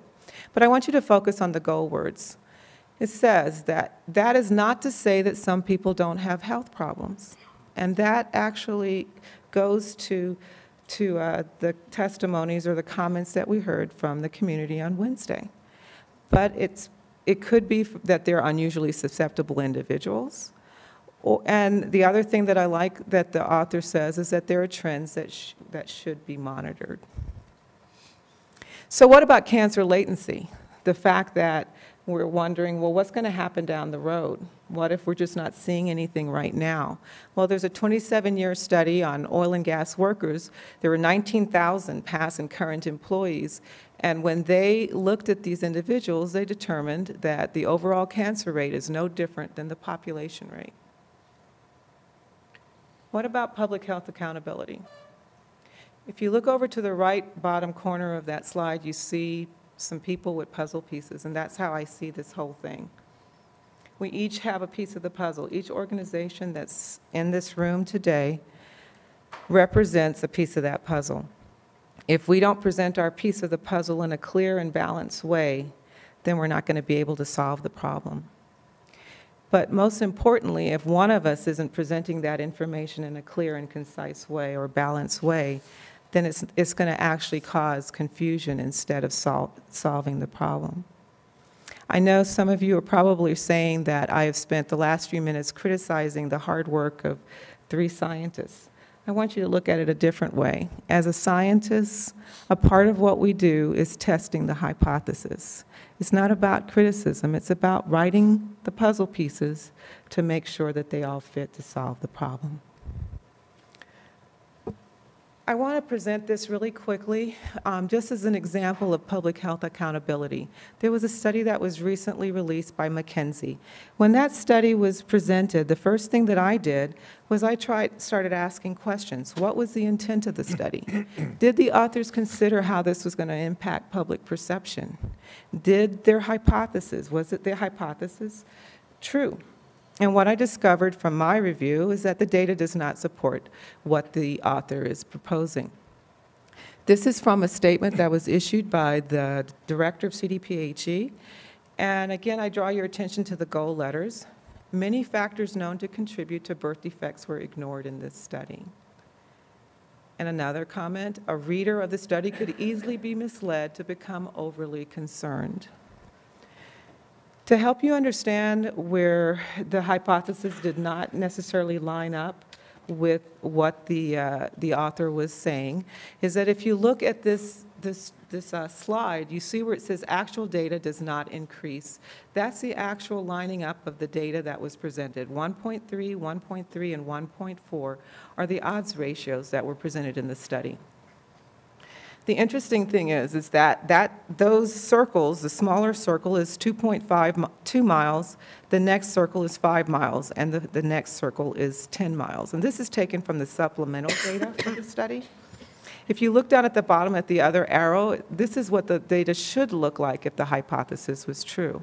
The odds ratio should be increasing as you get to the 2-mile radius. In other words, if you're looking at an exposure dose, the closer you get to the emissions, the more chance you would have of having congenital heart defects. But what the author shows is that you're seeing a higher odds ratio at 10 miles, but not at 2 and 5. Schomburg says it this way: conflicting and misinformation regarding medical diagnosis as to cause of illness may impact the effectiveness of medical intervention. And again, I point you to some of my reference slides. The point of this is that we need to be cognizant of the fact that whatever we do does impact each other as a community. CDC has 10 essential public health services. Number 3, the bullet number 3 says inform, educate, and empower people about health issues. How does that stack up to these 3 studies? Did the 3 studies inform? The Patron study results are not statistically based. McKinsey, the assumptions are not reasonable. The Colburn study results are not useful without more information. Did they empower? The public isn't any closer to knowing the truth if you just look at their studies without understanding the scientific basis. Are the studies reasonable as defined by EPA? No, they're not. So as I close, I would like to say this to this commission. As you put your piece of the puzzle on the table, I encourage you to make sure that it is balanced and that it is presented in such a way that the public truly can understand why you're doing what you're doing. Thank you. Thank you.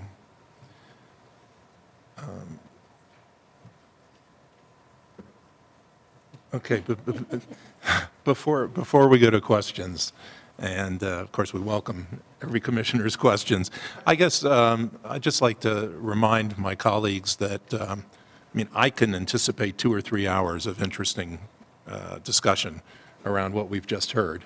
And if we were in an informational hearing, it would be very productive and useful, and I think we'd all like to be informed. So I just ask that my colleagues consider how the information that they're going to be obtaining from their questions relates to their ability to make good policy decisions regarding the rules that are before us.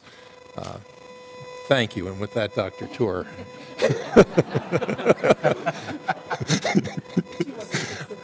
Now that I've made an enemy for life. That wasn't aimed at you. That was just a thought I had. It was somewhat aimed at myself because I think I've got about 25 different things I'd like to learn about. Go ahead, please. Any other commissioners have questions? All right. Any cross-examination of this witness? One. Okay. Let's go down the list. Or just one? Well, is there just one? Anybody else that we're not seeing? Okay, sir.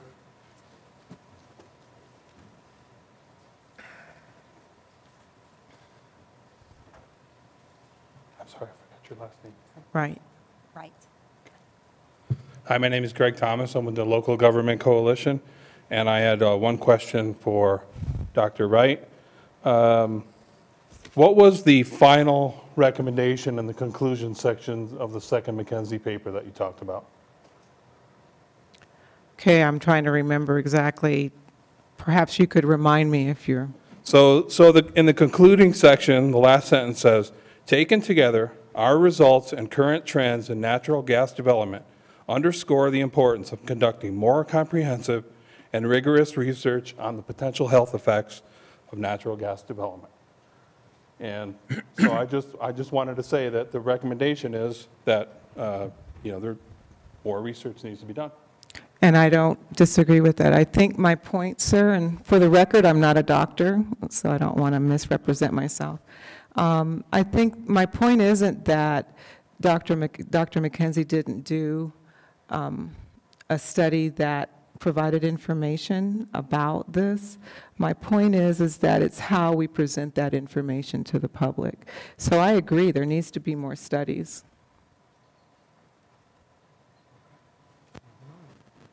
Okay, thank you very much. Do you have another panel or other witnesses?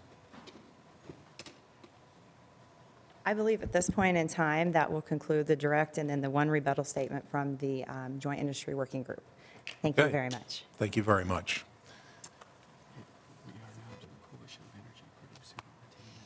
All right.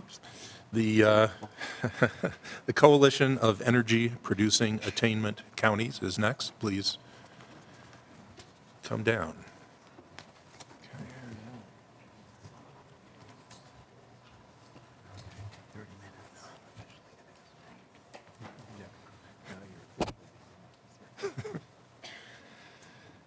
Thanks. Should have told me that yesterday.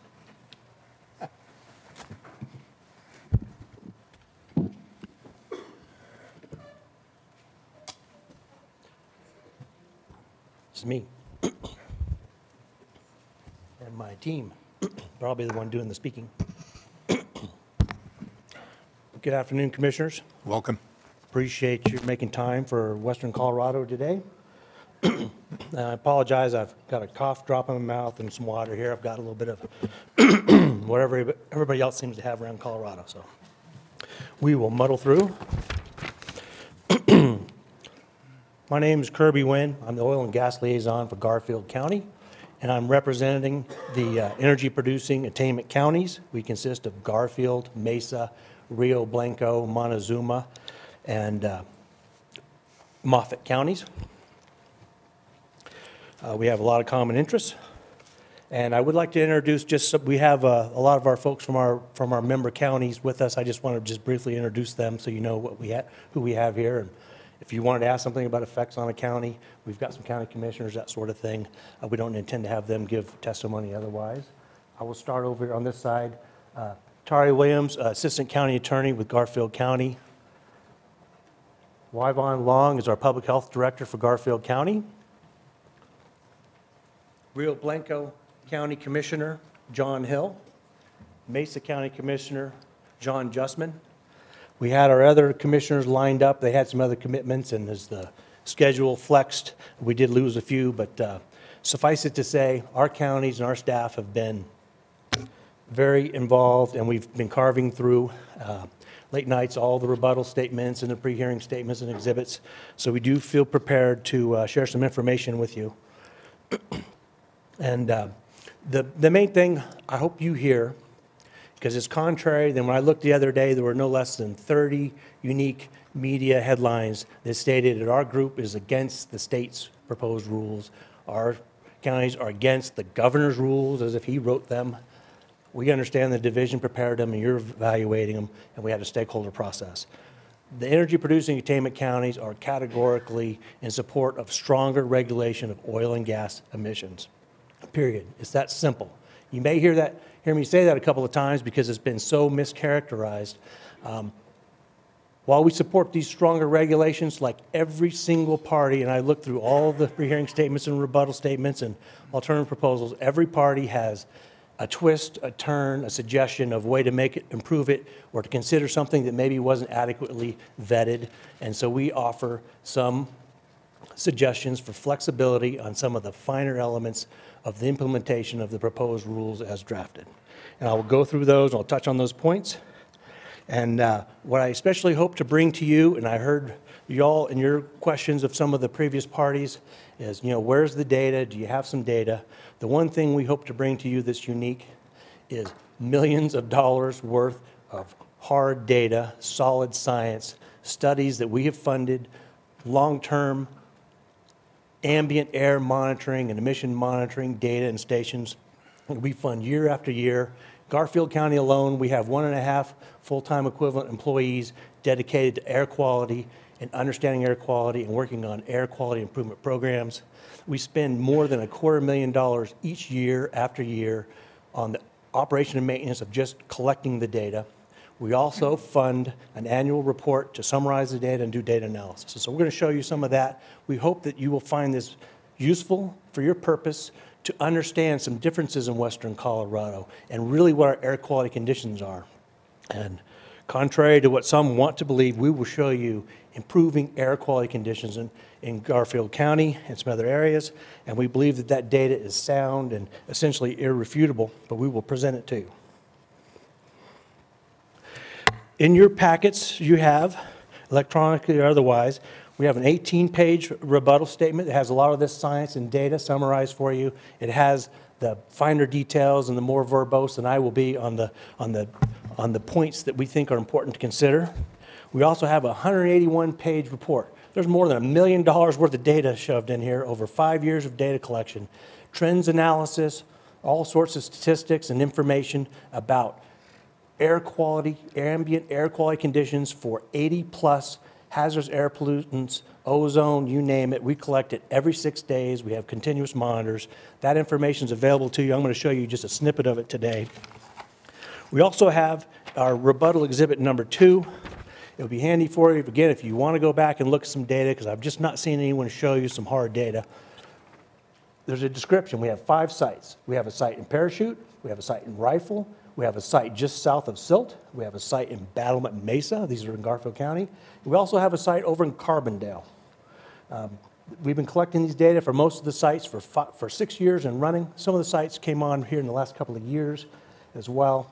And on the back of that page, if you get a chance to look at it, you can just see, this is a list of all these chemicals here. You can't really see it from here, but it's a ton of information. And I'm going to show you a sliver of it, and we think it's compelling. Our exhibit number 4 is from one of our Air Resources, Inc. It's our consultant. It describes the technical veracity of our data. It describes the protocols, how they did the trend analysis, and it demonstrates and describes where you can find our data published online. It's available to the division constantly. We give it to them. They look at it. But we found that it's just been absent within this whole process. So we want to show that to you. Okay, is it just the mouse click to move it? Aha. The right button, I'm going to take a wild guess. So again, about us, we're the five counties and interproducing areas of western Colorado. We also have a lot of similarities. You'll hear from the eastern counties. We see a lot of things the same way that they do in terms of economic impacts. They'll hammer away and describe the importance of some of the economic things. We're going to focus on the science and the hard data. We support, to degrees, regional regulation of oil and gas operations and many of the division's proposed rules. We do not think that western Colorado is an exception zone where you can, oh, we're just not going to do these rules. We support stronger regulation of oil and gas emissions, categorically, simply. We request the Commission to consider some of this actual data we have from our EPAC area.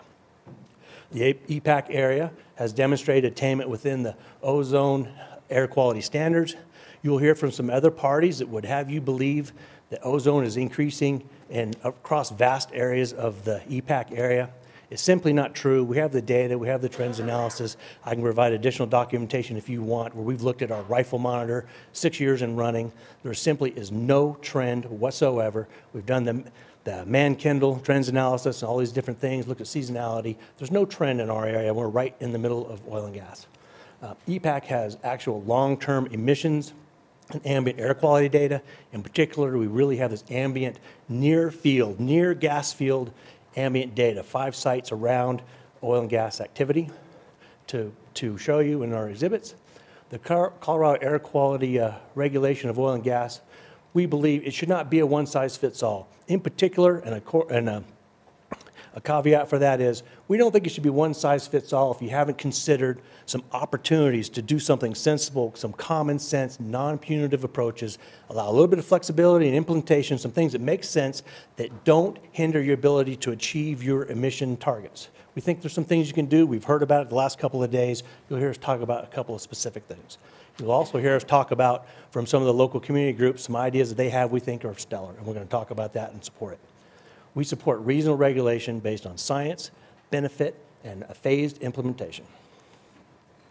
Our position is to, again, the Northern Front Range and Denver metro areas, as we all know, that is the only non-attainment areas in Colorado.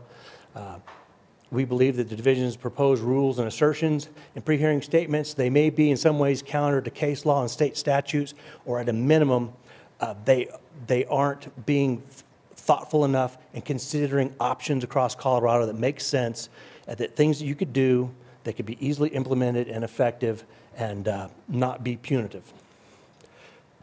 We think the division has maybe not demonstrated fully compliance, alignment between the new regulatory requirements and feasible implementation plan.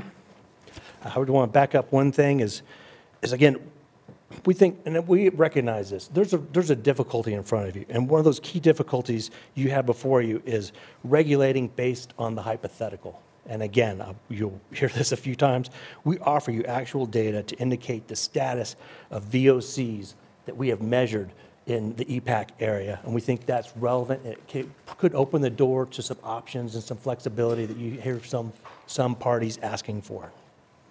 So again, the Commission and Division, we believe, needs to develop and communicate an effective enforcement strategy before approving these new regulations. Yesterday, it was surprising, but we heard from Mr. Kaufman, I believe, talking about, well, for certain very key elements of the rules, he said, well, we'll probably get like a stakeholder group together to figure out really how to implement that or decide what's an appropriate BMP and things.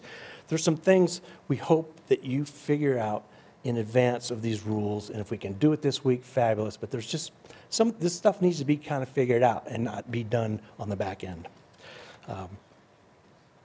Also, let's see, for growth in the oil activity, growth projections for oil and gas activity. We've read through all those documents. We've heard a wide array of projections and estimates and models. We absolutely believe, and we're living it in western Colorado, that those growth projections that show continued growth in our dry gas areas, maybe this direction for you all, is it's overstated, it's a little bit simplified. we're not in a position to heavily evaluate whether the DJ is right or wrong, but we know in western Colorado, it just doesn't really resonate with what we know and the cycles that we see up and down, and we're on an absolutely down cycle and a non-competitive situation with our oil and gas operators. We do request that the commission address differences in growth projections between western Colorado dry gas and liquids-rich eastern Colorado, please. There's some good alternative models presented that we saw in the last couple of days. And again, our activity is definitely down. It's going to be down for quite a while. The rules and decisions about flexibility during implementation, we just believe that they should be based on a sound understanding of the dynamics of our oil and gas activity and the growth and the shrinkage therein. We just encourage you to really think that through and try to understand it. And again, maybe it opens up a reasonable door to think about western Colorado might be a little bit different in these finer elements of implementation. We are for these stronger rules. Leak detection and repair, we've heard a lot of testimony about that. In our counties, we get together, we've read through all these documents, we look at it, and where we came down, we saw some common sense things that seem to be non-punitive that at least merit strong consideration. If they won't hinder your ability to reach your emission targets. We support common sense, non-punitive approaches, as I stated, and specifically, we support WPX has some step-down proposals in the LDAR program. Again, we just urge you to look at that and see if there's something common sense in there that allows you to meet your targets, but allow some flexibility that makes sense in western Colorado. Here's one. We absolutely agree in principle with the local community groups that portions of their alternate proposal to improve transparency through public access to site inspection and other compliance data, again, within reason. We heard, actually, it was refreshing to me. I had this slide sitting in here, and I heard one of the commissioners ask yesterday, well, what are you going to do to make this information available? The public really has a reasonable need and an expectation to be able to see how this new national standard setting rule is being applied, and is it effective, is it not? Is the division adequately keeping up with this massive inflow of data to evaluate what's working, what's not, and adaptively managing it? We agree within reason and for certain at the level that we'd like to see in the rules and a plan better than what we heard yesterday from Mr. Kaufman, to have a plan to really review the LDAR data and communicate to the public how well it's working. We're not proposing that you create a massive new database and system and every single report is available in 4 days or 14 days or whatever your public may say you need, but something reasonable that really shows us all what's working and where the opportunities are to even strengthen and making it better. Cost-benefit analysis. It does not, we've been through it all, the preliminary and the final. It just flat out does not include fiscal impacts to local, county, and state, especially federal governments, severance taxes, those sorts of things. We've heard a lot of testimony about these marginal wells, stripper wells, and things that may go out of production. These are the type of things that are going to crush eastern Colorado counties and our EPAC counties. It's going to really hit our bottom line and make it difficult. And so, again, just please consider if you any way you can carve into that data and make some accommodation and understanding of what it's really going to do to bottom lines for jobs and for tax receipts, that sort of thing. We feel that would be important to somehow consider that type of impact. And I believe you'll hear from the eastern counties a little bit more on that. We believe the cost-benefit analysis inadequately addresses differential costs as well. We've been through it all. We've heard a lot of testimony about it already.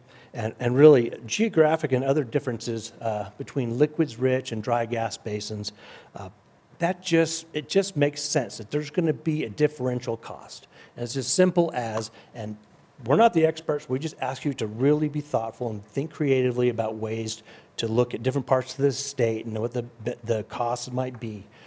But simply, if you have a marginally producing wells or in a remote area of Colorado, and if it costs $10,000 to do everything you do with the new rule, and then you go to an identical site, but it's over in the DJ and it costs the same $10,000, but that well's producing orders of magnitude more, revenue. It just, there's a balance there somewhere that just needs to somehow be factored in. And again, while you consider making sure you achieve your emission targets. Air quality monitoring, I promised you data. We're going into some data, and I appreciate you all taking a look at this. I really hope you take a time to look at the exhibits in our rebuttal statement. We have some compelling information, and again, we're talking about millions of dollars of investment of local, county, public funds to kick this off. At every turn, as our counties and we have a fantastic partnership, technical advice and different things where we work closely with the Air Pollution Control Division. That's a valued partnership.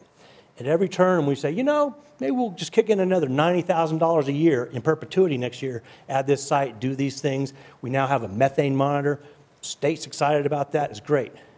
Here we are in our rulemaking, and we're not seeing this data really put to use in a meaningful way that we believe that it deserves credit for and consideration. So on this plot here, this is a plot that I did get from Gordon Pierce of the Air Pollution Control Division. It's data for our rifle ozone monitor, continuous monitor. It's EPA standards. It's up to snuff. It's the monitor that people use to find out if you're in or out of compliance. It's the top of the line. And so we're looking on here, and this, again, I got this from him. He has various western slope, western Colorado monitors on here. I tried to highlight for you. Is this red button going to turn it off, or is it going to be a light? I don't want to turn it off. Who knows how this works? Is that red thing going to be a light, or is it going to shut off? It should work, but it's not very bright. Well, it doesn't matter. If you can you see on your screens pretty well? So the lowest heavy red line there with diamonds, that's our rifle monitor. You can see the air quality standard there. It shifted slightly off at 0.075. We're well below that. When I talk to your technical staff and I ask, and it's like, so we're 60-something, 65. So what does it take to get to 75? Are we at risk? We want to know. We collect all this data. We're spending a ton of money, and we really want to know what we need to do to knuckle down and advocate for rules that make sense. And he said, you know, you're so far from being in exceedance level at the current standards. He said, as I understood it, there's really not a reasonable scenario where you're going to ramp up a bunch more oil and gas activity and that alone is going to cause you to have a problem with that current standard. It would have to be something unusual. Among other things, the industry practices are much better than they've ever been, and this monitor was there when the practices weren't nearly as good at emission control than they were before.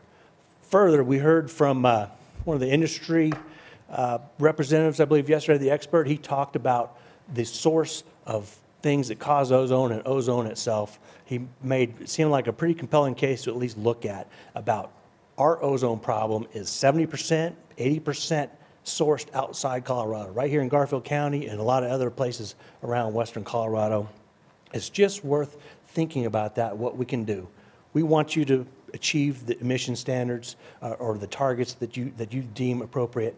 We just ask for some consideration of the finer elements of some implementation and just consider what makes sense in western Colorado, and that it's not always one size fits all without considering some regional options that also get us all there and protect the public health. See if I had some else on here. Kirby? Yes, sir. Yeah, you have 16 minutes or so left, just Okay. in case you wanted to get Yep. other speakers. I have my little alarm there, so yep. Okay, good. I'll be the speaker, and we're going to get there. Maybe. Or you will say you're all out of time. So go on. So again, this is the hazardous air pollutants data, VOCs data that we have. Look at this graph. I want you to take a look. You see that big, bold red arrow? I'm not an artist. I've done a lot of science and studies of my own of different types.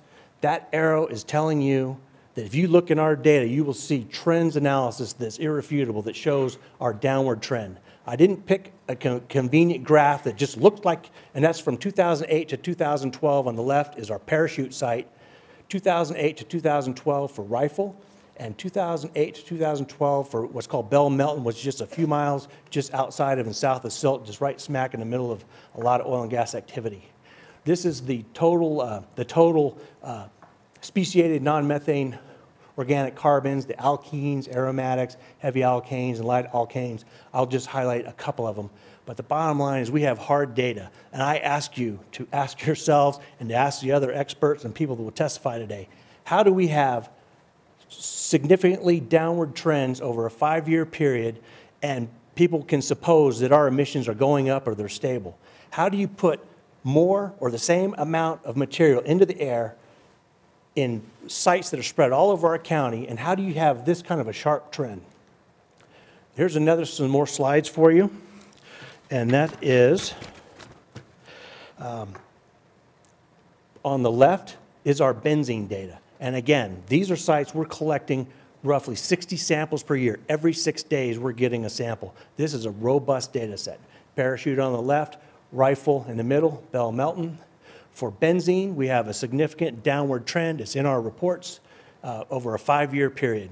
How is benzene going down and emissions of benzene going up? I can't wrap my mind around it. I'd like, if an expert wants to explain that, that'd be great, because it's year after year is compelling and it's clear and it's in our reports. On the right, sort of a methane analog, if you'd like to choose, that's ethane. Just in the last 2 years, we have a continuous methane monitor, so I'm not going to show methane trends. We don't have the data for it yet, but we're going on 6 years of data of ethane. Look at those trends in Parachute, the Bell Melton south of Silt, and also in Rifle. All 3 of those sites, significant downward trends.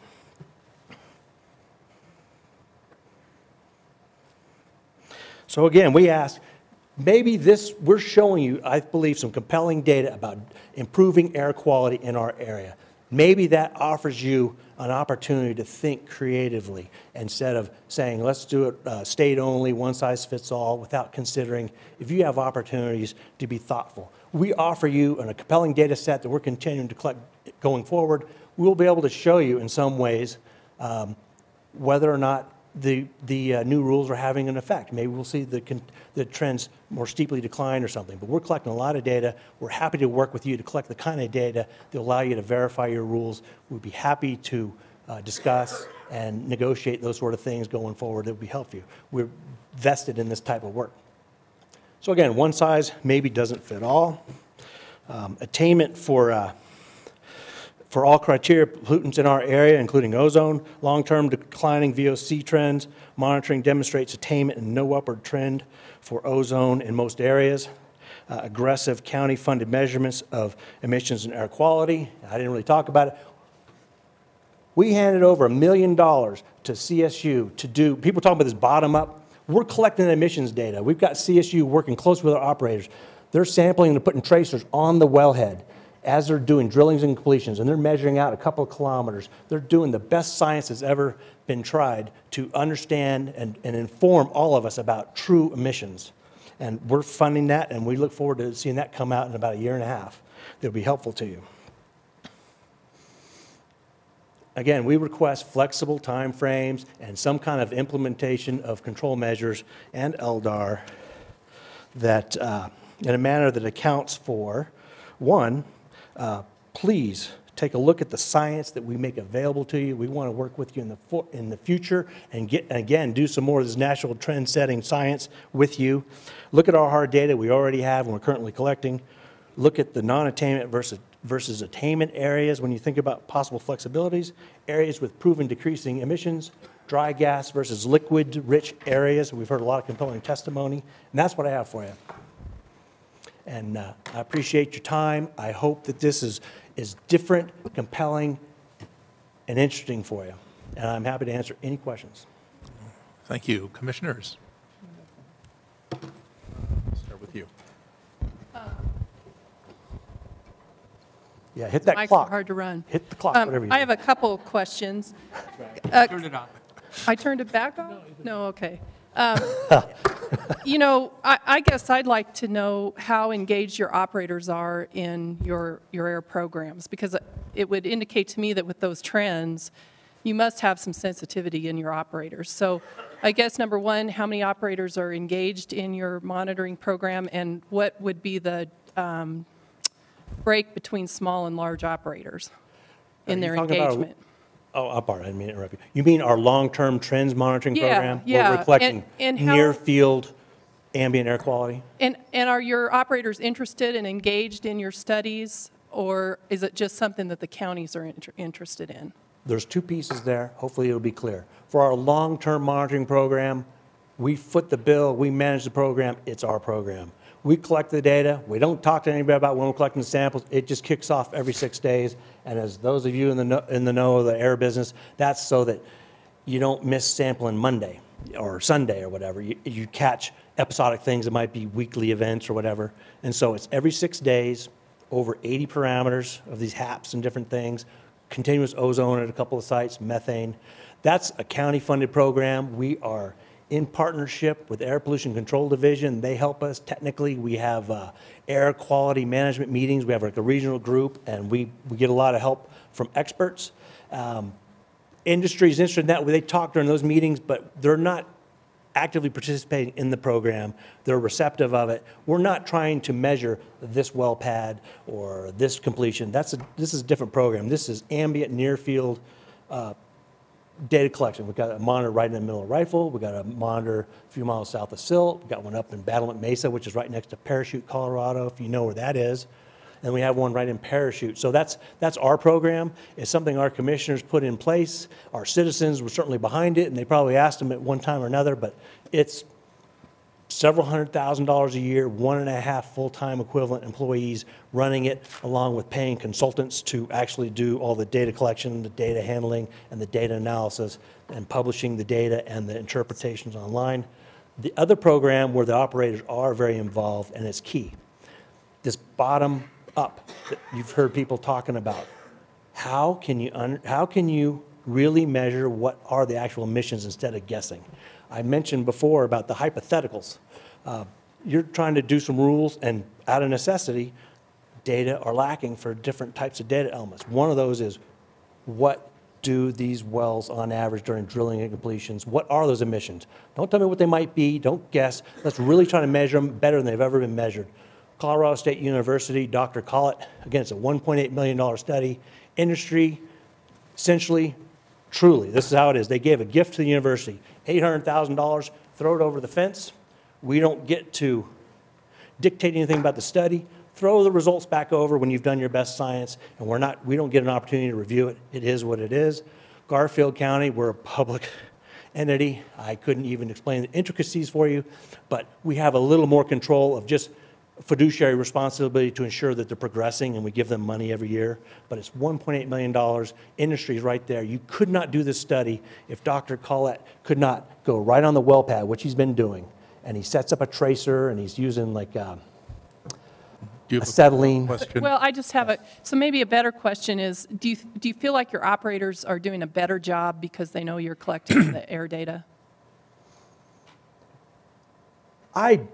You know, or in our experience, I couldn't really speak to that and say there's a fact there. This I know. Our operators in Garfield County and Rio Blanco County and Mesa County is real simple. And the record is clear in the Oil and Gas Commission hearing records and a little bit in the Air Quality Commission records, dating back to 2006 when industry activity in this dry gas area was really coming on, and operators starting to say, you know, 40-acre spacings, let's go to 20. That was a pinch point. Garfield County obtained party status to those decisions on whether they would allow people to drill that sort of spacing. We pushed for, and we got, and it wasn't just us, but we absolutely pushed for enclosed combustors, enclosed flares, and combustors, auto igniters, and we had for several years running in the Oil and Gas Commission rules, and we were a party to help make that happen. Rio Blanco County, Mesa County, and Garfield County were the only counties in the state that had these advanced VOC controls and emission controls near buildings and facilities and that sort of thing to protect it. So our operators, they've been right there. They didn't fight that, and it's worked well. What we've seen is, and in Garfield County, hopefully to illustrate, I'm a staff member. I'm all oil and gas all the time. That's what I do for Garfield County. That's been going on since 2004. And I'm the complaints department. If residents have issues, they've got my cell phone. I got a call last night at 11 o'clock at night. Got the problem resolved at 6 o'clock this morning. Records email wants to see it. We invest in this, and we get with the operators. We have a collaboration, and so we work closely with them. They're responsive, and they've done over and over again many novel, new advances to improve things in Garfield County. Water management, we set the standard in Garfield County. DJ's coming along, reuse of water, water handling, piping water instead of trucking. So there's a close partnership. Mr. Wynn and all other future witnesses, please imagine that during the questioning and the cross-examination that your clock is running, as opposed to not running. So brevity being the soul of wit, and the most effective form of communication. I would encourage. This isn't aimed solely at you, but I just encourage witnesses to shorten their responses if possible. That's appreciated. Maybe I'm remembering. Maybe you can give me a short answer on this one. Going back to that trend. Anything but yes, no. Okay. Going back to that trend slide. All right. So are these monitors owned by the state to gather this data? Garfield County owns these fixed monitoring stations. We also have a mobile monitoring station that cost us over $100,000. This is our 5th site we added. But this is a county program. The state may own the ozone monitor itself. I know when we got that in Rifle, it was a state grant, and they said, hey, we want to put a monitor in here. It's sitting on top of a Garfield County building. All right. So I just want to understand the basis of the, so comparing the level of the activities back in the early years as compared to the later years, can you just give us a picture of that? The volume of production increased, leveled off, went down? Production levels leveled off 2012. That was our peak. Drilling dropped off. It took a little bit for the production to taper. We're now coming down, and we saw some graphs where people showed that actually for Piceance, gas production coming down. It took a while. We started losing activity in 2009 as far as drilling. There was, for a lot of reasons, they kept drilling when the price went down. There was contracts and things, but when the drilling started going down, we're just now seeing the production go down. And relevant to your question, when I talked to the Air Pollution Control Division staff, they told me, and I asked twice, I called back a week later, sir, are you sure? I need to understand this. Brevity.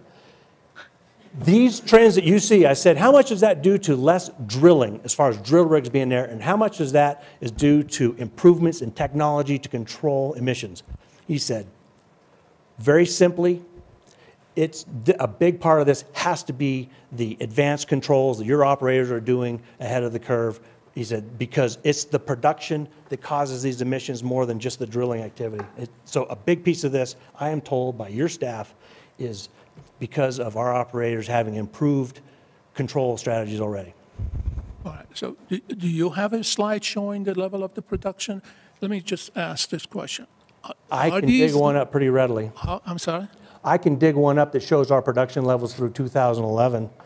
I can't give it to you in the next 2 minutes. But okay, these are all marginal wells we heard from the previous testimony, that the level of the production has dropped dramatically.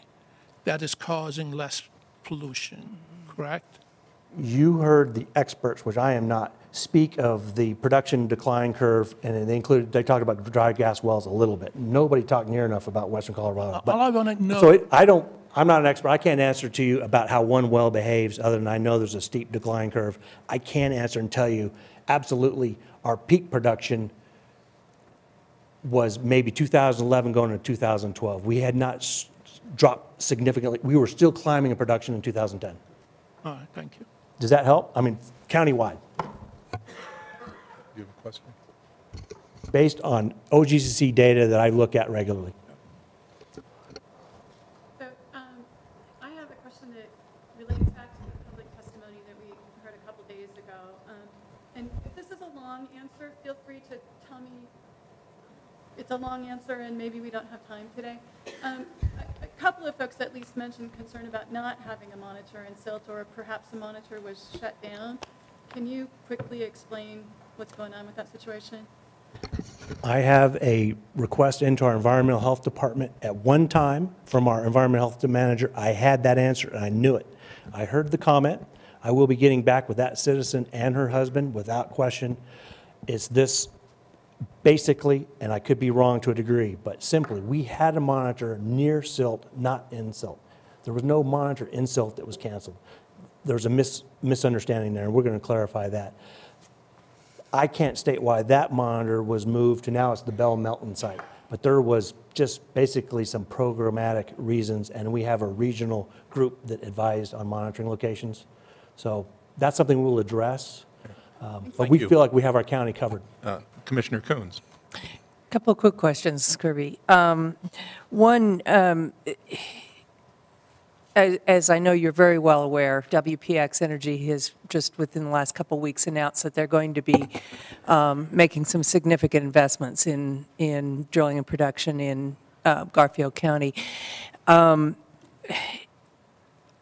Based on that, what's your feeling about would the alternate proposal that WPX has proposed or submitted to the commission, would that satisfy the county's concerns?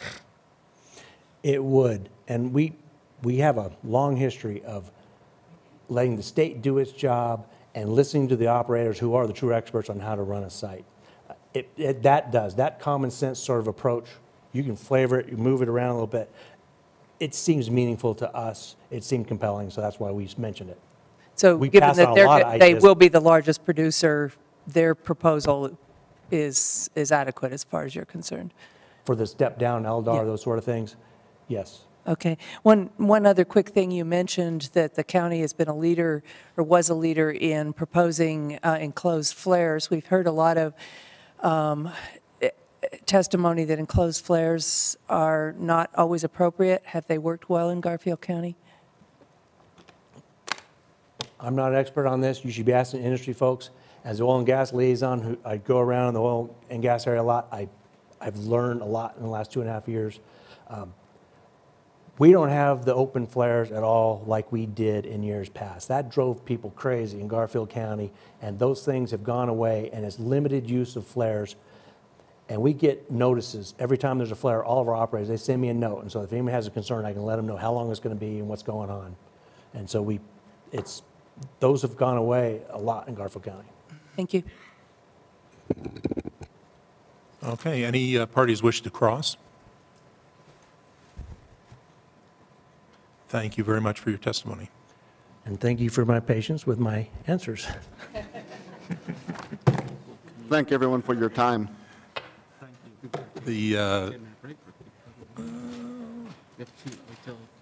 Let's take a 10-minute break. Good idea. I'm sorry.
discussion? I'm sorry. Can you hear me? Please introduce yourself and your organizations you're representing, and let's proceed. Thank you, Chair Lowy. My name is Matt Sura, and I represent Weld Air and Water, Grand Valley Citizens Alliance from Garfield County, Community Alliance of the Yampa Valley out of Routt County, Citizens for Clean Air out of Mesa County, Western Colorado Congress on the Western Slope, and Conservation Center out of Delta County. At the outset, I'd like to thank you all and your staff, your excellent staff, both at the Commission and in the division. They've been fantastic in answering all our phone calls and even meeting with us on occasion. I'm going to give an overview of our position, then allow our experts and affected local community members to speak. In an effort to save time, I'm not going to introduce them, but allow them to do that themselves. We enthusiastically support these regulations, but have asked for really moderate changes and adjustments that are really nothing more than, unfortunately, the changes we have proposed have been mischaracterized as an effort to do hazardous air pollution rulemaking, and that was never our intent.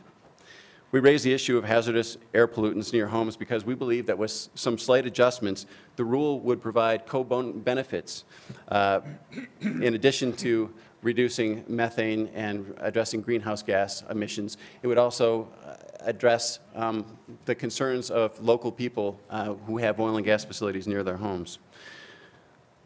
We also believe that our proposed adjustments are a safety consideration that are also within the purview of this rulemaking. The memo from Anadarko and Noble claims that we submitted a whole new statement of basis and purpose to this rulemaking, and that's just not the case. As we stated in our pre-hearing statement and still maintain, we are just proposing extremely moderate changes that fit within the current statement of basis and purpose. The statement of basis and purpose was written intentionally, we believe, to be quite broad. It states to address hydrocarbon emissions from oil and gas facilities, including well production facilities. It goes on to state that the Commission seeks to minimize fugitive emissions from leaking components at compressor stations and well production facilities, and goes on to include gas wells. What we're proposing fits well into this statement of basis and purpose. We do not believe that the mere fact that we happen to mention that along with the VOCs that are being controlled by these regulations, some of those VOCs happen to be hazardous air pollutants. That doesn't magically turn this into a hazardous air pollutant rule. And certainly the adjustments don't warrant that.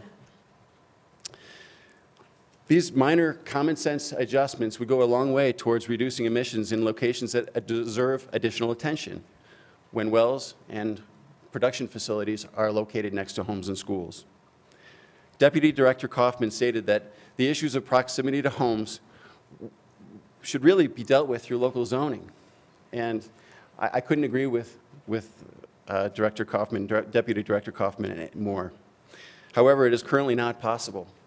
The City of Longmont is being sued by our state government for trying to use local zoning to control and restrict oil and gas development in residential zones. I encourage you not to pass on this issue of proximity or to say that it needs to be handled by local zoning or that it should be the Colorado Oil and Gas Conservation Commission's responsibility. All that may be true. But the reality and the context of the current regulations that we have today are your charge. You have to try to deal with what we currently know. We know that local zoning can't deal with the issue of proximity to homes. We know that the Colorado Oil and Gas Conservation Commission has passed regulations that allow oil and gas facilities as close as 200 feet from homes and schools under certain conditions. So there are three major exceptions from the Colorado Oil and Gas Conservation Commission that allow wells to be placed as close as 200 feet. As you will see from our presentation, those exceptions swallow the rule. And despite what Mr. Jacques says, we're not asking you to revisit the setback regulations. We're asking you to regulate this industry within the context of existing law. There are three cost-effective, common-sense strategies for dealing with the reality that wells are being drilled near homes. These have been handed to the staff to be differentiated from the COGA's proposal. We've put it in yellow. That way you'll know that you're looking at ours rather than the Colorado Oil and Gas Association's proposal. It's also a little shorter. First, we're saying that the emission controls when tanks are located close to homes and schools should be implemented.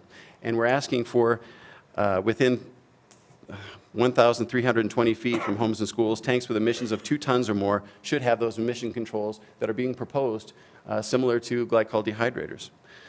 Tanks, as we know from the staff presentations that we've seen so far, are a far larger contributor to VOCs in the state than glycol dehydrators, and therefore should be subject to stricter requirements when they're placed in neighborhoods.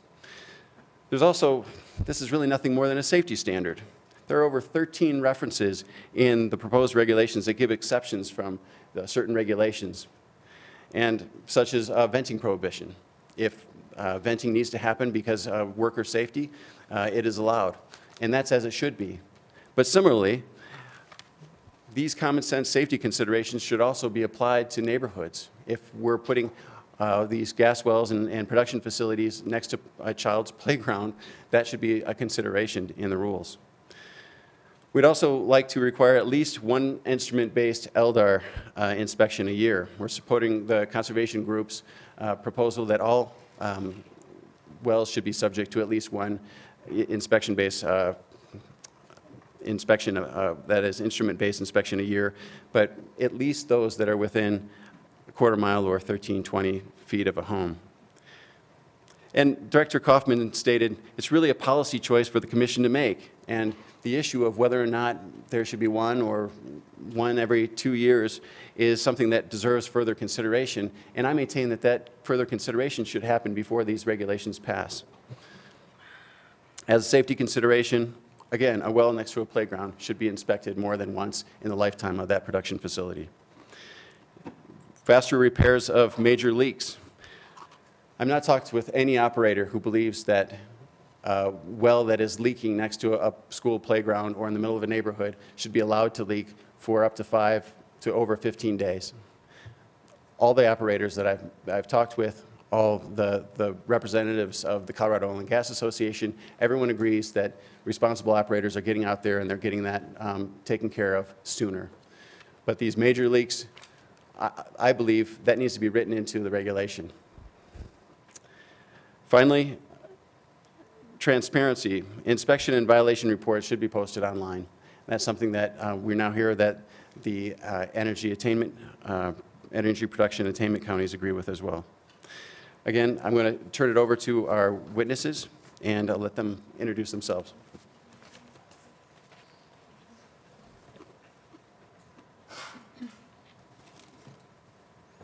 Good afternoon.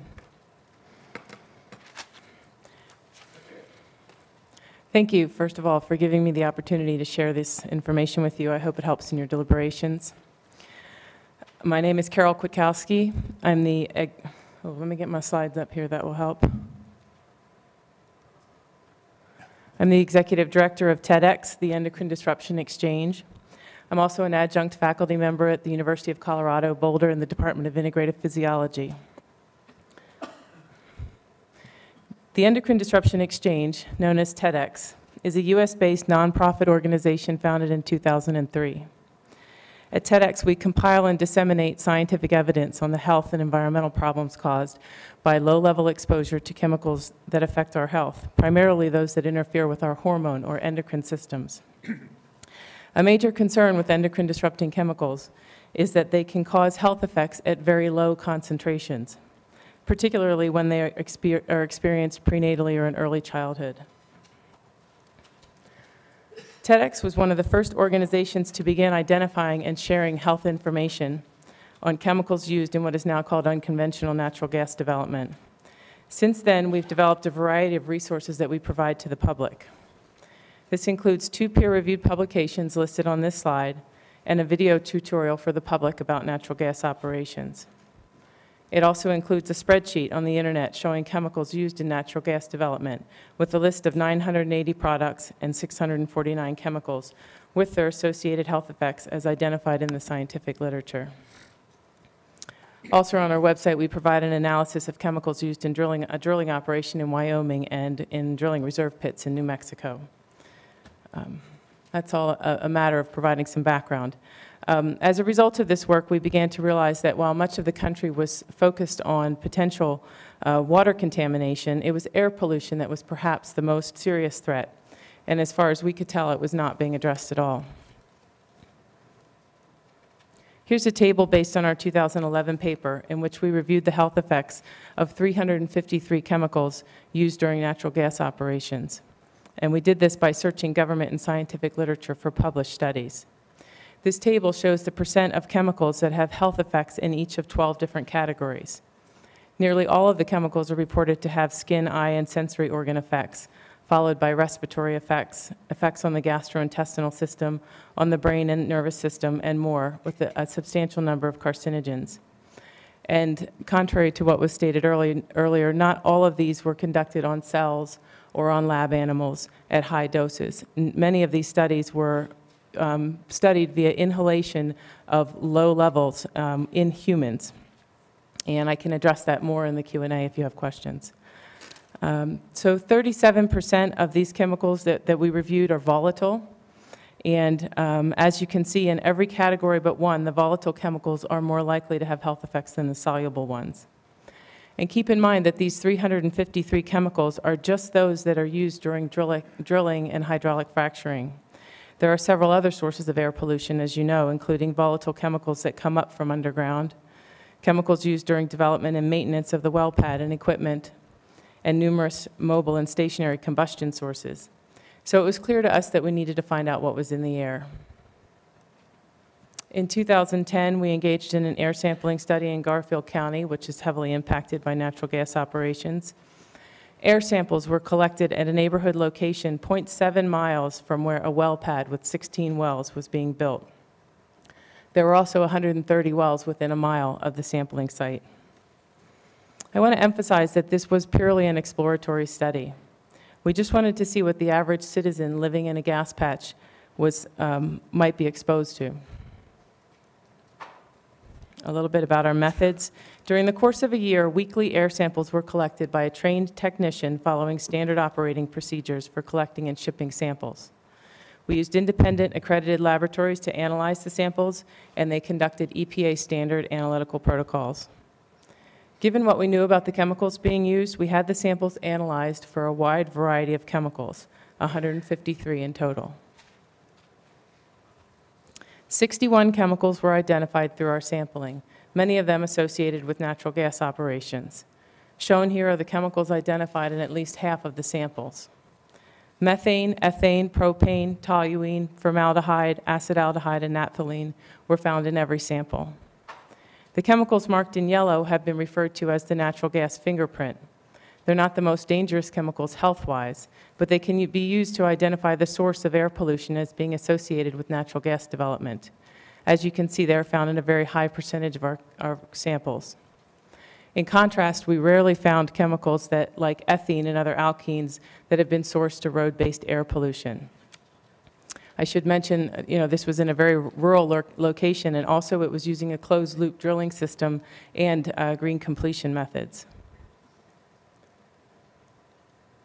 So in looking at the government and scientific literature on health effects of these chemicals, more than half have been shown to affect the brain and central nervous system, causing headaches, dizziness, confusion, memory loss, tingling in the extremities, peripheral neuropathy, all similar to complaints from residents and workers in the gas fields. They can also damage the liver and the metabolic system, the endocrine system affecting reproductive health, development in the womb, and other endocrine-related endpoints. They affect the immune system, the heart, causing hypertension. They irritate the skin, eyes, and other sensory organs, the respiratory system, and more. Many of these are health problems that are not expressed until much later in life, long after exposure has taken place. I want to highlight the chemical, in particular methylene chloride, because not only was it found in 73% of our air samples, but at times it was found in extremely high concentrations, up to 1,730 parts per billion. In fact, the lab called us to request another sample because they were concerned about how high the levels were. Methylene chloride is a powerful solvent that we later learned is stored on the well pads for cleaning purposes and can be poured down the borehole when the drill gets stuck. The reason it doesn't appear on lists of known chemicals used during gas operations is because only in chemicals injected during hydraulic fracturing are required to be disclosed, not those used above ground on the well pad or even during drilling. I also want to highlight the polycyclic aromatic hydrocarbons, known as PAHs. These were found in very low concentrations, in parts per trillion in our samples. And yet, according to other research, these low levels can have significant effects. The 8 PAHs shown in yellow were analyzed in a study done in New York City, where pregnant women wore backpack monitors to measure the PAHs in the air they were breathing. We were shocked to see that levels in our Garfield County samples were 3 times higher than what they were finding in New York City. PAHs are typically associated with combustion sources. And again, we were in a rural area, and we had identified relatively few combustion-related pollutants. Even more concerning was that when the children of the pregnant women were studied at birth, the researchers found increases in preterm births, low birth weight babies, and smaller skull circumferences.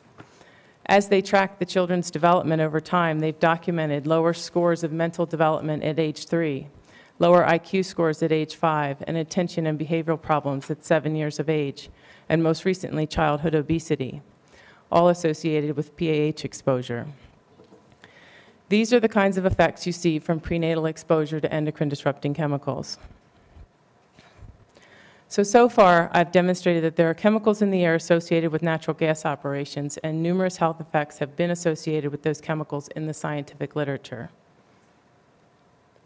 A question I have not addressed is, does distance matter? I'm sure you're familiar with the McKenzie study published in 2012. That study, based on risk assessment estimates, demonstrated that residents living less than a half a mile from wells are at greater risk of experiencing health effects than those living further away. So distance does appear to matter. That same group from the University of Colorado, in a recent publication by Witter et al., identified possible and probable health effects from emissions associated with gas development. This is just from air emissions. They identified cancer, birth defects, and exacerbation of chronic diseases like asthma, COPD, and cardiac disease as possible long-term health effects. They also identified more immediate, probable health effects from air emissions, including headaches and other neurological symptoms, airway and mucous membrane irritation. In other words, evidence suggests that people exposed to chemicals from natural gas development will probably experience these effects. The Witter paper also cited symptoms reported in the Oil and Gas Conservation's Inspection Incident Database, the Commission, sorry. These were reported by residents living within a half mile of well development. They included headaches, nausea, upper respiratory irritation, and nosebleeds. As a citizen, I would not want to live near something that gave me headaches, let alone all the other possible effects. Symptoms like these, although minor compared to cancer and birth defects, can severely impact the quality of life. And it's not about filling your gas tank or getting struck by lightning or drinking coffee. It's about the unavoidable daily activity of breathing air. At the very least, the health department should require tighter controls, more frequent inspections, and faster repair times on gas operations near human activity. And I've even been more concerned about what the following very recent studies have found. This study was published in December of last year. The researchers measured estrogenic and androgenic properties of samples they collected from surface and groundwater in Garfield County, near wells with spills, in river water near gas activity, and also in control sites in Colorado and Missouri. They also measured hormone properties of 12 chemicals used in natural gas operations. And they reported results from a separate group at the University of Colorado who sampled some of the sites and identified chemicals that were present. What they reported was that water samples from test sites in Garfield County had more hormone activity than the control sites. Specific chemicals known to be used in natural gas operations, some of which were detected at the sampling sites by the Colorado group, displayed hormone properties similar to those found in the water samples. So here we have evidence of endocrine-disrupting chemicals. As I mentioned earlier, endocrine disruption is a serious concern because of the ability of chemicals to have endocrine-related effects at extremely low concentrations, that is, in parts per billion or parts per trillion.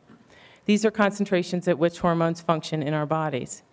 Exposure at these levels are most devastating when they're experienced in the womb, when the body systems are developing and damage can be irreversible. The last study I'm going to mention was just published this year. It was a retrospective cohort of 125,000 birth records in 57 rural Colorado counties. The researchers assigned each subject, each mother-infant pair, a score based on how many wells were within 10 miles of where the mother lived at the time of the baby's birth, the density, and how far away the wells actually were from the residence, the proximity. The results showed a linear relationship between the well density proximity score and the likelihood of the baby having a congenital heart defect. The more wells there were in close proximity to the baby during prenatal development, the more likely the baby was to have a heart defect. And that was a linear relationship. As a reminder, 27 of the chemicals identified in the Garfield County air samples affect the cardiovascular system. And I agree that this study by itself is not enough evidence to attribute a particular child's condition to natural gas operations. But it is enough evidence to warrant further investigation and caution with respect to limiting exposure and controlling overall population risk for the benefit of public health. In closing, I want to add that proponents of gas development may contend that this research does not prove that natural gas operations have caused adverse health effects. But that's not the point. The point is to identify potential health effects now so that hopefully we can prevent them. Thank you for the opportunity to present this research. Are we going to do questions at the end? Okay.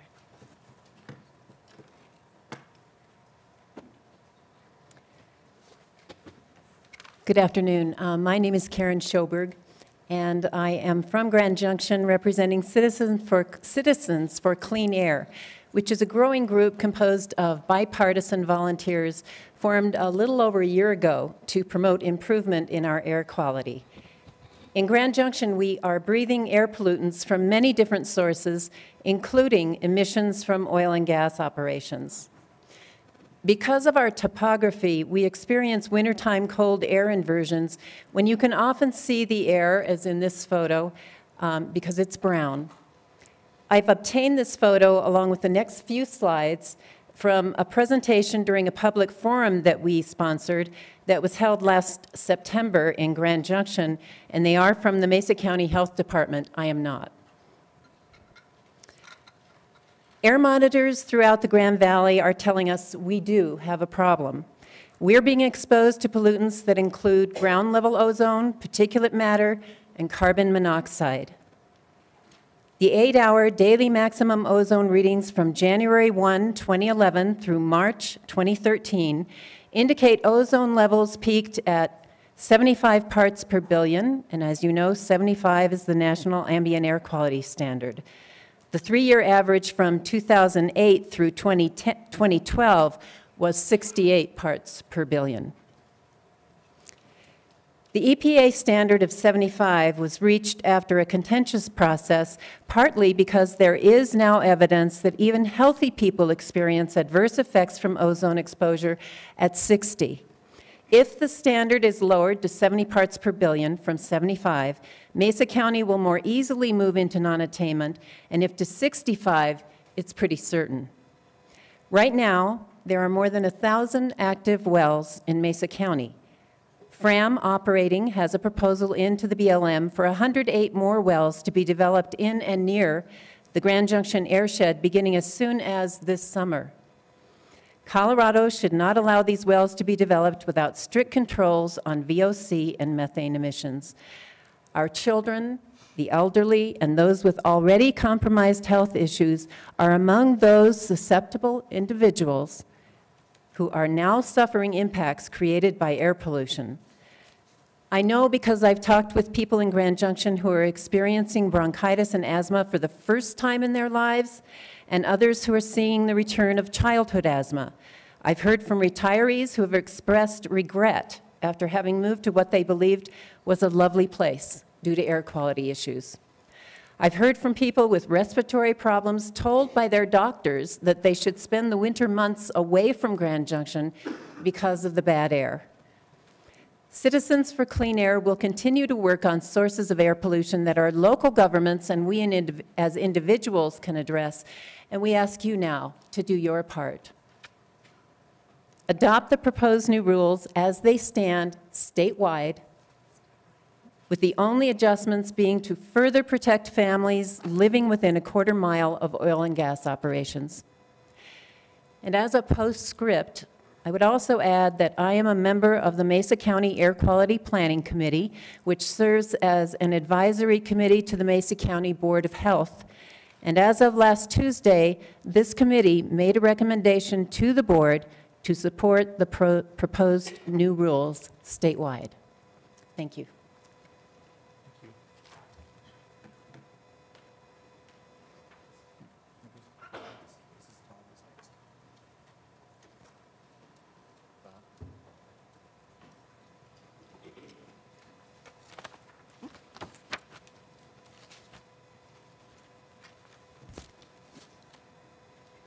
Good afternoon. I'm Bob Arrington. I'm a registered professional engineer. The press likes to call me a retired engineer, but I still maintain my active status. I had the honor of being the design and project engineer on the first scrubbers that went in on the Cherokee power plant many years back at the start of my career. I'm a member of GVCA and also WCC, and GVCA has been active in this endeavor for about 16 years. So with that, I'll launch into my little bit of talk here. I have a map up there, and I want to first encourage the application of the proposed regulations to include all of Colorado, including the energy-producing attainment counties. Already, much has been made about the fact that Rio Blanco is one of the so-called attainment counties, but it's actually 3 years out of attainment. I'd like to turn your attention to the Garfield County, which is my home base, and give you a sense of why Garfield County in particular would really benefit from the implementation of the proposed standards. And those little white lines on that map are some of the good possible air paths that follow the river valleys. And the final one goes clear up to Rocky Mountain National Park that had attainment problems. The lower path is on the Plateau Creek coming out of Grand Junction, and it provides a path that goes right on up and over toward the Sunlight area, Spring Valley area, and that other path toward the Rocky Mountains. And I'll touch on that later on. Next slide is this slide was presented by Paul Reeser from the Garfield County. It has those numbers up there at 2008, 76 parts, down to 2012 are the 78 parts per billion.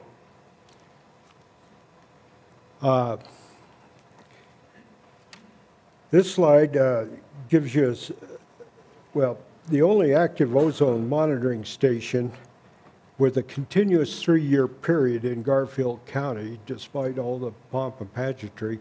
About 3 of the sites actually measure the ozone, or 4, but the only one with 3 continuous years is the Rifle site. And it can be seen in the lower left-hand corner, and this slide also gives you a sense of how the oil and gas industry emissions in Garfield compares to the emissions in other counties. The counties I picked were some of the big ones here, Adams, in the DJ Basin, we've got Weld, Yuma, and Adams. Over here in the Piceance, Garfield Mesa, Rio Blanco route, and Moffett route. Sorry for route, they just don't count much on those, on the emissions at this level. But the point sources and the area sources for the 2011 data, Garfield was the highest. For condensate, Weld took the dubious honors there. This slide here shows that, gives you some of the percentages here. And dropping to the bottom line, which is always the favorite topic to do in business, you see that that's the 36,000 tons, or about over 100 tons per day from oil and gas in Garfield County. And let's see here. I think I've lost the sheet. I did.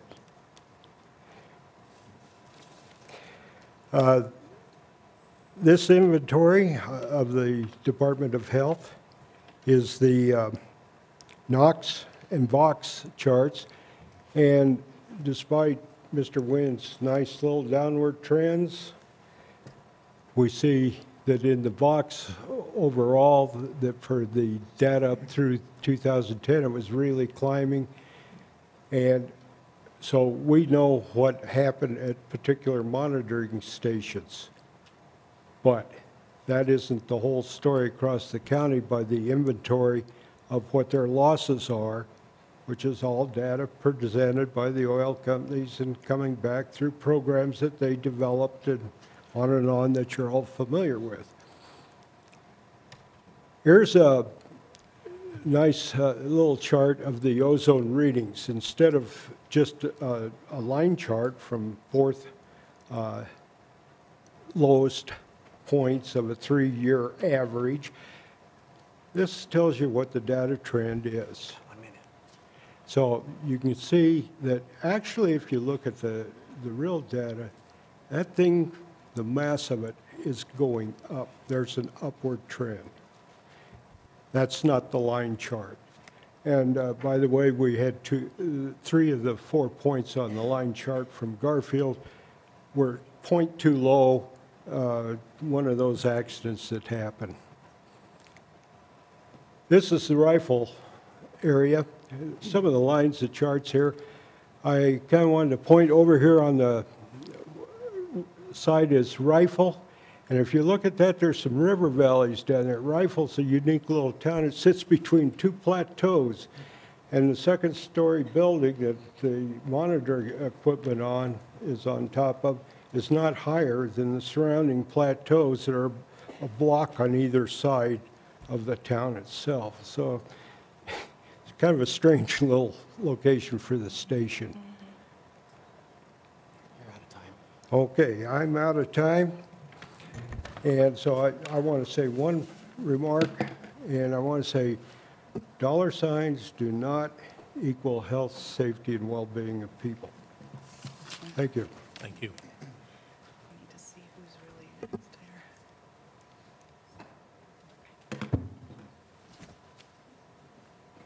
Thank you. My name is Gerald Nelson. I'm a recent arrival in the Grand Valley, and I came there to enjoy the scenery, the culture, and the great wine and cherries and orchards at the end of the valley. And I have to say I was a bit dismayed by the air quality that I saw in the first 2 years that I've been here.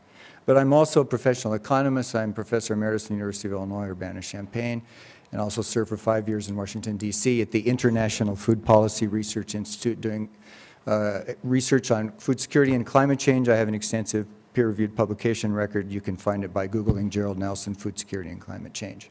But I'm not here to talk about food security and climate change globally. I'm here to talk about the effect of ozone on agriculture. This is my second opportunity to address you. I met you all initially in Grand Junction about 1.5 years ago, where I first raised the issue of the effects of ozone on agriculture.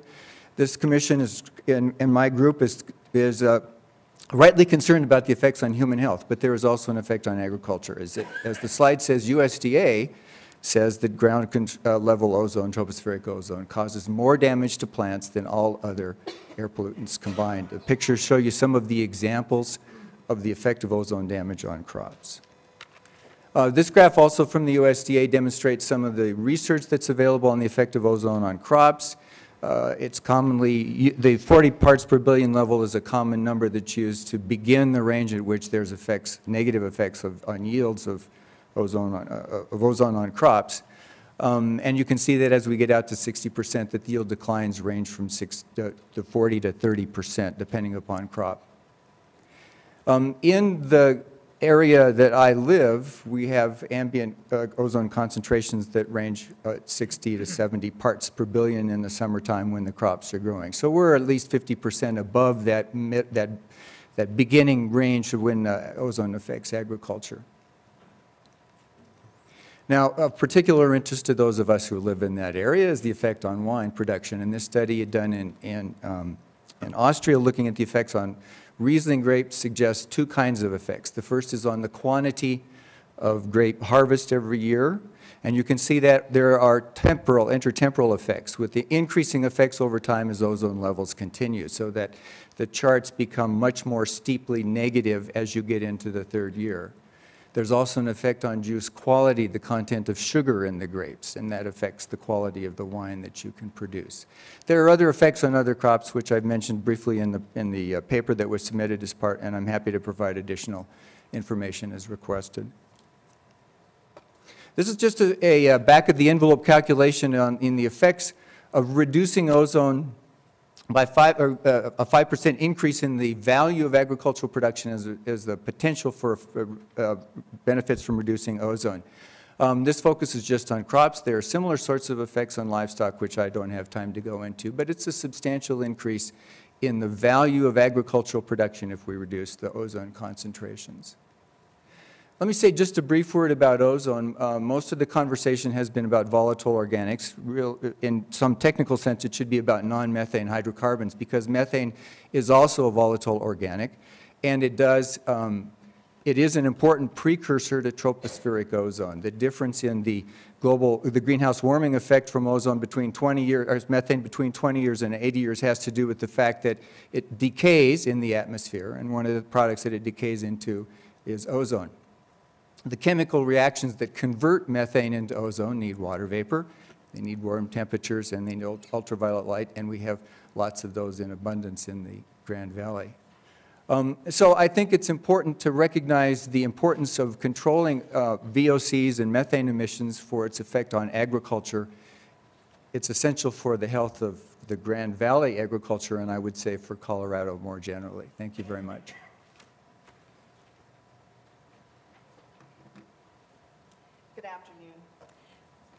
My name is Sarah Barwinski, and I'm representing Weld, Air, and Water, a citizens group in the heart of Colorado's oil and gas country. Weld County is home to over 21,000 wells and their related emissions, which we share with the rest of the state. When I moved to Colorado 2 years ago, I had no idea that by moving to Greeley, I would be surrounded by oil and gas wells. I was amazed when I first saw this slide. Each small red dot represents an oil well. The green area, or the area with the arrow, the island or the donut hole, is the city of Greeley. The intense concentration of wells explained a lot to me, like why my asthma got worse instead of better when I moved to Colorado, like why the view of the Front Range Mountains became rarer and rarer. And my big surprise was why air quality and visibility actually got better as I came to the big city of Denver. Shocking as that graphic was, I was even more concerned when my island was starting to shrink because of wells drilled within the city limits. As they target the rich shale deposits that are under my municipality, there are currently 431 active wells within the city limits and over 800 more in the area surrounding Greeley. Within just a few months last summer, on the run-up to the COGCC setback rule changes, 202 new wells were approved to be drilled, and there's 22 as we speak that are looking. If all of those wells are approved and drilled, I will have 64 wells within a half mile of my home, and the closest ones are 700 feet.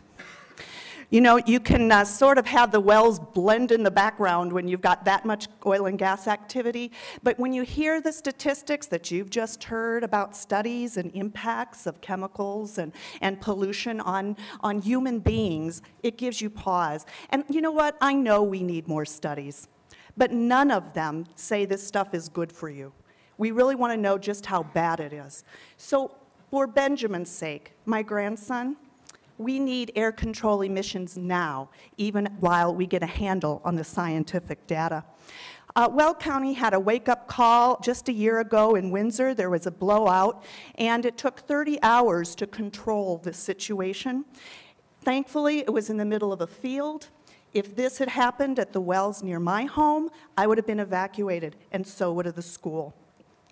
So a few months later, I did get a personal wake-up call. My whole neighborhood did at 3 a.m. in the morning when escalating gas pressures caused a pop-off valve to blow. My 77-year-old neighbor went out in her bathrobe to be met with a cloud of gas and felt the heat. She called 911, and the oil and gas operator did send somebody out to shut it down. They repaired the problem within 24 hours. As a matter of safety, this is the kind of prudent rapid response when leaks are detected in residential areas that you should be calling for. She put her house on the market anyway.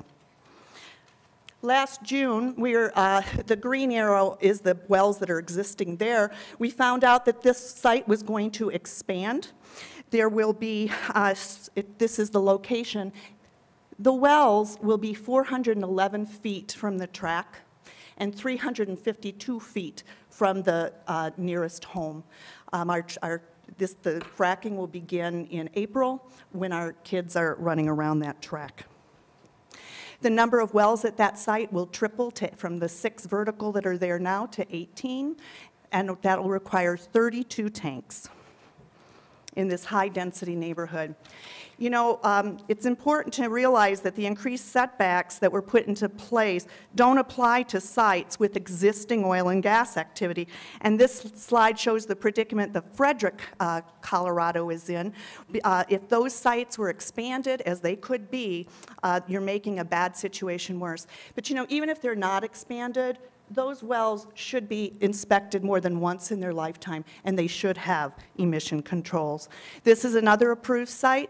37 wells and associated equipment. You can see all of those tanks, less than 400 feet from an apartment complex.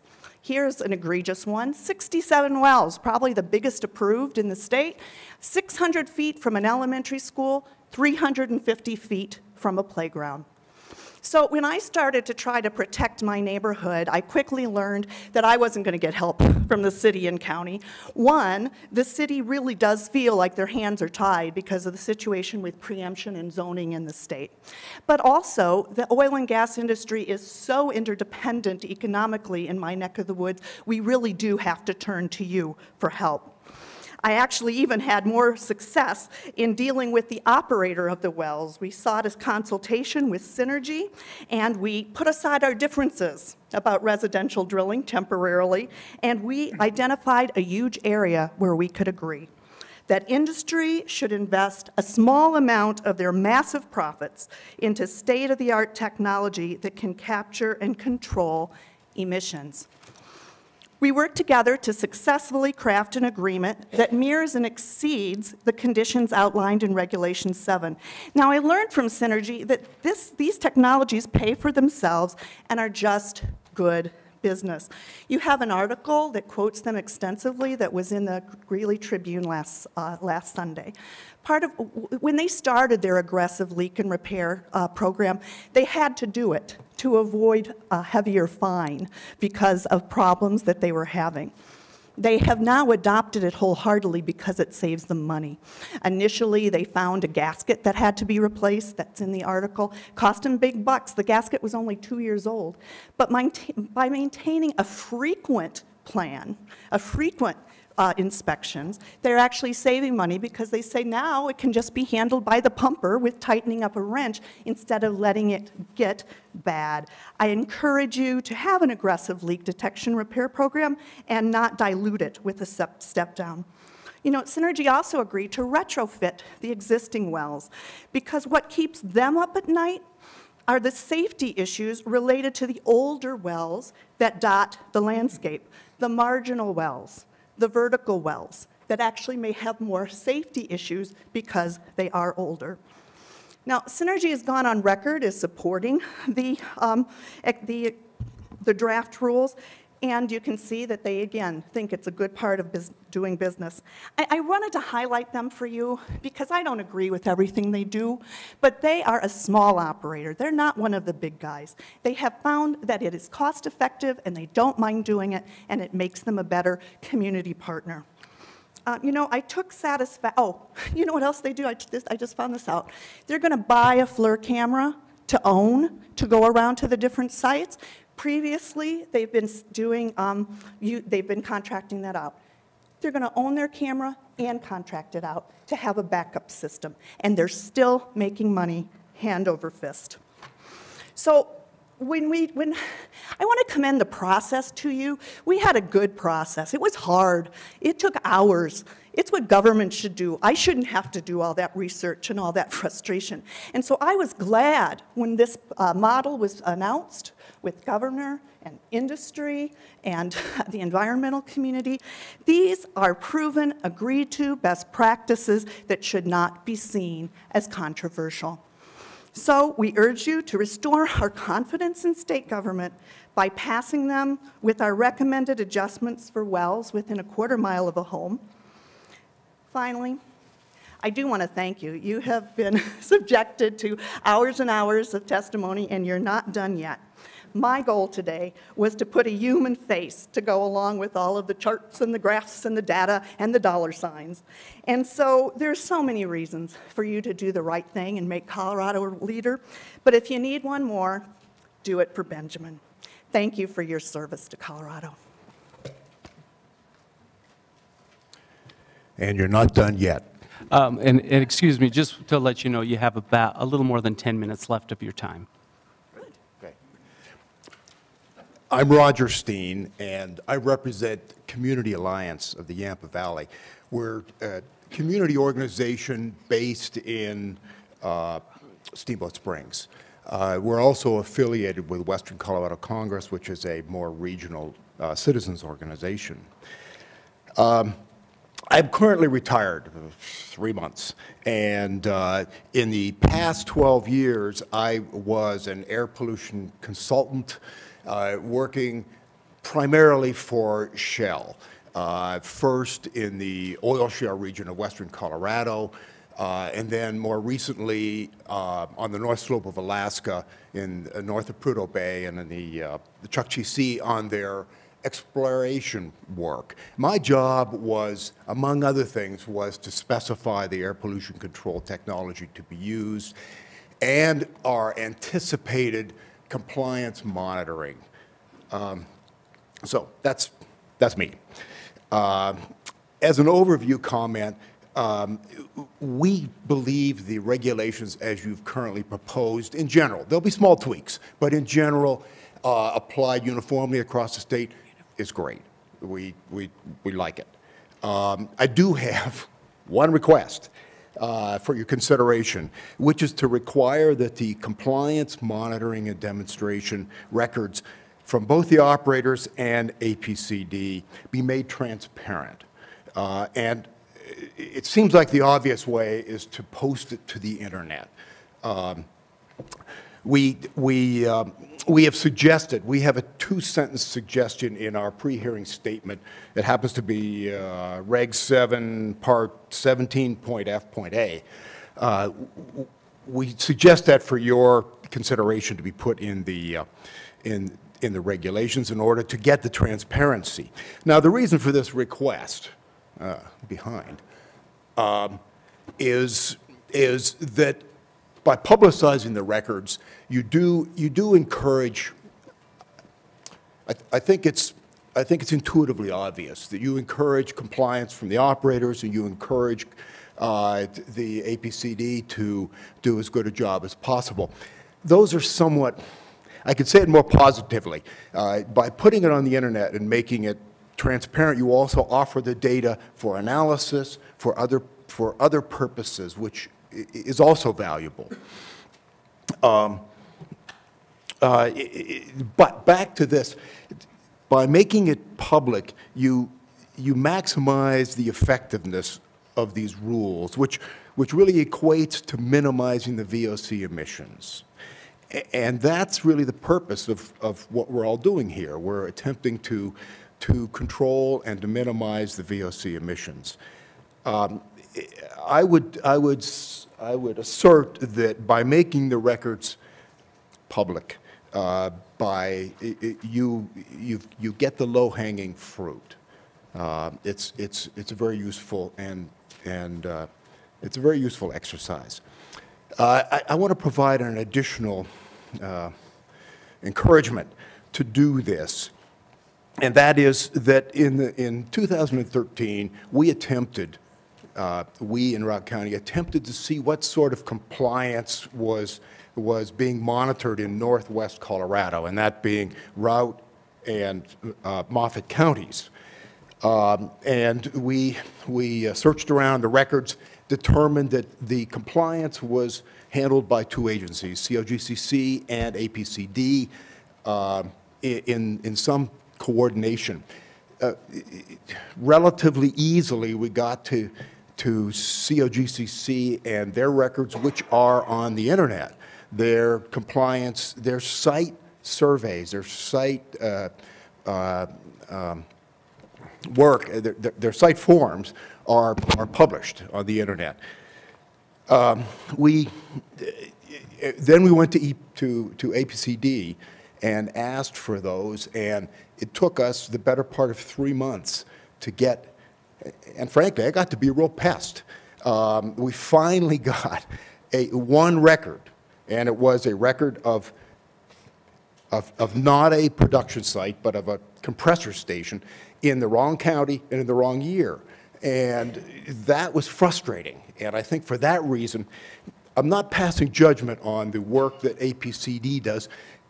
Compliance monitoring is very difficult. Site work is extremely difficult. We've already had testimony to the fact that it takes special expertise and so forth. But getting those records on the, I am suggesting it's very important to get those, make those records transparent. Excuse me, transparent. The COGCC has the software to do this. Can't we use that software?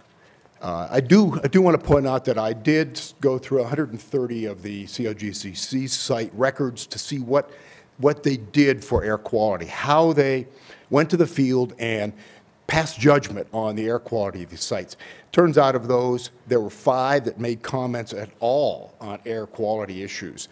And of those 5, none of them comment on acceptability of what was happening. There'll be comments like, a vent is open, a flare is not operating, a pilot is not operating. But there's no sign of follow-up, of getting those repaired, of a time frame given to when those things are repaired. Those things were done for all of the impact requirements that COGCC is responsible for. That information was not provided for the air issues. My second point, slide number 2. We encourage you, this is not a request for a change, we encourage you to make these rules statewide in their applicability. These are some of the reasons. We like our clean air, we sell clean air. We sell it as tourism, skiing, fishing, hunting, and so forth. It's important in Routt County and many of the other counties on the west slope. Okay. It's also very important to our health.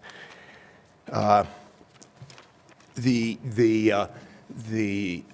issue of entitlement of anybody, including the oil and gas industry, to pollute up to the standard is just not there. That's already been addressed in the prevention of 30 years ago, prevention of significant deterioration rules, which focused on best available control technology. That's what we want. West Slope, we want best available control technology. I want to indicate to you that Routt County here had a letter they've submitted to you as of December 23rd as public comment.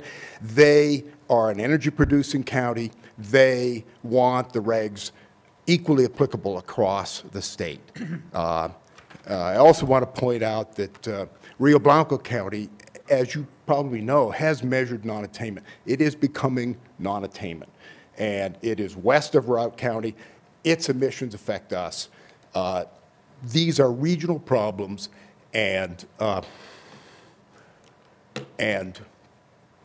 these regional problems require regional solutions. They can't be localized. We can't have exempted regions. Thank you. And that concludes our testimony. Thank you very much. Questions from commissioners? Go ahead, please.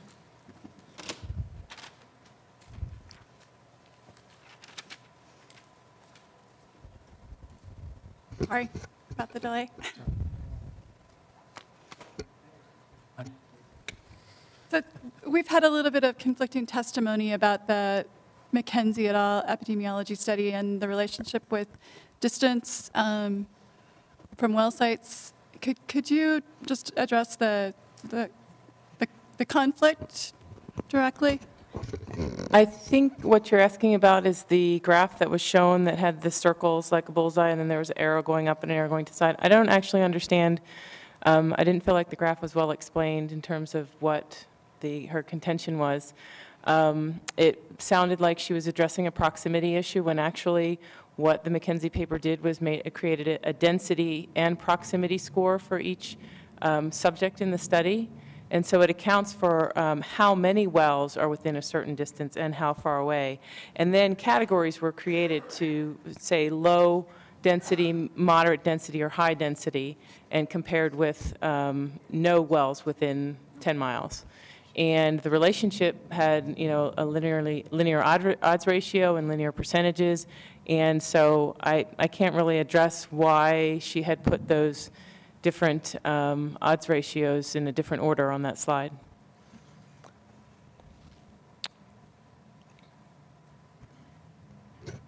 Any other questions from commissioners?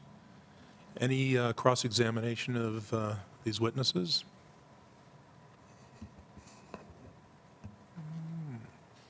Thank you very much. Appreciate your participation. Who's next? We have the request for the Eastern counties to move on. Okay, so they're aware of it? They're aware. And the other You group grant is, that? the other group is aware of it? That we're And skipping? yes. Okay. The Eastern counties are the next party to present. If you could just announce for the group that we did move that, change the order for the entire parties. Yeah. This reflects a change in the order of testimony to facilitate some travel arrangements. Okay.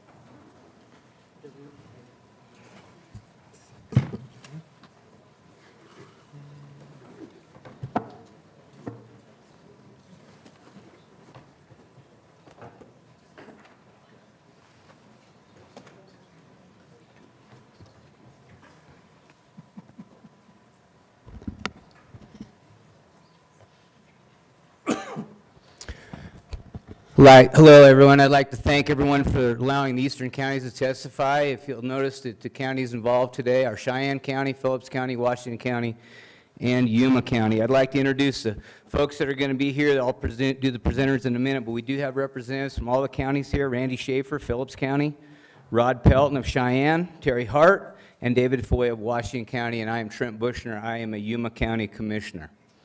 So with that, we'll go ahead and start with our testimony. And these are going to be our presenters today. I'll start the proceedings, and we'll shift gears, and we'll have our assessor from our county talk. David Peterson from Diamond Operating will be also one of the presenters. Tony Capello of the Northeast Colorado Health. I think to start out with, I think it's important to understand that the eastern counties of Colorado are a bit different than the rest of the state. And I guess the reason why we're a little bit different is for a couple of reasons. First of all, and foremost with these proceedings is that we have what we call stripper wells in our part of the world. Very few of the wells in eastern Colorado, what we call eastern Colorado, not Weld County, but what we call eastern Colorado are stripper wells, which is low producing, low volume. They don't put out a whole lot of pressure, They have a whole different symbiotic relationship with the way the industry works. And so we are different. We're going to hear about that in a little bit. The other thing that's important, I think, to understand is that we also have almost all private land, which means that the wells that you will be listening and hearing about today from us are wells that reside on private property. These are wells that are produced from royalties that are paid to the people that own that land in particular, and specifically those mineral rights. So whenever you affect the economy of eastern Colorado by reducing the ability for the industry to play and do business out there, you not only reduce the operators, you reduce their staff and their workforce, you reduce the royalties that come into those counties, and you reduce those businesses on Main Street because that money's no longer turning over in the economy. It's a huge problem when we start looking at this industry and how it affects the small producing well counties out in the Eastern Plains. When I became a commissioner in Yuma County back about 7 years ago, Yuma County's assessed evaluation was approximately 60% from oil and gas. Now let me put that in perspective. Yuma County is one of the largest counties in the state. We are the #1 corn producing county in all of Colorado. We are number 5 nationally as a rule. We are huge in cattle, huge in hogs. We are the second only to Weld County in total agricultural production.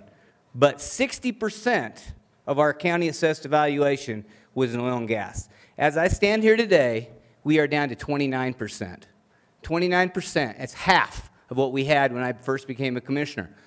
Right now in Yuma County, we'll be forced to submit $640,000 additional money out of our reserves to just balance our budget in 2014 because we don't have the money. We've lost that much revenue. So it's a huge problem. It's something we need to make sure that we take advantage of when we have that opportunity, and we need to make sure that the industry is not adversely affected by the rules that will be presented potentially by this committee. So that's why we're here. It's important to us, and you need to understand why it's important to us, and I think maybe that gives you a synopsis of why it is. So with that, I'm going to move on. I'm going to allow a young lady who's very much more experienced with the numbers than I am, Cindy Taylor, if you'll come up and talk to about numbers, please.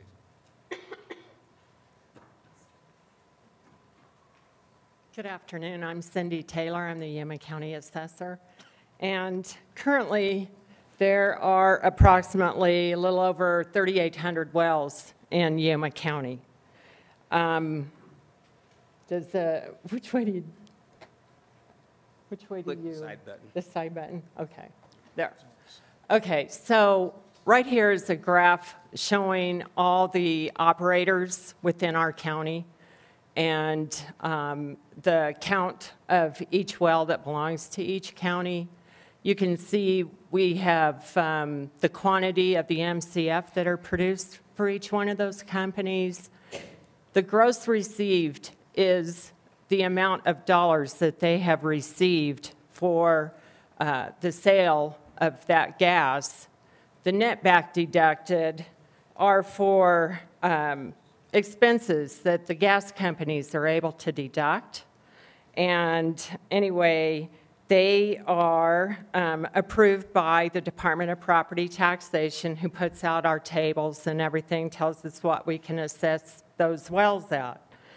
So anything from salaries to taxes, utilities for that particular well, and insurance can be deducted from that particular well. So the company cannot exceed 95% of that income into the net back. So then what we get is the net value received, and then 87.5% of that assessed value is our actual value, and then you can see the total tax that's paid from that particular company. And then we broke it down to how much of that tax went to the county and how much it accounts to the other taxing entities, which is our fire departments, our cemetery districts, et cetera. So then they paid 29% for the equipment at those, at the well, the gathering lines, and the drilling rigs. In 2007 and 2008, gas accounted for 54% of Yuma County's assessed valuation. 2009, it was all the way up to the 60%. The new rules and regulations that were brought about in 2009 into 2010, you can see what it's done for the value of the gas production to Yuma County. And in 2010, 37%. Then the prices went to heck in a handbasket. And so here we are all the way down to 29% for 2013. I might also address that the new rules and regulations that were brought about, the oil and gas industry, since we are only a stone's throw away from Kansas, could go over to Kansas and get a drilling permit in one day, where it was tied up in the state of Colorado for weeks, maybe even months. And so we missed out on a big dollar item with a gas compressor that went over into Kansas, just over into the state line. So anyway, there's no new construction going on right now. And we have less employees in our county that are working for the gas industry. And the numbers that are on there, that is for Yuma County only. The town of Eckley, Ray, and Yuma all get together with our county administrator in our county, and that's how they decide how the severance tax will be split up. And anyway, so you can see Yuma County alone has lost 171 positions in the oil and gas industry.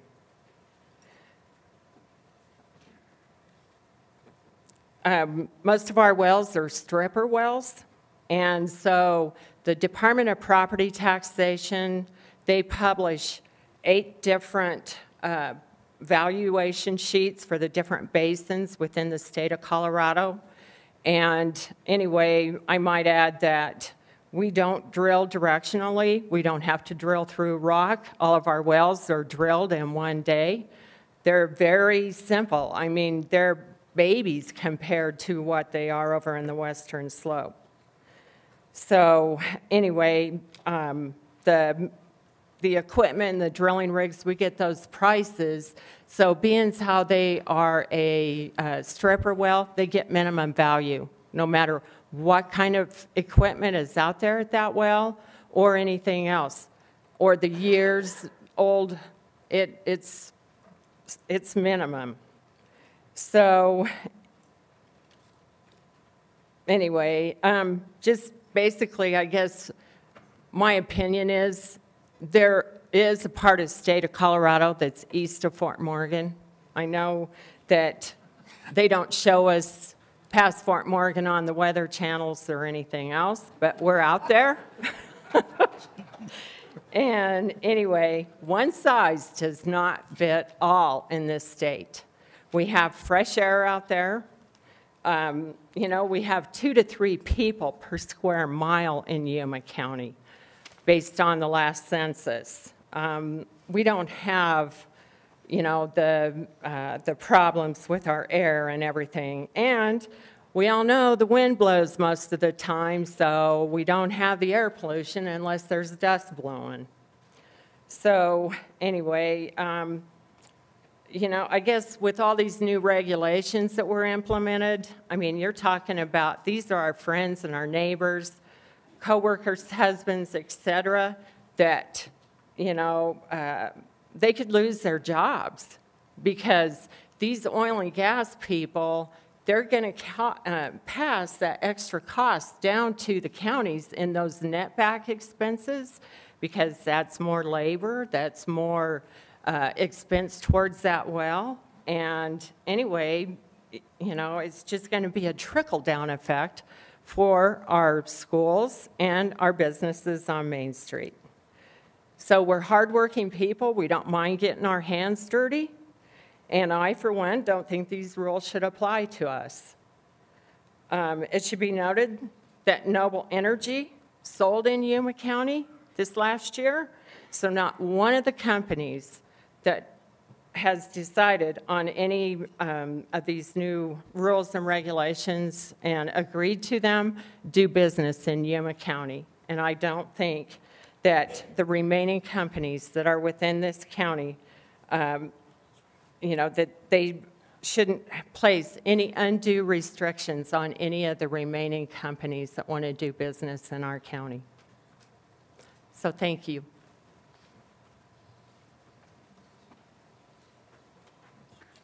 I'd like to go ahead and show you just a little bit about what it means in some of the other counties on the Eastern Plains. This is Cheyenne County and the production that they have. It's not a huge amount of value that they have, but it does make up a significant number of dollars into their economy and also into their state, or into their county coffers. So it is a huge problem also in Cheyenne.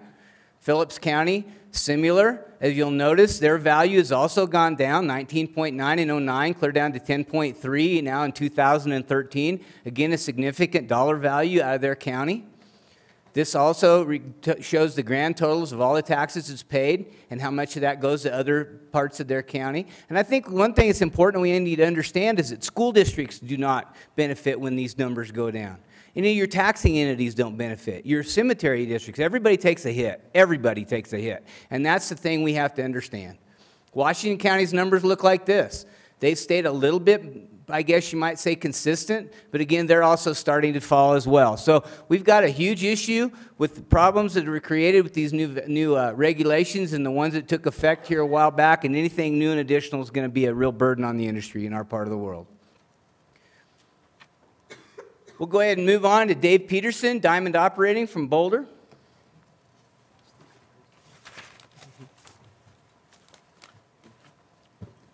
My name is Dave Peterson. I'm a geologist with a master's degree from the University of Colorado. I own and operate oil and gas wells in Washington and Yuma counties. I also own a fairly large number of non-operated working interests in Yuma County. Boy, a lot of what I was going to say has been said, and I know it's short on time, so I'm not going to repeat what Western Colorado County said and what Cindy said, but I'd like to start by saying most of the angst with operators like myself regarding the proposed rules is with Reg 7. And I feel like there just has to be some changes to accommodate counties like Yuma and Washington, Phillips and Cheyenne, so they don't receive the same amount of pressure that maybe Weld County does. There's two things in the statement of basis I'd like to point out, and that is the statement of basis says that the proposed rules are designed because there's an air quality problem in the Denver metro area in the Northern Front Range. And yet, they apply these rules on a statewide basis, and the counties, as you can see on the slide, of Washington, Phillips, Yuma, and Cheyenne are anywhere from 95 to 150 miles to the east. Secondly, in the statement of basis, it says these rules are necessary because of the stampede of new oil and gas activity in Colorado. Well, that just isn't true for these four counties. As you can see, in 2013, there were a total of 14 new wells placed into production in the counties, as opposed to Weld County, which had 1,200 new wells put on production. As a scientist and an operator, I personally have no problem with the elements of these proposed rules as they pertain to the highly populated areas of Weld County. But as far as the burden they'll put on these rural counties of eastern Colorado so that the Front Range can have cleaner air, it just does not seem fair. I'm going to just discuss one specific example of how these rules will impact these eastern Colorado countries, or counties. There are roughly 4,000 producing natural gas wells located throughout Yuma and Phillips counties and portions of southeast Washington County. The gas produced from these wells is generated by biogenic processes. Biogenic gas has little or no associated hydrocarbon liquids or crude oil. It is not a precursor to volatile organic compounds. It has no significant role in ozone formation. It's the best gas you can have in terms of pollution and in the environment. These wells produce from very shallow depths. The operating surface pressures are anywhere from 50 to 100 pounds. Unlike the high-pressure gas wells in Weld County, these wells don't often develop leaks. There just isn't enough pressure. When combining all the active producing wells in Phillips, Yuma, Washington counties, the average daily gas production rate is 23 MCF per day. These wells are most decidedly stripper wells. Most of these roughly 4,000 wells under the proposed rules will be treated as a separate facility. Therefore, each well will require a leak detection test. And with the zero emission standard in Table 3 of Reg 7, every well in the state will have to have a test, no matter where they are or how good or how much pressure they have. The total cost to perform a single leak detection test on each of the 4,000 wells in these counties will be millions of dollars. I don't think anybody really knows exactly how much it's going to be, but companies go out and hire contractors. It is going to cost because generally the oil and gas industry gets charged more than anybody. In the past few weeks, I've taken the time to call and talk to several people, numerous people, that are familiar with oil and gas operations in Yuma, Phillips, and Washington County, including inspectors from the Oil and Gas Commission. I asked them, is there any evidence of significant gas leaks? Not one person that I talked to suggested that gas leaks from these wells was an issue. So even though there is absolutely no widespread evidence of gas leaks, operators will be forced to spend millions of dollars on these tests.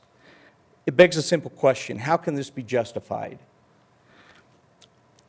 I'd like to summarize by saying the governor and a hand-picked group of his favorite stakeholders, especially oil and gas operators from Weld County, have collaborated and created a proposal to expand Quad O and create a new set of air emissions rules specifically designed to deal with the bad air along the Front Range. And for whatever reason, they decided these rules should apply to the entire state. Unfortunately, nobody, and I mean nobody, talked to the operators of Eastern Colorado. Nobody talked to the civic and business leaders of Eastern Colorado to see how these rules might impact them. They just assumed there would be no impact.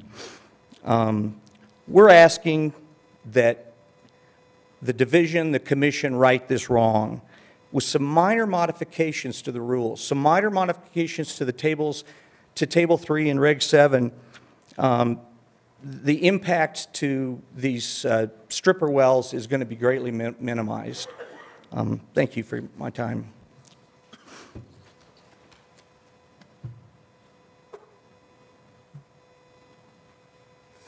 Thank you, Dave. Our next presenter is Tony Capello. He has a PhD. He is our Public Health Director for Northeast Colorado Health. Tony? Good afternoon, Commissioners. Thank you for the opportunity to speak today. As I said, my name is Dr. Tony Capello, and I'm the Public Health Director for the Northeast Colorado Health Department. We are the largest geographic health department in the state of Colorado. We cover over 9,200 square miles, and that's a total of 6 counties that we do serve. Today, what I want to talk about, again, kind of goes in line with what we've already heard, is one size does not fit all. And that also is the same aspect when we look at health and safety issues with regard. And what I'm going to speak specifically to is methane regulation in northeastern Colorado or the Eastern Plains counties. And so one of the things I wanted to first, I'm going to have 3 main topics regarding methane and its health effects or lack thereof, and also with regard to how much it actually does produce or lack of producing ground level ozone. And so a couple things I want to point out first is currently, there are no health standards for regulating methane in either air or water. Now, there are occupational health limits that do exist, and that's a threshold limit value, and that's usually, of course, enforced by OSHA. 1,000 parts per million over an 8-hour day, but that's because methane is a simple asphyxiant, and what that means is it displaces oxygen, okay? And so when the regulation goes around with that, they're looking at confined spaces to make sure your oxygen levels are safe. That's in a confined space, not in the ambient.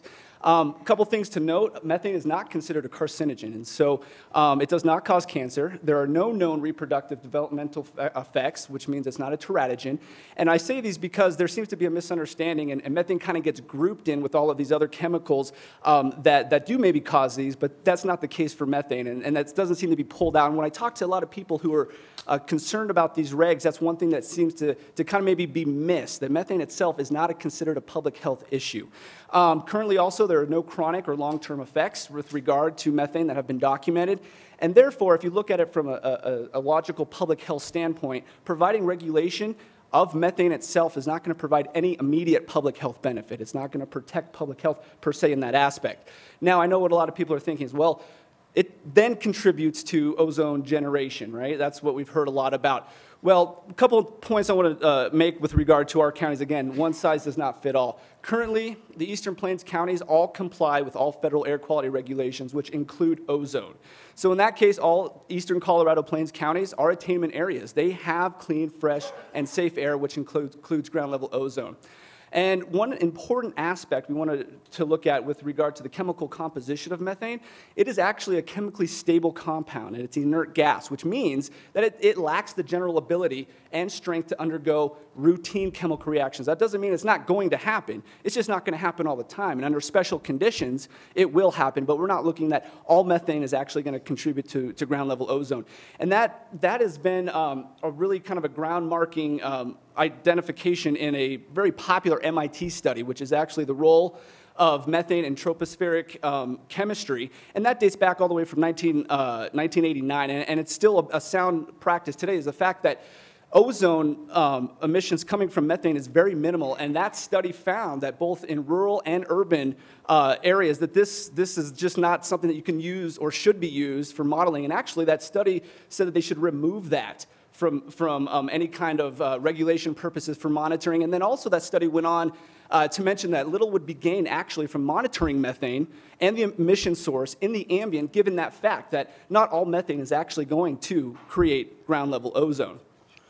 And then the last point that I'm going to make that kind of ties into all of these is that currently in Northeast Colorado, all the Eastern Plains counties, there is a complete lack of ground level ozone, or methane in that case, data to support any type of regulation.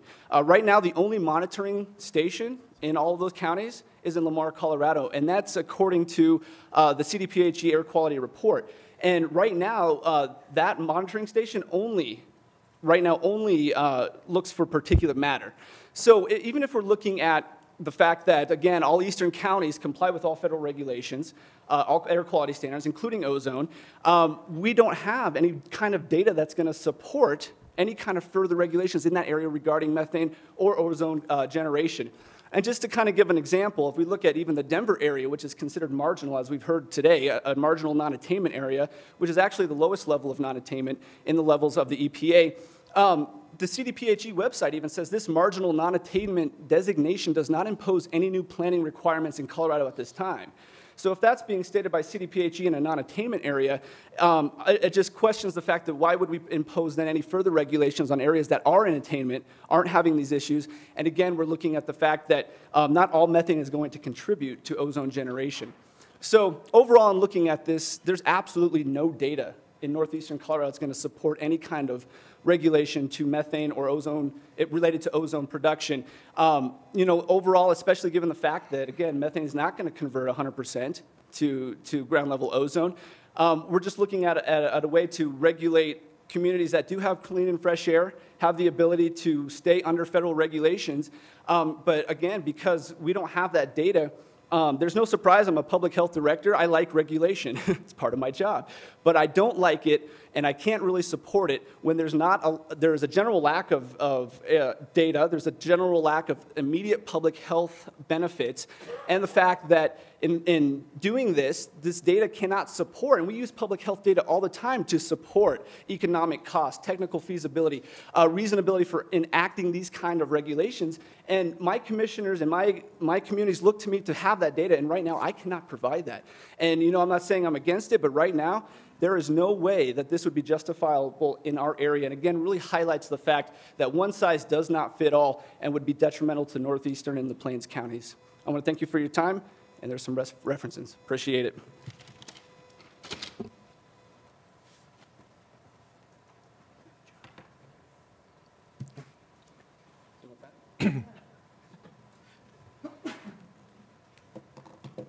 Finally, to conclude today, it's the consensus of the Eastern counties that the process that's going forward right now is really quite flawed.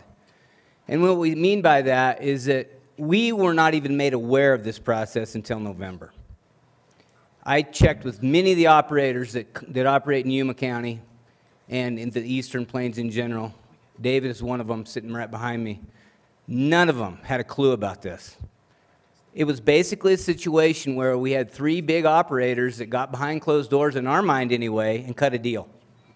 What's really interesting is that one of those operators, and I'm going to name him by name, that's Noble Energy, who is a very, very good partner in Yuma County, or was, did a lot of good things in Yuma County. Put all their stuff on the auction block, and it has officially been sold. It's gone. History. They don't own it anymore. They have no dog in the fight anymore in Yuma County. That's concerning to us. We want to play very well with the new operator, obviously, but we're worried about that. And so that's one of the things I think that has to be brought to light today, that we really don't feel like the process was fair. I'm a county commissioner. If I do a land use hearing because somebody wants to have a change of use on their land in Yuma County, I not only have to put that out to make sure everybody in the county knows about it, but I have to specifically contact every landowner that is adjacent to that property and make sure they know about that change of use. Our operators were never notified, according to them. That's wrong. I would never get away with that in Yuma County. I would be not only impeached or repealed, whatever the word is, but I guarantee I'd never get voted back into office, and my county would probably have a lawsuit facing them because of that. So we need to understand that this process needs to be transparent. We need to make sure everybody plays by the same set of rules going forward. Now, something else that we need to understand is the slippery slope that this methane in particular creates. And for us, it's kind of a big deal, and this is what it is right here. We have a huge animal industry in this state. Yuma County is second only to Weld County in total animal production. We have the largest animal feedlot in the United States that resides in Yuma County. Cows, pigs, horses, sheep, goats, all produce methane naturally. There's no way to change that. EPA says, and this comes directly off their website, domestic livestock such as cattle, buffalo, sheep, goats, and camels produce large amounts of CO2 and parts of methane, as part of their normal digestive process. Normal digestive process. I don't know what I'm going to do about that. I can't tell a cow not to do that. No way I can do that. Okay? We worry about that. What is the slippery slope that's being created here? If we go after methane as one industry, what's to preclude us from going after another, and that's animal agriculture? We can't do anything about that. Animal agriculture produces more methane in the whole world than any other source. Not a whole lot we can do about that. But another thing I want to bring up to you, and again, right off the EPA website, methane emissions in the United States have decreased by 8% between 1990 and 2001. Well, I think we might be taking care of our own problem now. Let's leave it alone. Let's at least make sure the rules don't have to apply to everybody. Let's make sure that this one-size-fits-all mentality doesn't apply to Eastern Colorado. And with that, I would like to close, and we'll open it up for questions. Okay, thank you. Commissioners? Okay.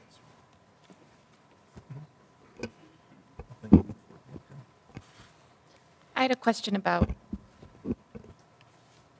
the proposal to increase the de minimis level from 0 tons to 2 tons or something about there. Would that be a viable solution to remove most of your facilities from the regulations? Yes, most of them. Okay, thanks.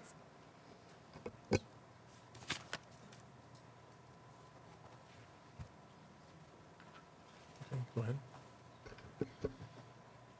Just a quick question. Can somebody tell me the quantitative numbers that you're using to define stripper wells in terms of cubic feet per day of gas and barrels per day of oil?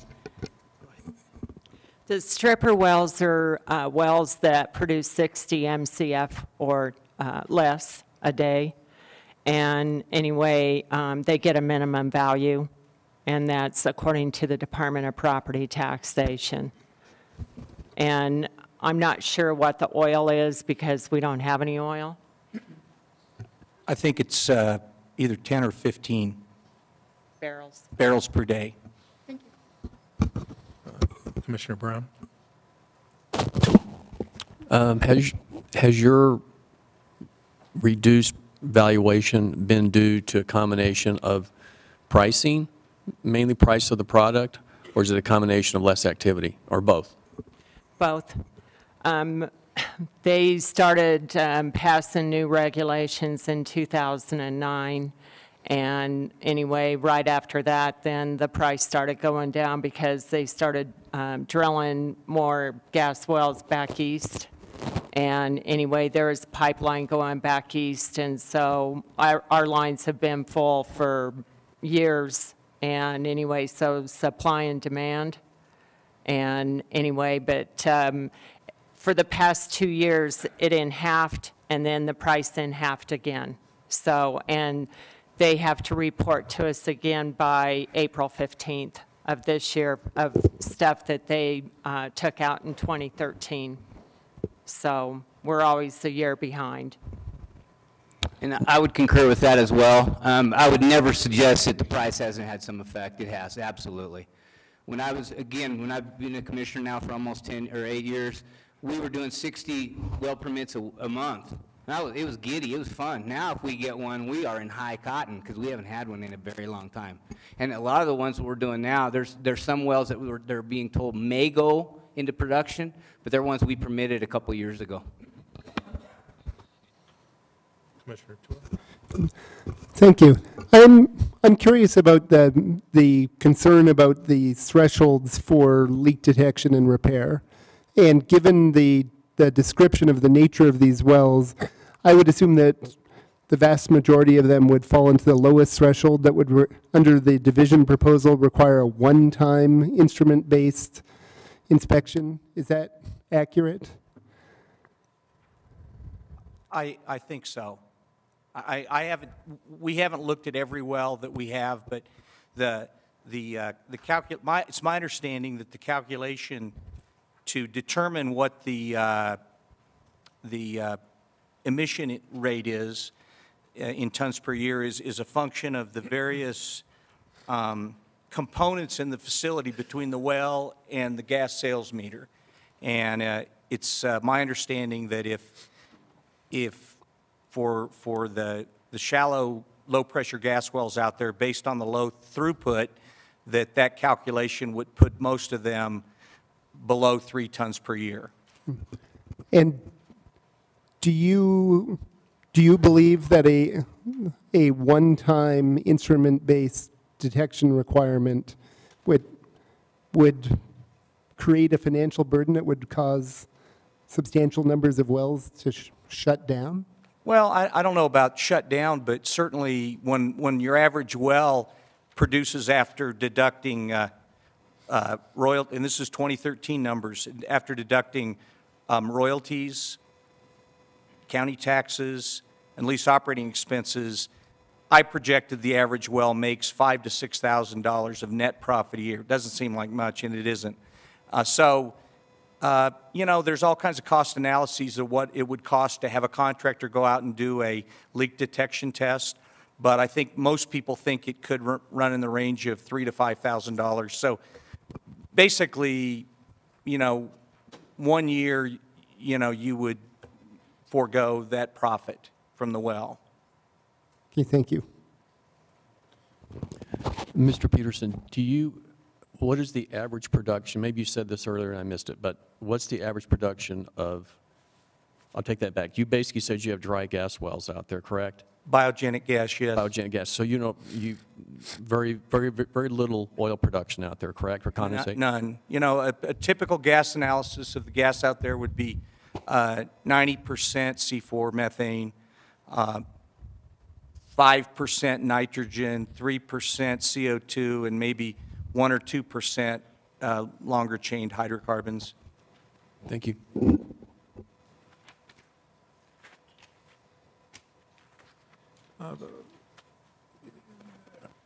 I just want to see if I understand. So in the wells, in your wells in the area, you do not do any voluntary leak detection? Well, yeah, we constantly are. We're at the wells every day, or not every day for gas wells, but at least every other day. And there's ways we can tell if we've got a leak. I mean, we've got at the inlet to the sales meter, it measures the pressure. And the pressure differential from one side of the sales meter to the other is how they calculate the volume of gas that you produced. Well, if the person that tends the well goes out and there's no pressure or reduced pressure at the inlet, then we know that the gas is escaping somewhere. So there are, qualitative ways, like the AVO analysis that, that's part of their job. They check that every time they go out.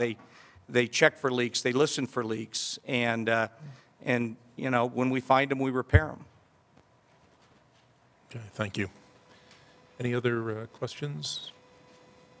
Okay. Do any parties wish to cross-examine any members of this panel? If not, thank you very much. Thank you, and really appreciate the opportunity to jump the order.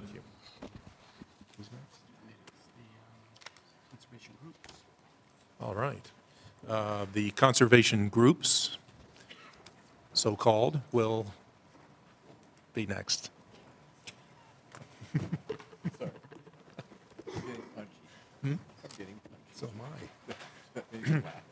It's true, though. They're so-called. They are so-called. That's not a slur. No. Okay. It just got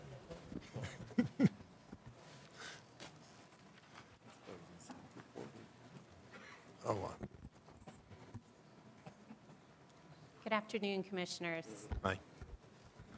My name is Robin Cooley. I'm an attorney with Earth Justice, and I just want to introduce the people that are here with me today. Mike Freeman is also an attorney with Earth Justice. Next to him is Dr. David McCabe. He's an atmospheric scientist with the Clean Air Task Force. Over here we have Maureen Barrett. Maureen is a licensed engineer with the consulting firm Air Expertise Colorado. And next to Maureen is Robert Yunke, and he is an attorney and policy consultant. And we are here today collectively representing the Sierra Club, the Natural Resources Defense Council, Wild Earth Guardians, and Earthworks Oil and Gas Accountability Project. There is substantial agreement among the parties to the rulemaking, including industry parties, that the Commission should adopt new rules for oil and gas development.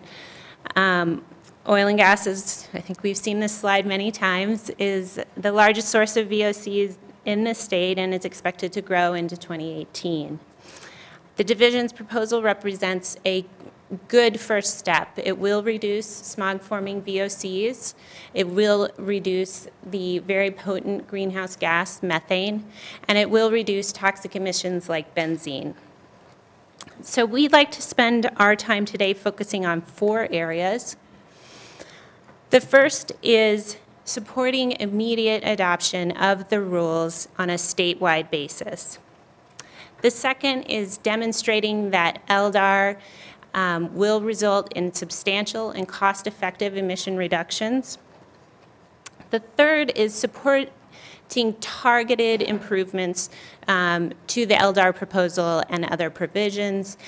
And finally, we'd like to urge the Commission not to lose sight of the looming 2015 attainment deadline in the non-attainment area, and urge the Commission that following the adoption of these rules, I know we're all tired, but that we need to set some additional procedural deadlines to ensure that we come into compliance with the 2015 standard.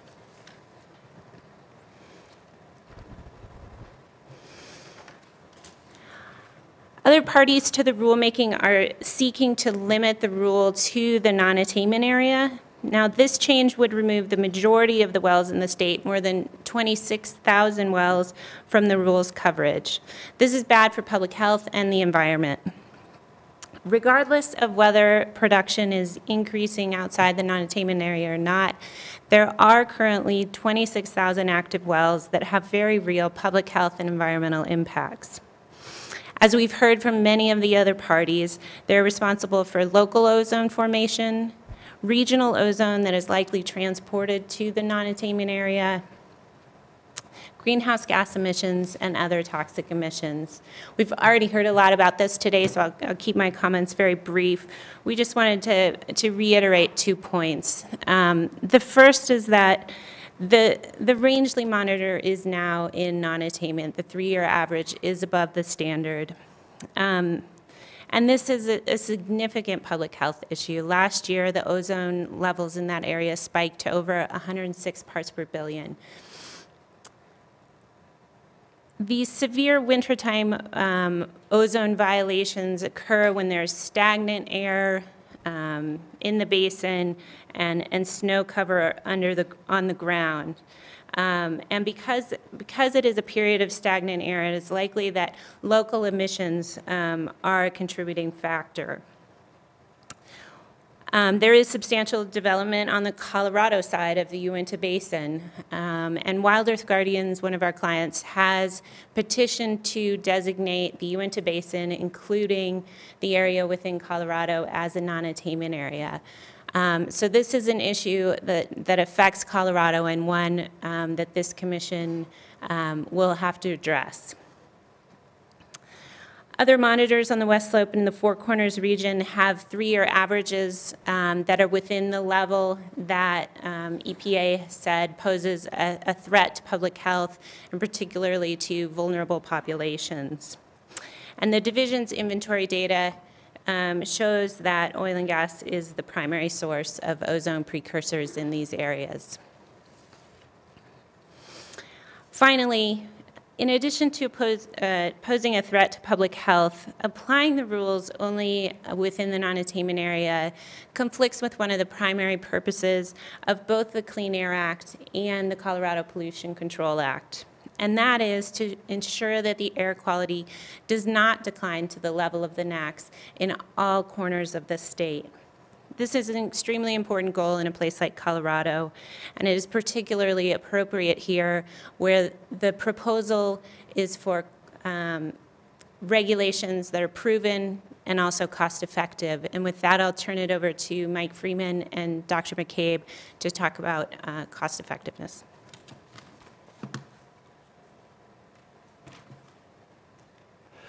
Good afternoon. My name is Mike Freeman. I'm with Earth Justice, also representing the conservation groups.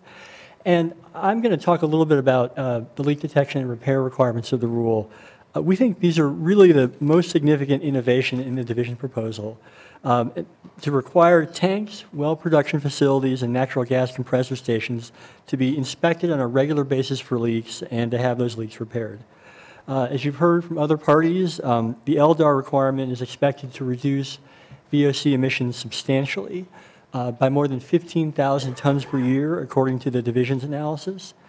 And by tiering the inspection requirements based on emissions, the division proposal lightens the burden on smaller facilities and also on those with fewer VOC emissions, such as coal bed methane operations.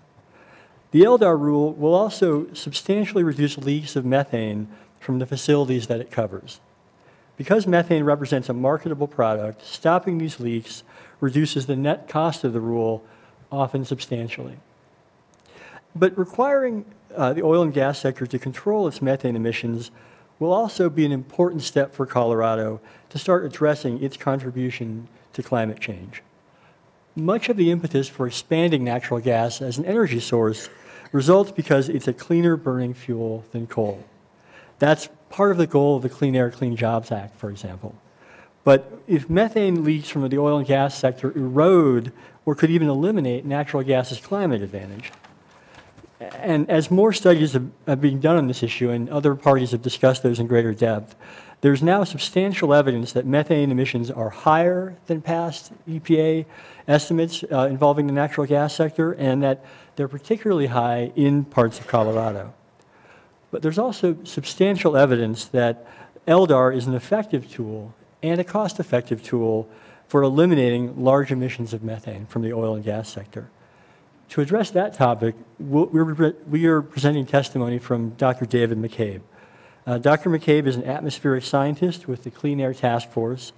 The task force is a Boston-based NGO that works to safeguard against the worst impacts of climate change by catalyzing the rapid global development of low-carbon energy and other climate-protecting technologies through research and analysis, public advocacy, and partnership with the private sector. David got his PhD in atmospheric chemistry from the University of Colorado. Good afternoon. I appreciate the opportunity to speak to you about some of our work on mitigation of air emissions from oil and gas facilities and how it can inform your efforts in Colorado. Clean Air Task Force has worked with a Norwegian consulting firm, Carbon Limits, to study the costs and benefits of LDAR surveys of oil and natural gas facilities. Carbon Limits obtained anonymous LDAR survey data of these facilities collected by two private sector firms that provide gas emission detection and measurement services to the oil and gas industry in Canada and the US. Carbon Limits used the data to create a large database of surveys and leaks from US and Canadian oil and gas facilities. It includes 4,293 surveys covering all potential sources of leaking and excess venting emissions at those facilities. Technicians performing the surveys used infrared cameras to detect over 39,000 leaks from connectors, valves, regulators, and other static components. I'll just mention that our data also includes an additional 19,000 excess vents detected during the surveys, although our analysis so far has really focused on the leaks. So it's a very large database. For each leak, Carbon Limits obtained several pieces of information. A, the type of gas leaking, such as wet gas, processed gas, etc. B, an estimated repair cost. C, an estimated repair lifetime. And D, the volume of the leak.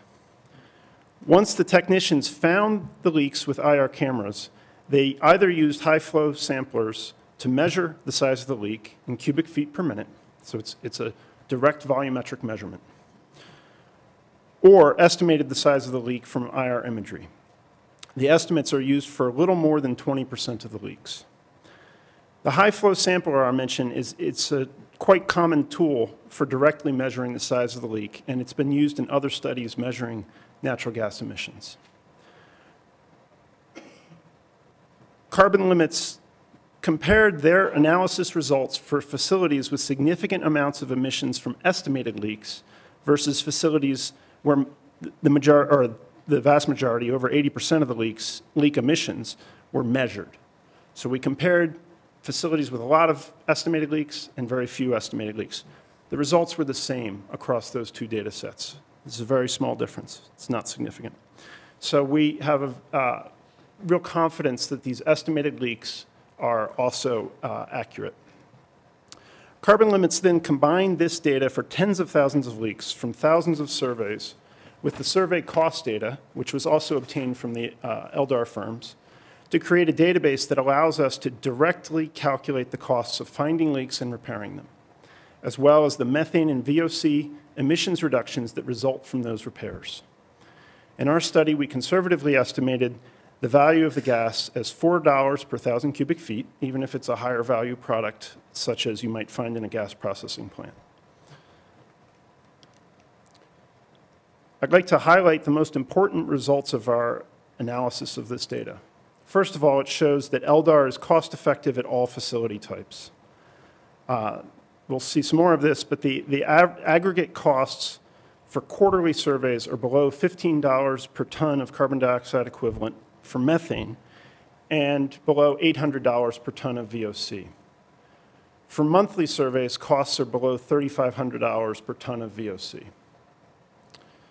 Our data indicates that one reason LDAR is so cost-effective is that once a leak is identified, repairing almost every leak pays for itself. That is, the cost of the repair is less than the value of the gas conserved by fixing it. More than 97% of emissions in the carbon limits database come from leaks which are economic to repair, and the vast majority have a payback period of less than 1 year. Second point is that our study generally indicates that VOC and methane abatement is more cost-effective than predicted by the division. For example, the division's economic impact assessment estimates that quarterly LDAR inspections of well production facilities with VOC emissions between 12 and 50 tons per year, as would be required by the division proposal, would have an abatement cost of $682 per short ton of VOC. The carbon limits calculations find that quarterly LDAR inspections of production facilities have abatement costs below $500 per metric ton of VOC, so same frequency. And it's worth noting that Noble's estimates appear to be even lower than ours. Noble estimates that the proposed rule would achieve VOC reductions from its well production facilities at a cost of only $129 per ton. One reason the division's estimates of abatement costs are high is their omission of the value of conserved gas in their analysis. While they also omit repair costs, the carbon limits data shows that repairs are almost always profitable. So the omission of both the value of the conserved gas and the repair costs leads on the net to an overestimate of LDAR program cost. And the third point is that the carbon limits work shows that frequent LDAR remains cost-effective on an ongoing basis, not just in the first year. This data is largely from sites where LDAR programs were already in place. So the figures reflect the emissions reductions achieved from ongoing leak repair, not the much higher volume of leaks that are likely to be detected at the start of an LDAR program.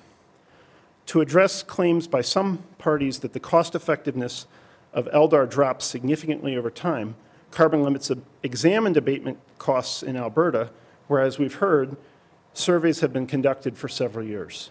They did not find any pattern of costs rising over time. And I'll mention that we submitted a summary of this analysis by carbon limits in supplemental testimony in our rebuttal statement.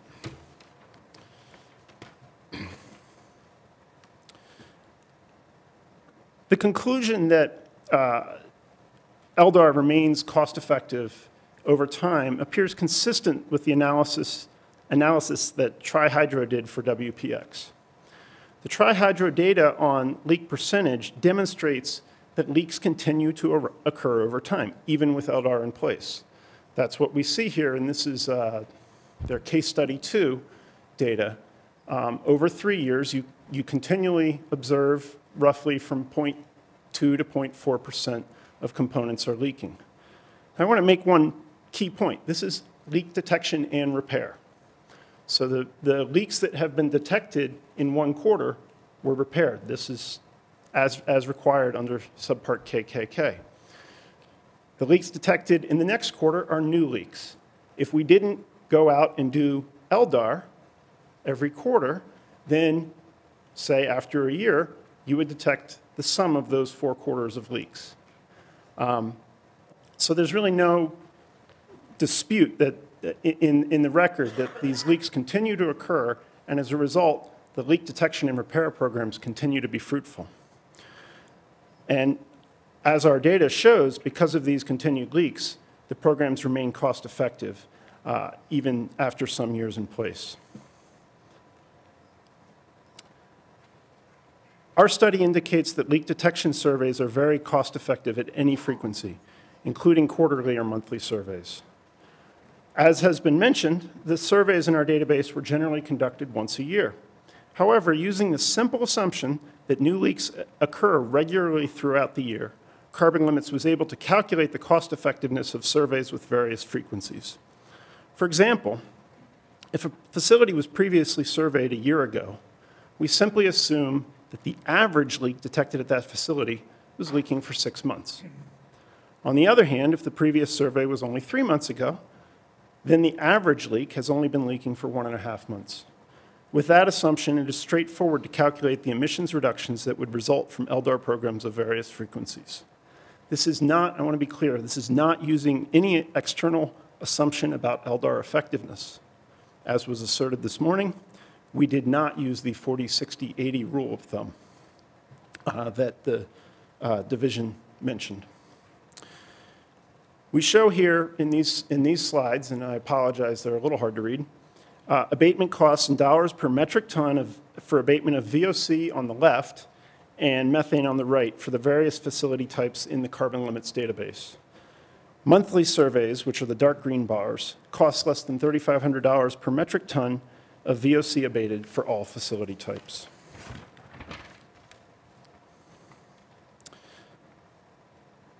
And this slide here shows the clear advantage of more frequent LDAR. Emissions are lower from facilities with more frequent surveys. Now, in this slide, I'm using kind of an unusual metric. It's showing the remaining emissions from the facilities in our database, not the quantity of emissions abatement.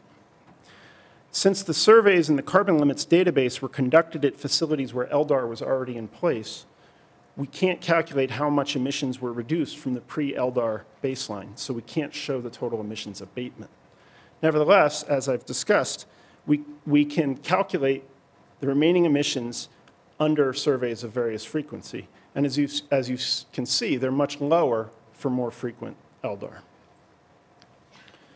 I'd like to note that this study design is conservative for a number of reasons, meaning the calculated abatement costs I present are certainly higher than actual abatement costs. We've identified several of those reasons in my written testimony and our pre-hearing statement. For example, as I just noted, most of the surveys in our database are repeat surveys, which were carried out after LDAR had been in place for some time at the facility.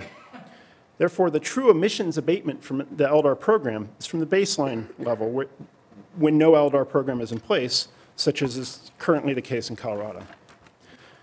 The emissions abatement measured in the surveys in the carbon limits database, in contrast, are much lower than this true abatement level. And since we are underestimating the emission abatement, we're overestimating abatement cost. Since our calculated abatement costs are generally much lower, or generally lower than those presented in the division's EIA, it is clear that the division's estimates of abatement costs produced with a different methodology are quite conservative.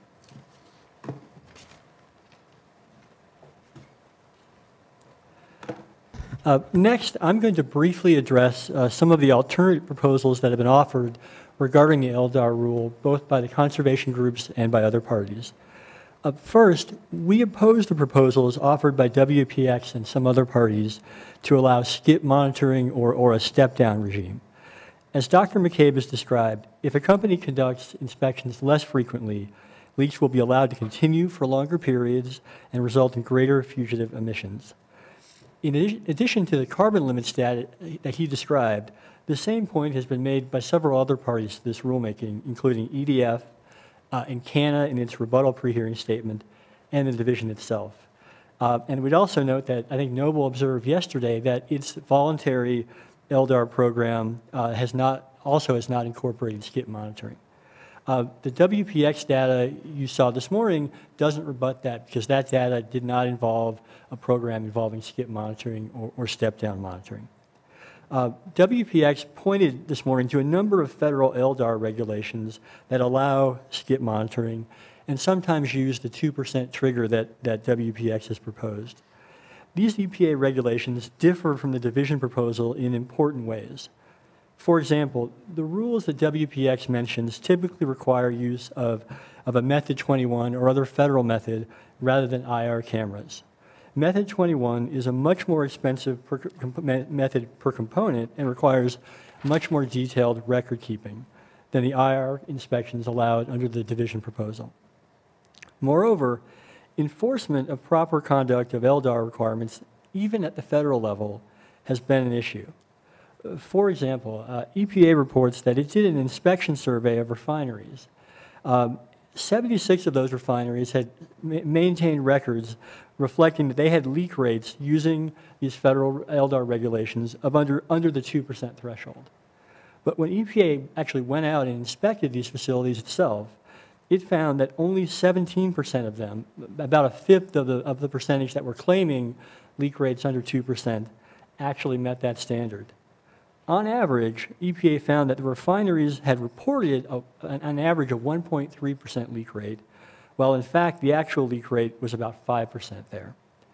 A skip monitoring provision for this rule would only exacerbate that enforcement challenge because the IR rule is much less prescriptive than Method 21 or the typical federal rules. Taken together, we think all these factors indicate that a tiered schedule without skip monitoring provisions is the appropriate approach.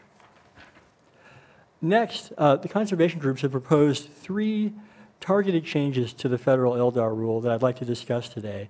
These changes would achieve additional reductions in both VOC and methane emissions and do so in a cost-effective manner. First, we would ask the Commission to consider requiring some occasional ongoing instrument-based inspections for the smallest well production facilities. I think other parties have addressed this and will address this in more detail, but I'd just like to note that we used the division's economic analysis and applied their approach to look at what would happen if these small facilities were actually subject to a regular or an occasional inspection requirement. And we found that doing that actually improved the overall cost effectiveness of the proposed rule. It did so because an occasional inspection, say 1 time per year, will achieve significant emissions reductions and do so at a modest cost. Now, the other 2 changes I'd like to mention today involve the requirements for LDAR at compressor stations. The requirements of the proposed rule for compressor stations are markedly weaker than those applicable to tanks and well production facilities. First, we think that the inspection schedule for compressor stations covered by the rule should require more frequent instrument-based inspections. Under the division's proposal, 75% of compressor stations will get inspected only once per year, no matter how large they are. And that's because the tiers for compressor stations count only fugitive emissions rather than total emissions. And as a result, a compressor station emitting significant quantities of VOC may be subject to only an annual inspection requirement, where a well production facility with the identical VOC emissions would have to be inspected quarterly. It makes a significant difference in the rigor of inspections for compressor station as opposed to tanks or well production facilities. This doesn't make a great deal of sense to us because compressor stations have the same valves, connectors, and pressure relief devices that leak just as they do on tanks and well production facilities. As Dr. McCabe indicated, increasing LDAR frequencies on compressor stations would still be cost effective. The second change we're proposing to the LDAR rule involves a set of compressor stations that have been exempted from the division proposal. Specifically, we would propose to include the transmission and storage segment in the definition of a natural gas compressor station. By doing so, that definitional change would extend the LDAR rule to transmission compressors, but it would also extend the rod packing and reciprocal seal replacement requirements to those compressor stations. Now, these are compressor stations that are downstream of gas processing plants, but upstream of the distribution segment. I'm showing you here a graphic that was prepared by EPA as part of its development of the NSPS Quad O. It depicts the natural gas production industry. What we're talking about is item number 6 on that chart, the transmission compressor stations in the transmission and storage sector. These are below number 5, which would be the gas processing plant. Now, transmission compressors represent a large source of hydrocarbon emissions, but there's a gap there, and it's a gap there that's not covered by Quad O, and it's a gap that's very cost effective to fill. Now, EPA inventory data indicates that 15% of all methane emissions from the natural gas sector come from leaks at transmission compressor stations. The Joint Industry Working Group itself actually submitted an exhibit showing that methane emissions from the transmission and storage segment have been increasing since 2005 and are actually now approaching the volume of methane from the production and processing segment of natural gas. Those methane emissions from transmission compressors are also very cost-effective to control. A 1999 EPA report indicated that the value of methane saved on average was more than 3 times greater than the cost of implementing the program. When EPA was considering Quado, when it was developing Quado, it actually, it ultimately did not choose to regulate transmission compressor stations with Quado, but it did the analysis and found that the requirements that it was considering for those stations would also be highly cost-effective for controlling methane emissions. And in addition, you also heard Dr. McCabe testify that, the cost-effectiveness of methane emissions. He looked at the carbon limits database and found that for methane, the control costs for transmission compressors were actually somewhat lower than the cost for gathering station compressors for methane. Now, I should note that the gas carried by transmission compressor stations has a more limited VOC content than is true for the upstream compressors. Our point here, though, is that given that difference, the transmission compressor stations are likely to also face much less burdensome, much less frequent inspection requirements under this rule if it's applied to them. Our expectation is that most of the transmission compressor stations would be subject to probably 1 time per year IR camera inspections under our proposal. Now, I mentioned a moment ago that when it adopted, that EPA chose not to cover these transmission compressors when it adopted Quado. But in doing so, it observed that this was an important segment to regulate. It expressly said that in the preamble to the rule. The reason it chose not to cover transmission compressors was that it was uncertain, it didn't feel the record clearly established that the VOC reductions that could be achieved would be cost effective. But that rationale doesn't apply to this rulemaking because the division proposal addresses methane, not just VOCs. Given the different and broader scope of this proposed rule, we think this is a gap in Quado that would be appropriate to fill. Now, the parties who have objected to our proposal are not disputing that it will yield significant reduction in hydrocarbon emissions, and they're not claiming that it wouldn't be cost effective to do.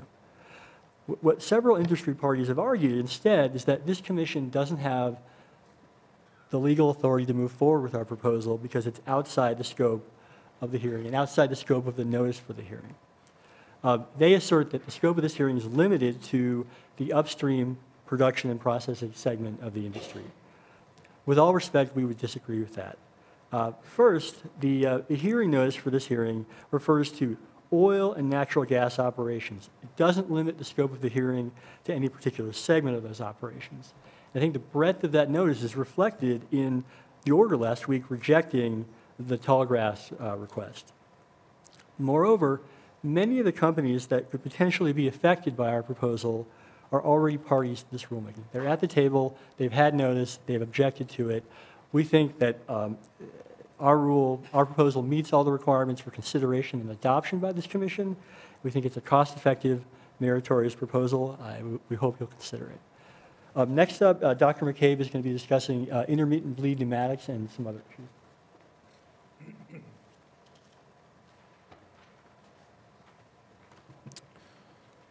Hello again.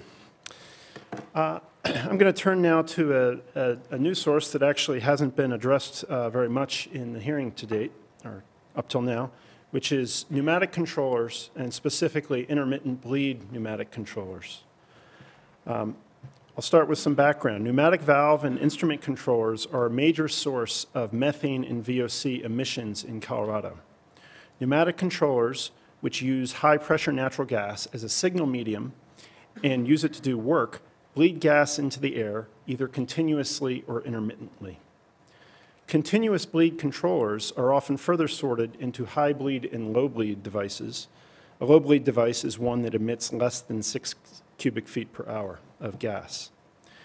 Taking into account the variable emissions from the many models of controllers that exist in these 3 broad categories, EPA estimates that a typical single low bleed controller emits about 12,000 cubic feet of natural gas a year, while a single high bleed controller emits over 300,000 cubic feet of gas per year.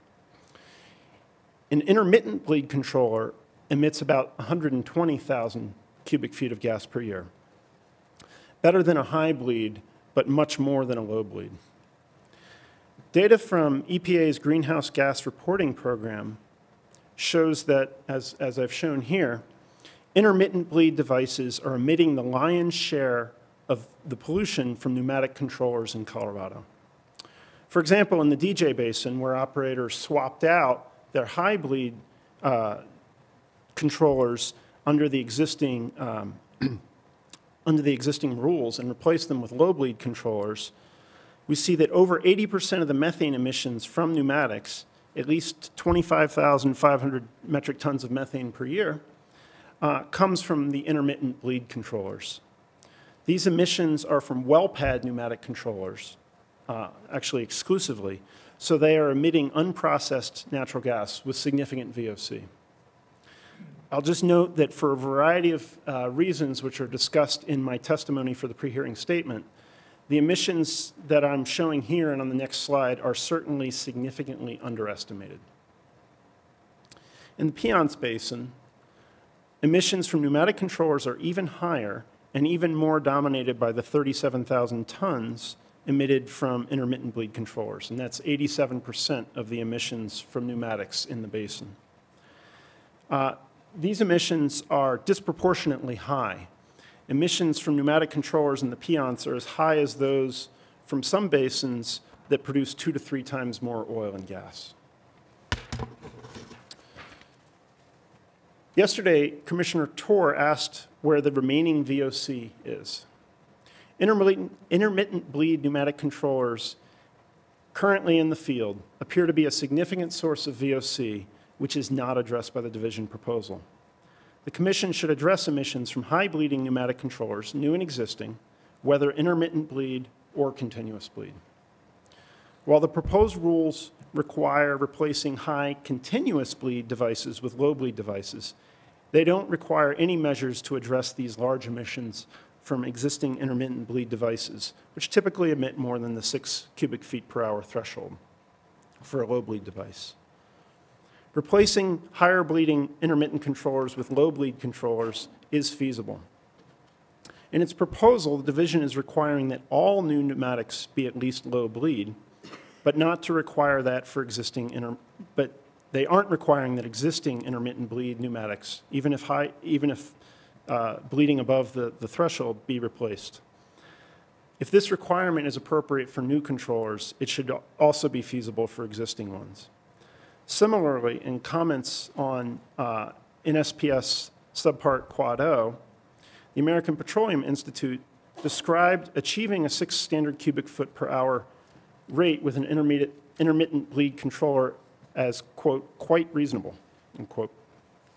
While in some instances, intermittent bleed pneumatics may serve different process functions than continuous bleed controllers, there are a wide range of venting rates within intermittent bleed devices, just as there are for continuous bleed devices.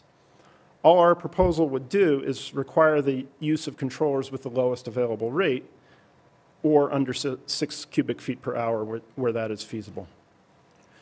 And we should note that if there is a case where installing low bleed devices is not feasible for safety and/or process purposes, the division's proposed language already provides an exception.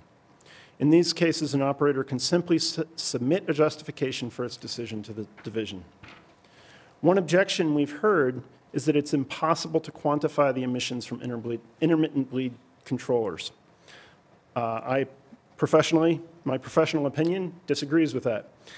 Emissions from intermittent bleed devices can be calculated by considering the volume of emissions during an actuation of the controller and a reasonable estimate of the frequency of actuation over a significant time averaging period. And further, as I mentioned, the rule contains general provisions that can be used to handle any truly exceptional situations where a lower bleeding device is not feasible. A reasonable schedule for replacing intermittent bleed devices that emit more than 6 cubic feet per hour should be considered. I'm going to turn now to a final source that I'll discuss, which is liquids unloading. liquids unloading is a very significant source of methane in Colorado, particularly in the Piceance. That basin has the second largest methane emissions from liquids unloading in the nation, although it is only the 12th largest gas-producing basin. Since liquids unloading emits raw natural gas directly from wells, again, the emissions of VOC from liquids unloading can also be very large. The large emissions of methane and VOC from liquids unloading can be cost-effectively mitigated with a number of technologies which can eliminate or greatly reduce venting of natural gas from wells during liquids unloading. The division has proposed a flexible rule that calls upon operators to implement best management practices for well liquids unloading. This is important to ensure that appropriate measures are taken to minimize liquids unloading emissions. But we'll note that, well, it's been noted that liquids unloading is a complex subject due to the variety of well conditions. Given this, we believe it's appropriate that the proposed rule takes the approach that it does. However, that same complexity also makes it important that the division work to better understand emissions from liquids unloading and, furthermore, the conditions that drive the parameters that drive those emissions. Towards that end, the proposed rule should be strengthened to require that producers keep records of the specific management practices and technologies, such as installations of plunger lifts or other technologies to get liquids out of wells efficiently, and report these records, along with records of venting events, to the division, so we're calling for reporting, not just storage of records. Operators should also report quantities that will help determine emissions, such as well pressures, et cetera. Thank you.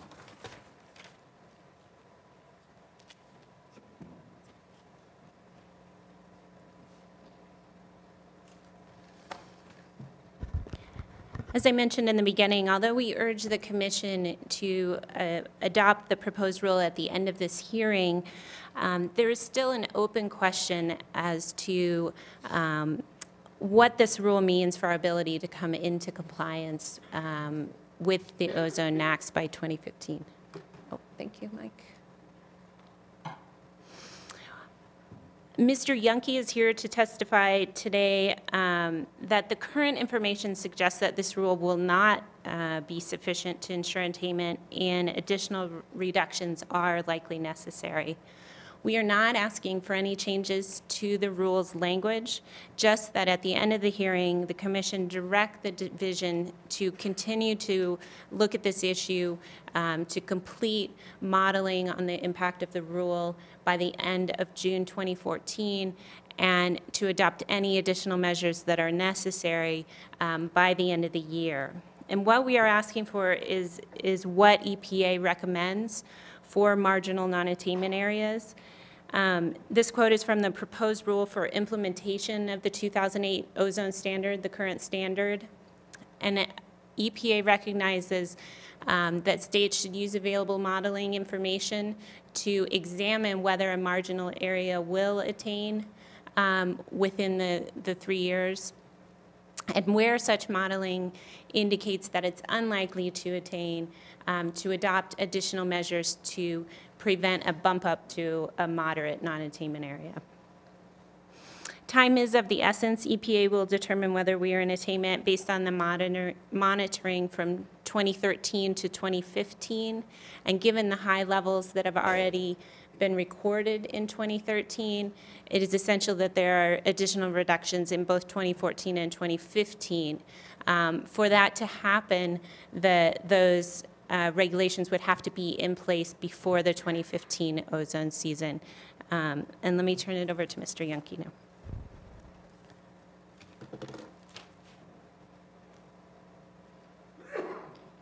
Thank you, Commissioners. My name is Robert Yunke.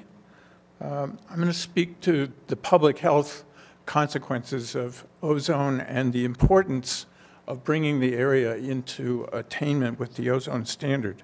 And this relates both to the testimony that you've just heard from our experts about areas in which the Commission could require more stringent controls than are in the division's proposal, which we think are justified by the need to meet the ozone standard, And then also the point that Robin just discussed, which is the need to look more carefully at whether or not the final rule package, whatever it has in it, is enough to protect the public health by meeting the ozone standard.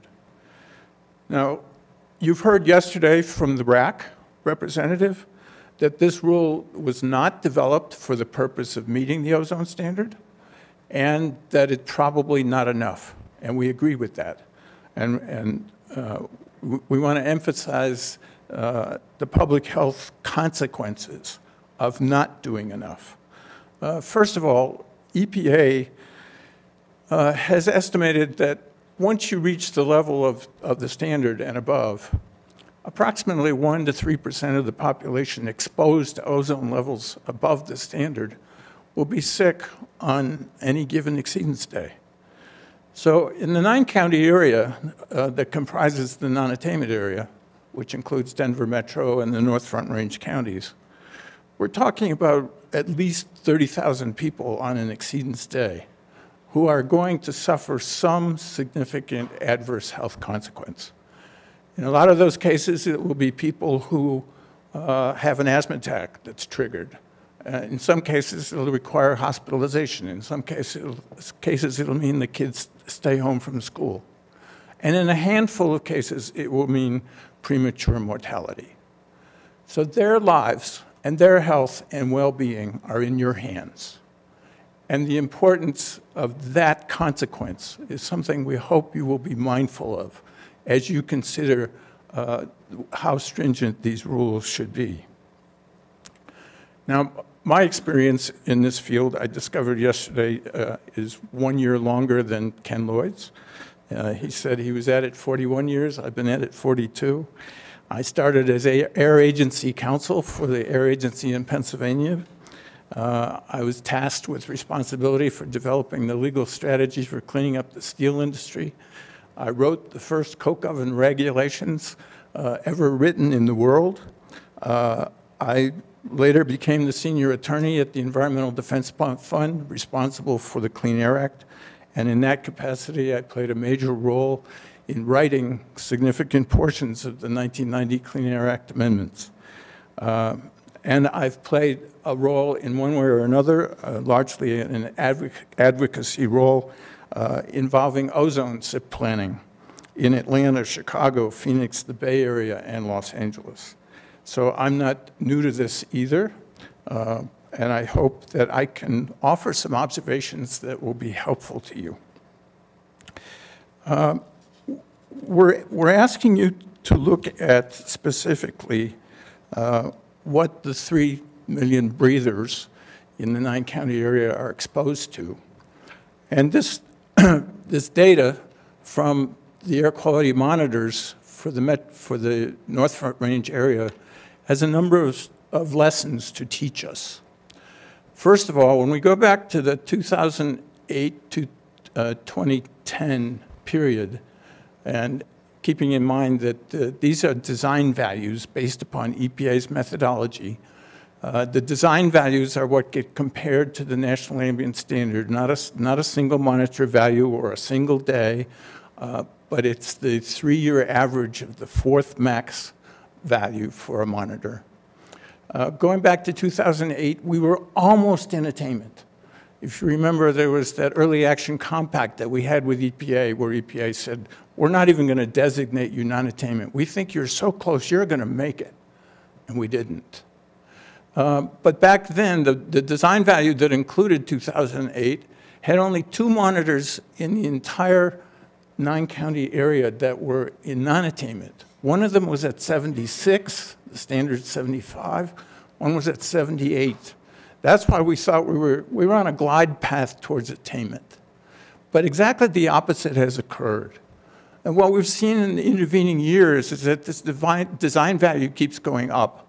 And it not only has increased, and these are just from 5 of the monitors in the 9-county area. There are 16 monitors altogether.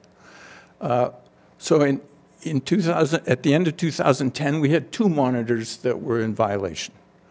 By 2012, the end of 2012, we had 10 monitors. And by the end of 2013, there were 12 of the 16 monitors in the non-attainment area, including Greeley, Fort Collins, Rocky Mountain National Park. So what has happened is that now, as you saw from the slide that Ken Lloyd put on the screen yesterday, every county in the non-attainment area is now subject to ozone levels that violate the standard. So all 3 million residents are now being affected by these high ozone levels instead of a few hotspots in parts of Jefferson County or Douglas County. So what we're experiencing here, what the people of this area are experiencing, is a significant public health consequence of worsening air quality.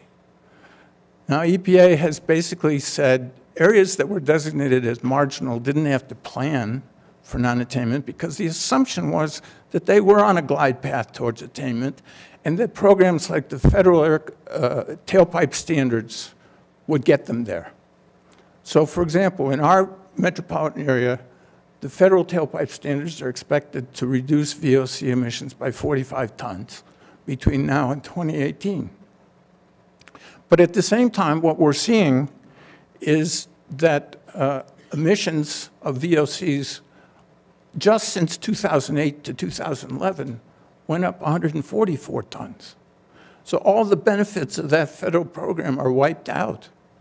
And all of those emission increases are coming from oil and gas. Now, another thing to keep in mind when you're thinking about the health consequences of this pattern of ozone worsening is the number of monitor days that are exceeding the standard, because it's those monitor days in excess of the standard that are when we're exposing people to dangerous air pollution. Back in, at the end of 2010, or in 2010, we had only 33 monitor days that exceeded the standard across the entire metropolitan non-attainment area. By 2012, we were up to 126 monitor days. So it's not only more monitors, more counties exposed to higher levels, but the number of days when those levels are being exceeded is significantly worse. One of these monitors had 19 days that were above the standard. So this represents a significant, serious public health impact on this region. Another thing that's important to keep in mind is that unlike some of the more speculative discussion about health effects, and I don't want to minimize them, but there's certainly a lot of uncertainty that comes in when you're talking about some of the other health effects of the air toxics, for example. This is a standard that EPA set in 2008 based upon highly confident data. Previously, if you go back into the history of the setting of federal air quality standards, they were largely based on epidemiological data. But in 2008, for the first time, EPA based the health standard for ozone on chamber exposure studies, where people were put in a chamber and exposed to ozone at known concentrations, and the effects of those exposures were observed on the subjects who were exposed. The uncertainty is virtually zero. These health consequences are real, and they shouldn't be disregarded, especially given the fact that you sit here as the guardians of the public health. You are our angels. We need you. Now let's look at some of the lessons that this data has in store for us. The first is that we have been conducting an air quality experiment here in the metropolitan area.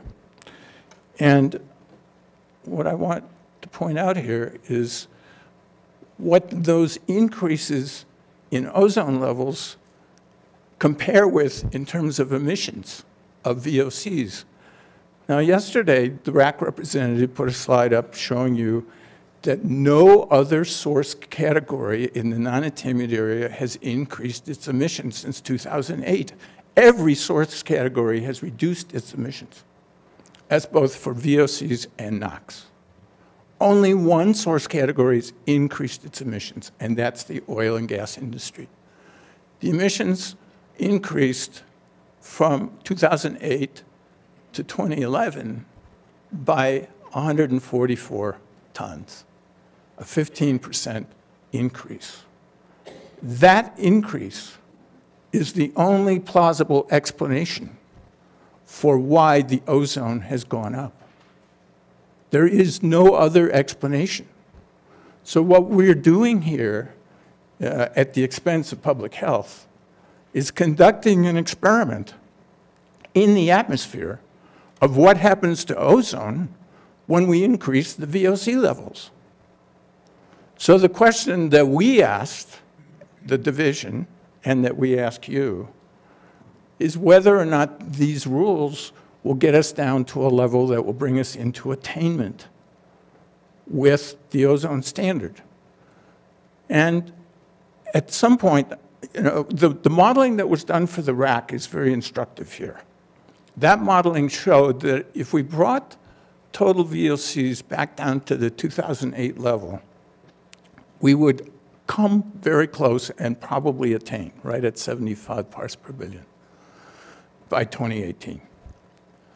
But when we look at the rule, what we've done here is to do our calculation of what the reductions in the rule will do to overall emissions between 2008 and 2018.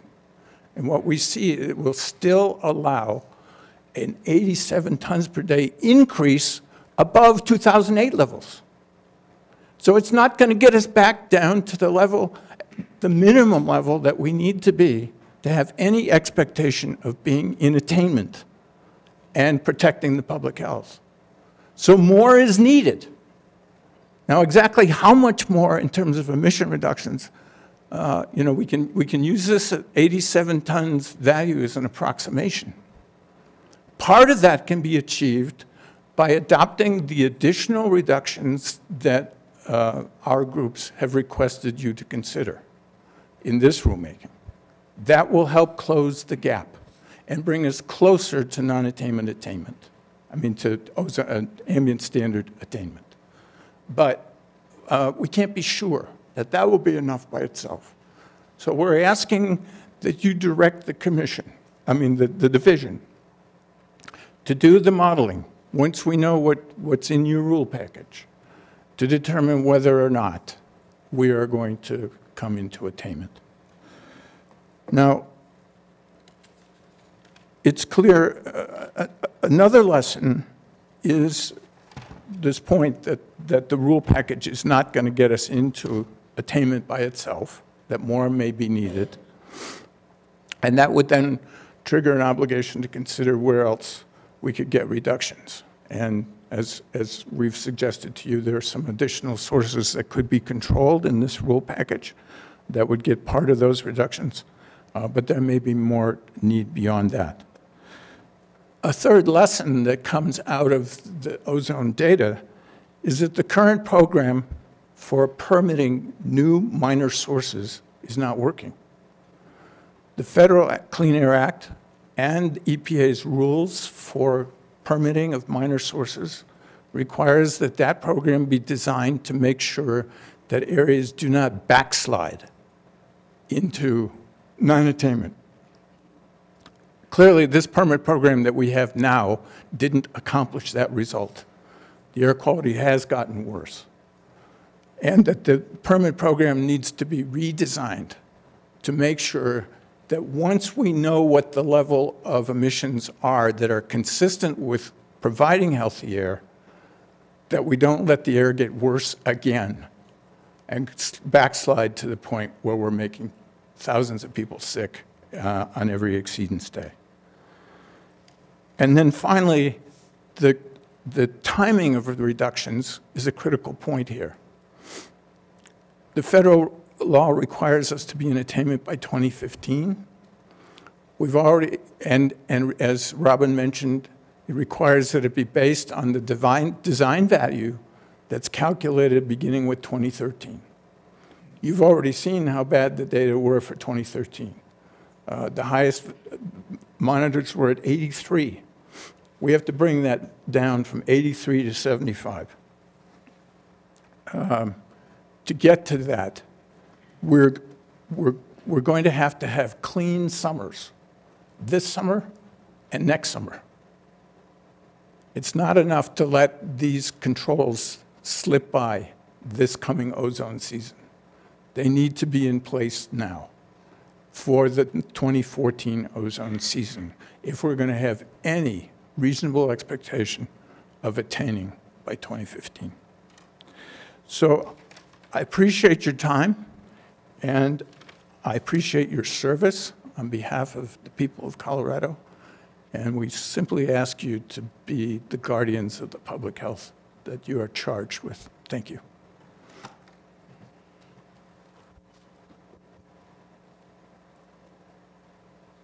Thank you. That's all the testimony we have, but of course, we're happy to take any questions. Thank you. Commissioners.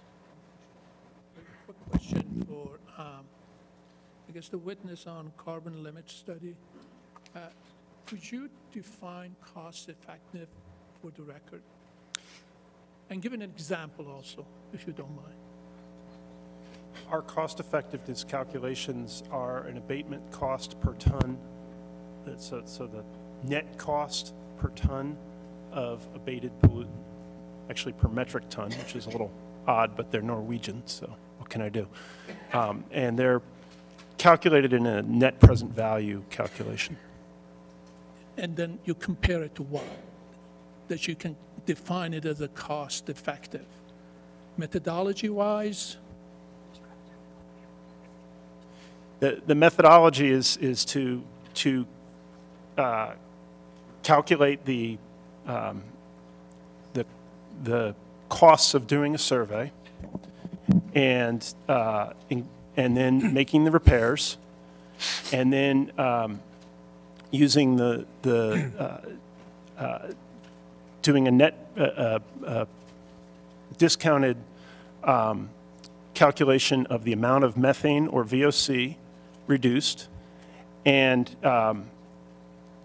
a discounted value of that methane and VOC in terms of increased sales that the operator would realize, netting that out from the costs of doing the survey and the repair, and then essentially dividing the net cost by the tonnage of pollutant abated.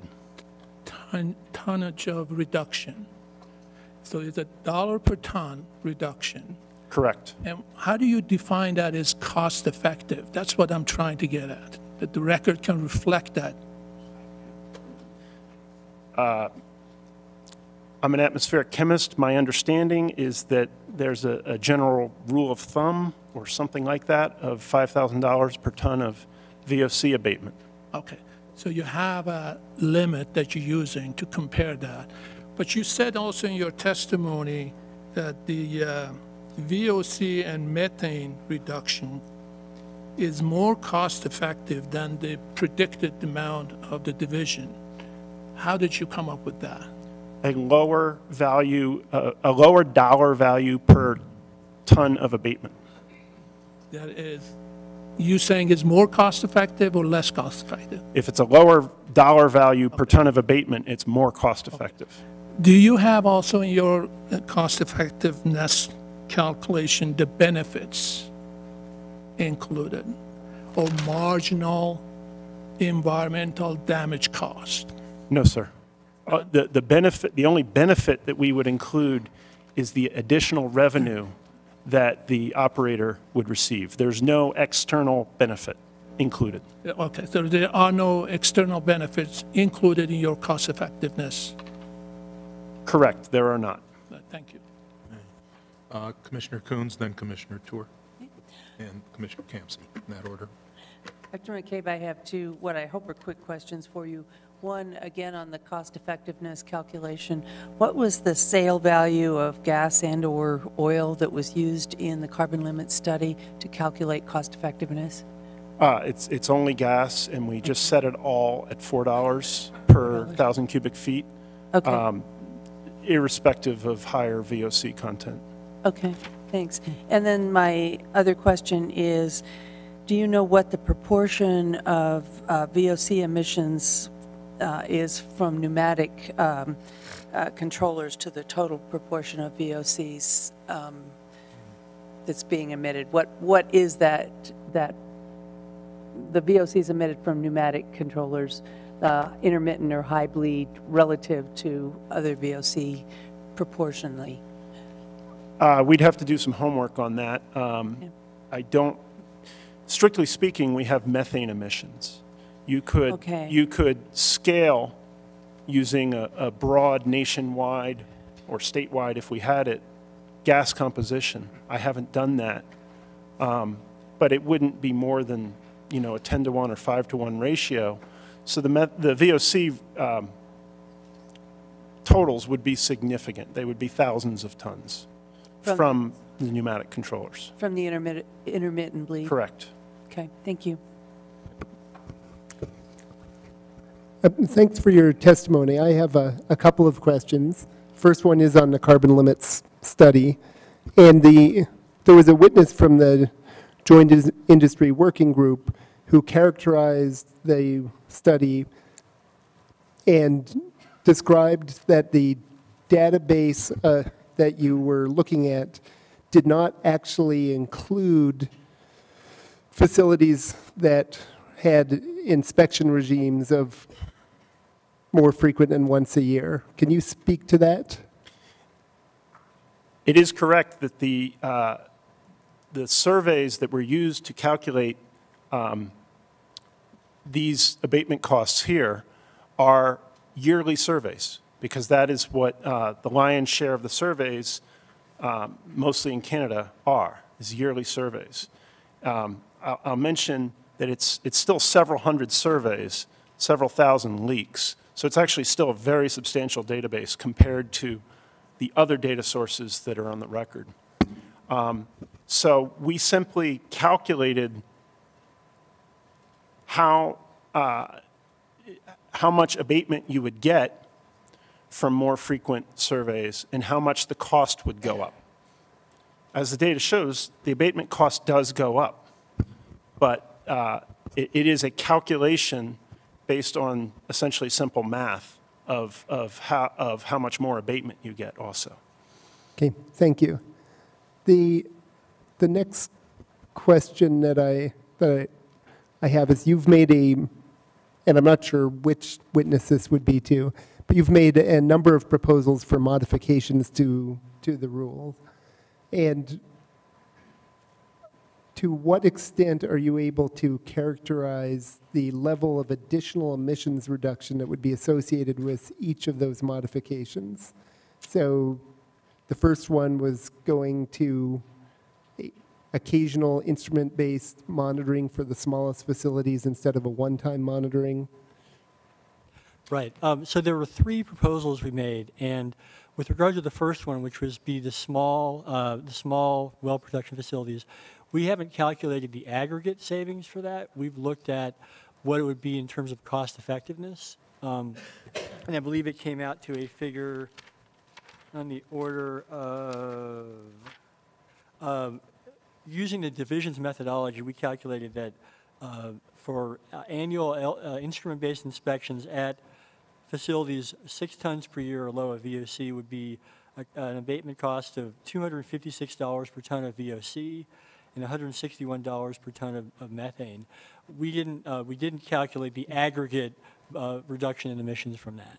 But the argument would be that that it's very cost effective regardless of the aggregate reduction in emissions. Exactly. And I believe, if I remember correctly, I don't have it, maybe I do have it here actually. I believe that the divisions analysis identified that there's a number of wells, I think it was on the order of 2,800. And so I think you could probably, if you actually use their math, I think they assumed 4.6 tons of fugitive VOC emissions per site at a 40% reduction for that many sites. You could calculate out pretty, I think, directly what the aggregate emissions reductions would be for that. Another proposal that you had made was to eliminate the exemption for compressor stations that are further downstream.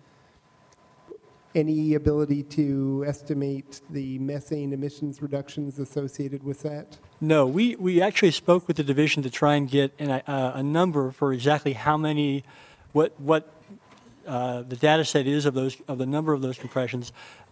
They were not able to provide us that due to limitations in the state database. What we did do was to run a search for Title V permits that cover that segment of the transmission compressors. We identified, was it 17? 17 of them. Generally, because they're Title V permits, they didn't identify the methane emissions. There were 2 of them that actually appeared to have some meaningful VOC reduction, VOC emissions, fugitive VOC emissions, in fact, that could have been reduced. We haven't relied on VOCs as a basis for our proposal, but because of the limitations in the available data, we don't know what the aggregate number of these compressors are in terms of an absolute number. Yes. I will note, actually, just one point that David mentioned to me is that EPA's greenhouse gas emissions inventory reports that I think it's 15% of all methane emissions from the natural gas sector come from these compressors on a national scale. And I believe the absolute number for that is something on the order of 1.4 million tons of methane annually from these compressors on a national scale, not in Colorado. And then could you go to the slide that shows the emissions associated with the intermediate bleed pneumatic controllers? Do you want DJ or PS? So if I could see one and then the other? Sure. And so would given the proposal that you're making, is that in existing facilities, the intermediate bleed controllers be either replaced with low bleed or, if that is not feasible, replaced with intermediate bleed controllers that are lower emitting? That is our proposal, yes. And do you have any way of estimating how much reduction would be associated with that? So, for instance, of that 37,000 tons, how much could feasibly be reduced? The average emissions factor for an intermittent bleed controller, according to EPA, is about 10 times higher than the average emissions factor for a low bleed controller. So it is on the order of tens of thousands of tons of methane mitigation potential. But there is variability within each class. And so I don't want to go on the record as saying we think you could get 90% abatement from that 37,000 ton figure. And do you have any data on the cost effectiveness of that? Not right here. There have been a couple studies in the record. I'm not going to hazard a number off the top of my head. In general, it costs a couple $1,000s for a controller. And so actually, come to think of it, the division's data for replacement of high bleed controllers, it's largely the same abatement cost if you replace an intermittent bleed controller, because it's the cost of the new controller and some labor. And those are the same no matter what you're replacing. So is this? Yeah. Our estimate of annualized cost was negative for replacement of intermittent bleed controllers. Okay. Thank you.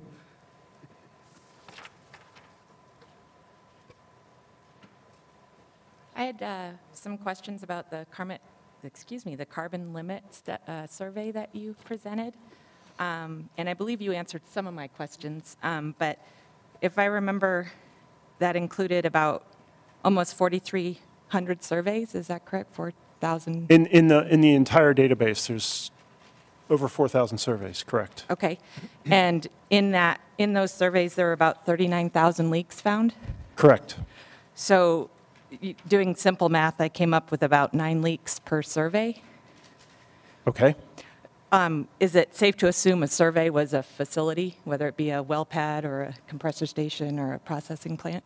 Yes, a survey is a facility. Okay.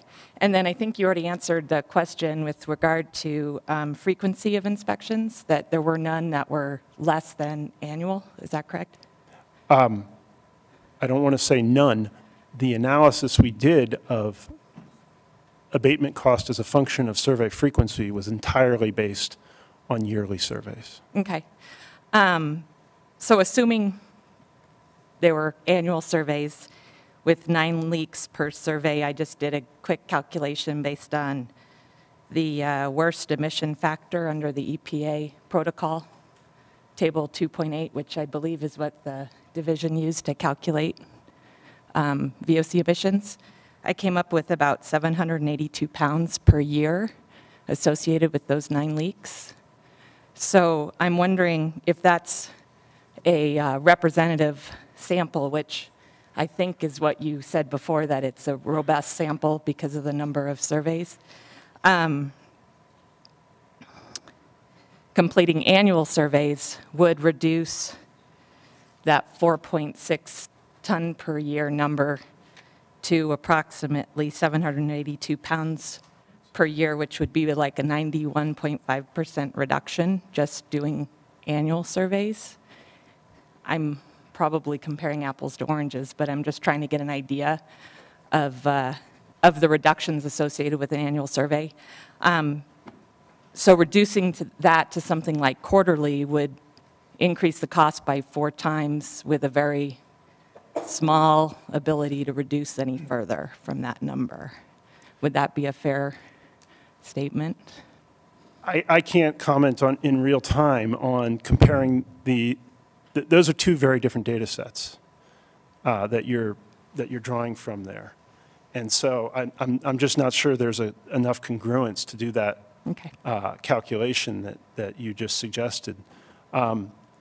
We know actual emissions from those sites based on the simple assumption that a leak that you observed didn't start yesterday. It probably started, on average, half the time from the last survey. So we know the actual emissions from the sites. Okay. I used 8760 hours per year for that calculation. Okay. Like I say, I'm not going to comment on combining those 2 data sources and where that would go without. What were the emissions that you associated with those leaks?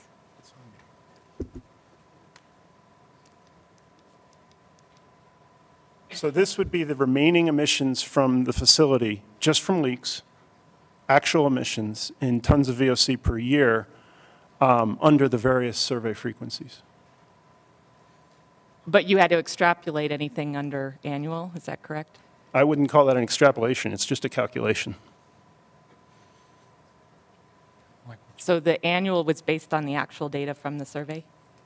Correct, with the assumption that the average leak had been leaking for 6 months. And was that measured values or an assumption on the leak? Those are measured leak values. Okay. I have one additional question concerning the intermittent bleed pneumatics. Have you heard any, I guess, discussion about the accuracy of those GHG emission factors with respect to low bleed, intermittent bleed, and high bleed? I'm using the EPA emissions factors. The University of Texas study is far more recent. The EPA emissions factors are based on 90s data, and actually the EPA emissions factors are from an analysis by API that was done about 5 or 6 years ago, but it's based on the 1990s data. The University of Texas EDF study actually did, they looked at pneumatic controllers on well pads. They looked at more of them than the EPA study, or the 1990s EPA study did, and they find intermittent bleed controllers emit 30% more than EPA says. I use the EPA emissions factors simply to not have to throw an extra sentence into my testimony to explain why I was using the newer emissions factors. So that's data essentially directly downloaded from EPA. So I have never seen any estimates that are lower. I've only seen those higher ones from UT. Have you heard of oil and gas companies actually replacing low bleed with intermittent bleed because they reduced the amount of gas vented? The only place I've heard of that is in those API comments, so I don't know much about that. Okay, thank you.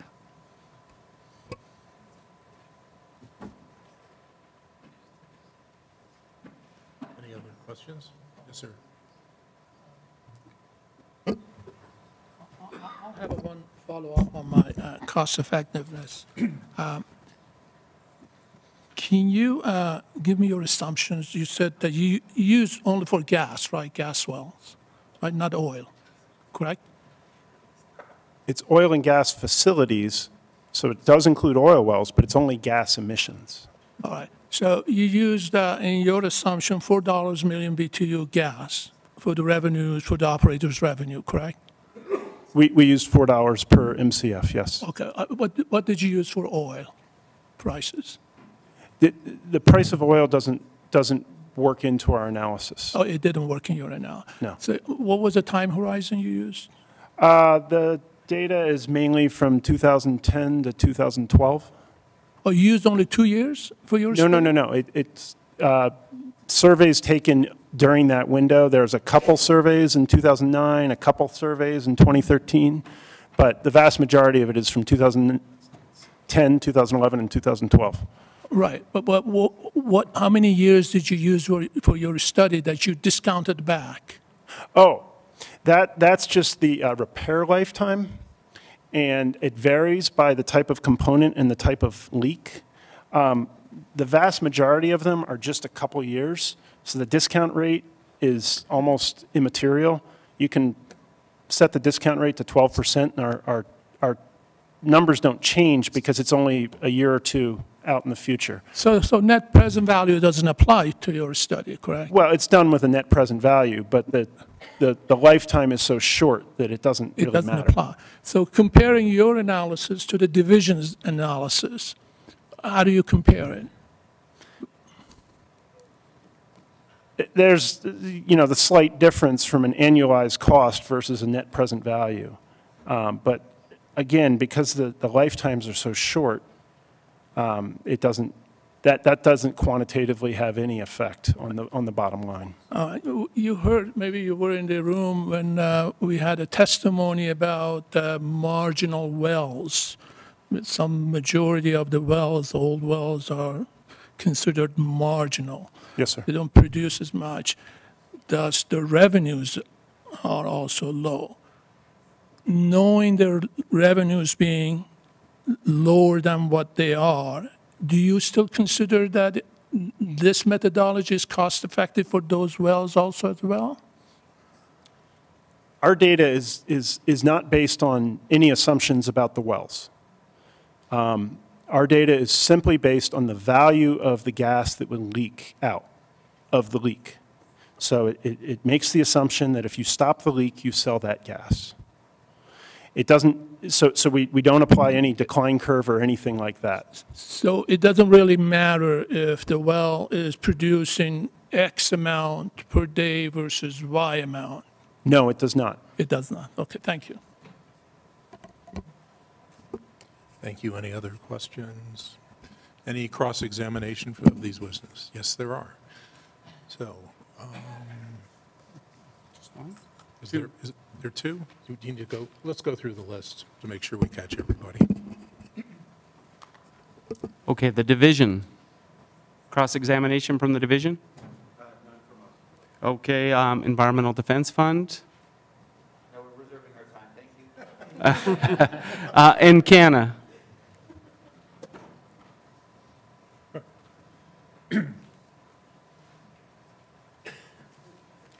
Good evening, Mr. Chairman. I promise not to extend the agony for very long. I'd like to start by asking the Commission's indulgence in an act of enormous graciousness and generosity. We'd like to grant 10 minutes of our time and Canada's time to DCP so that they might conduct some cross-examination and rebuttal of their own. That would be fine. All righty. You'll never get it back, however. I don't think they'll use the whole 10 minutes tonight. I have just one or two questions for Dr. McCabe, if that's all right. And Dr. McCabe, these all relate to the study that you accompanied your testimony with. You have that in front of you? Yes, sir. Do you need that? All right. I'm sorry. My name is Jim Martin. I'm here with Encana. So figure 1 and the narrative around that, I want to make sure that we understand it, and we may not. So these questions are just designed as much as anything to help us understand what you're getting at. But looking just at well sites and well batteries, are we correctly interpreting figure 1 to suggest that 81% of the well surveys yielded a net present value, a negative net present value? That's correct. All right. And elsewhere in your report, then, you did some aggregation that we frankly don't understand that somehow ended up yielding a positive net present value for all well sites and well batteries. Is that correct? That's correct. Would you like me to explain it? We would. For the majority of the well sites, and this is the surveys as they were performed, so it's somewhat variable frequency. The net present value is negative, meaning that it is a net cost to the operator. However, that net present value is that negative cost is quite limited by the low cost of the well. The low cost of the survey. Remember that I mentioned that almost every leak, once you identify it, is profitable to repair. So when you have a site with a negative net present value, generally that means you're going and doing a survey and you're not finding a lot of leaks. However, the cost of the survey is very low, and I'll call your attention to So we're not disputing Table 1 that says it's a couple $100s. In the minority of sites, you find leaks, and sometimes you find a whole lot of leaks. In the aggregate, which could mean the cost borne by an operator with multiple wells or the regulated community in the state, the wells where you find leaks create enough revenue enhancement to actually outweigh or balance the wells where you don't find the leaks. So let me ask you a follow-up question, if I might. Certainly. Under your economic assessment, looking at the aggregate cost effectiveness, you evaluate overall benefit, and you are looking at some kind of aggregation over a jurisdiction or within a large company. What does that mean? It means that when you would expect that when you aggregate a number of sites, that those sites would be distributed along that spectrum. And would they be more than one company's sites? Well, within a jurisdiction would be, for example, the state of Colorado. And So that you'd would be be aggregating all of the company's sites for a jurisdiction, whether it's the DJ Basin or the state? Yes. Regardless My of the understanding is that that would be a typical way of evaluating cost effectiveness of a regulation. Okay. But those are all, that was my question. Thank you, Doctor. Thank you, Mr. Chairman. Thank you.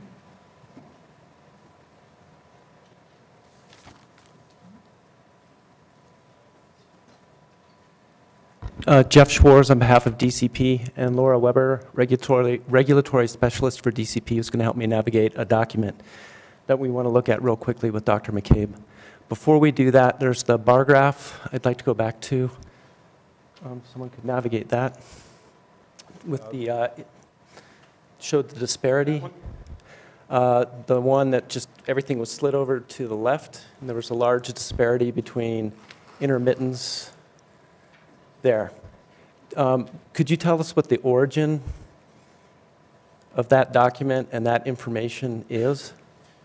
This is data from US EPA's Greenhouse Gas Reporting Program, the Subpart W data. It was downloaded from the EnviroFacts website. Okay. There's a footnote in our pre-hearing statement which explains how it was downloaded and sorted. All right, thank you.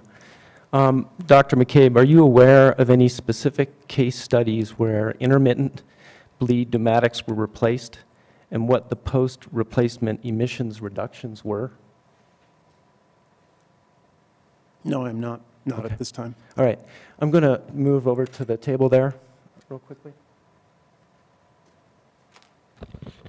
So for purposes of the record, I have a laptop computer here with a document that's an American Petroleum Institute study dated November 30th, 2011, that I'm representing for the record was part of EPA's NSPS Quad O record.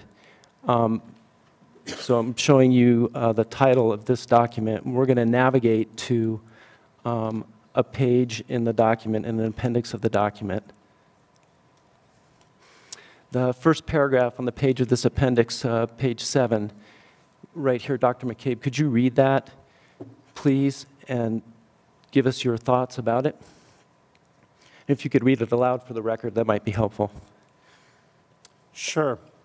Achieving a bleed rate of less than 6 standard cubic feet per hour with an intermittent vent pneumatic controller is quite reasonable since you eliminate the continuous bleeding of a controller. And can you finish the paragraph? Achieving 6 standard cubic feet per hour with a continuous bleed controller is fraught with operational difficulties and hidden costs. Encouraging the use of such devices is not recommended. Can you give us your opinion about that statement?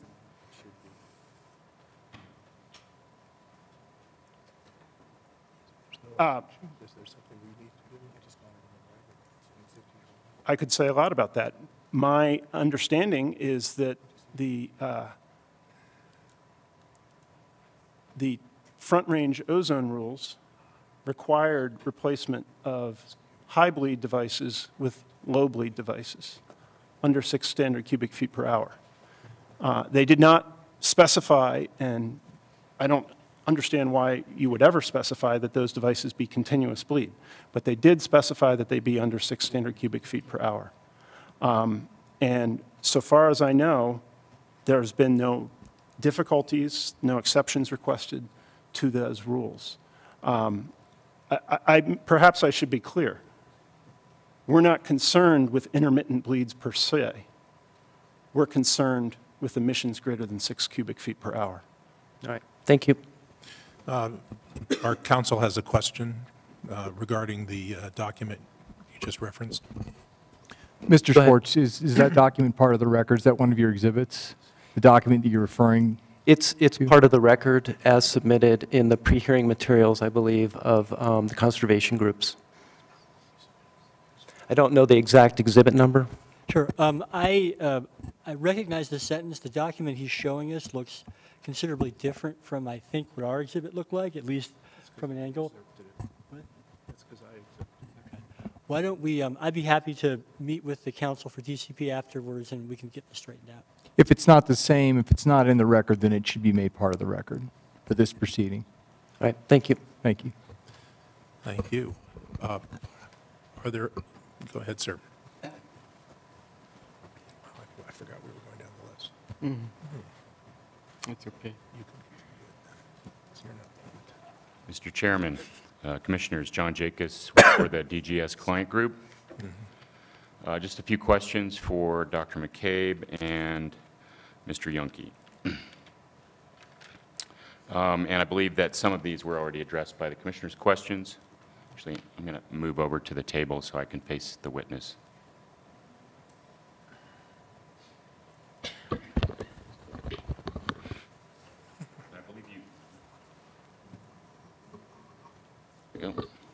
I believe you confirmed that the data in the carbon limit study were all based on a frequency. The facilities that generated the data through surveys in the carbon limit study were all based on a frequency of monitoring, no more frequent than annual. Is that correct?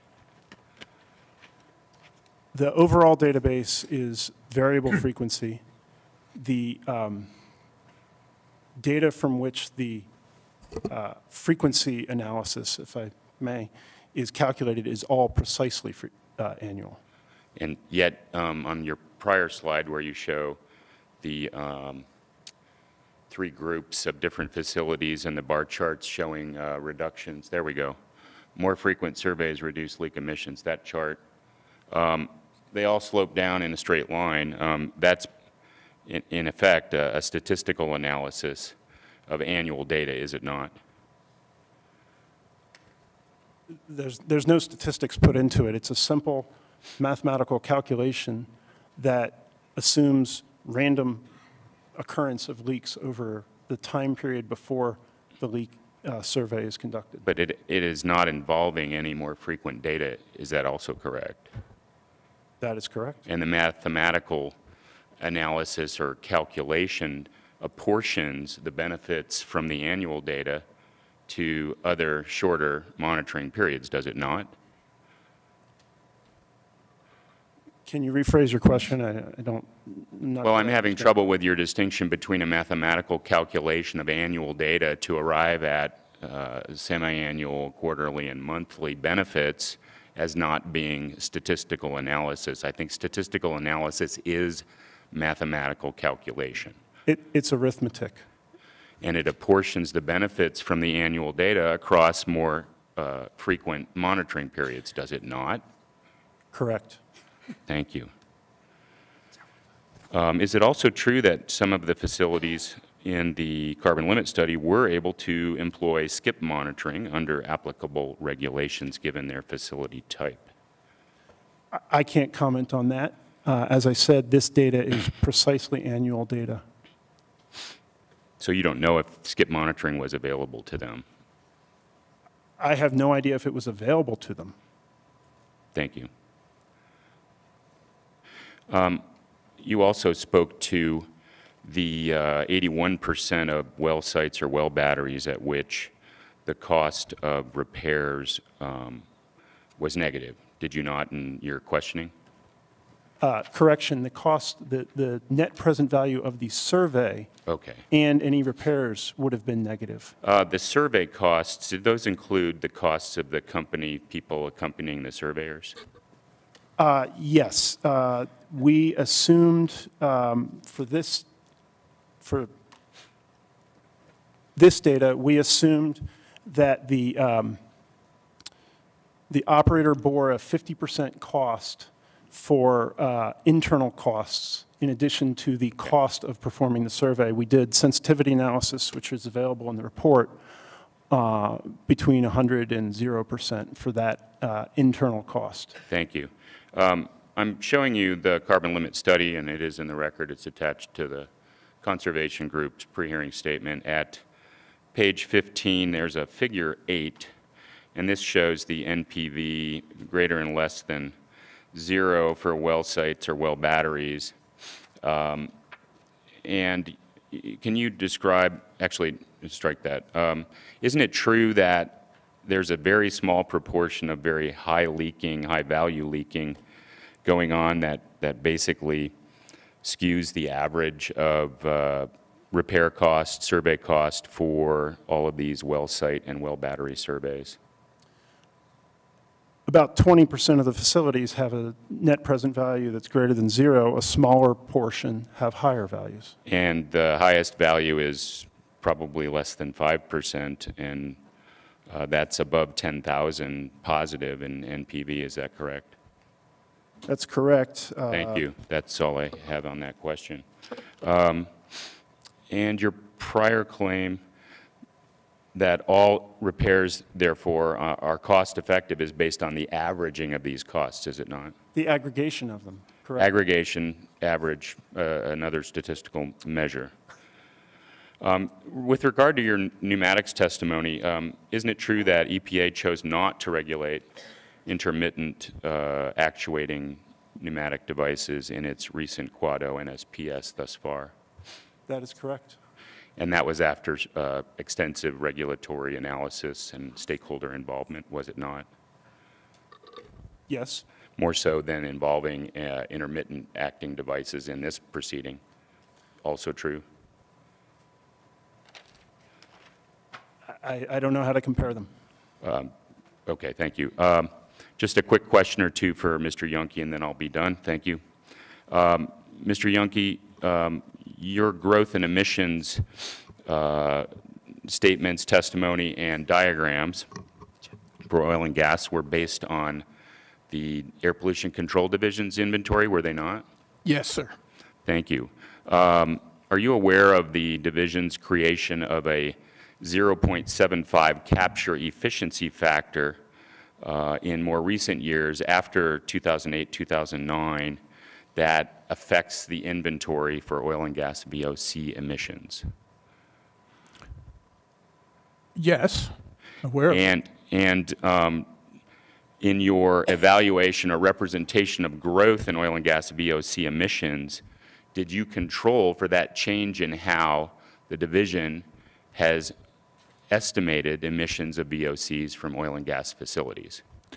Well, we used for 2011 the data that was presented to the commission by the division in January, right before the deadline for the filing of pre-hearing statement. I'm really talking. So I'm not clear whether that was integrated by the division. That factor, emission factor, was integrated by the division into the emission inventory they submitted in January or not. So the growth in oil and gas emissions that you represented on your slides and in your testimony may be a function of a change in how the division has counted VOC emissions for this sector, may it not?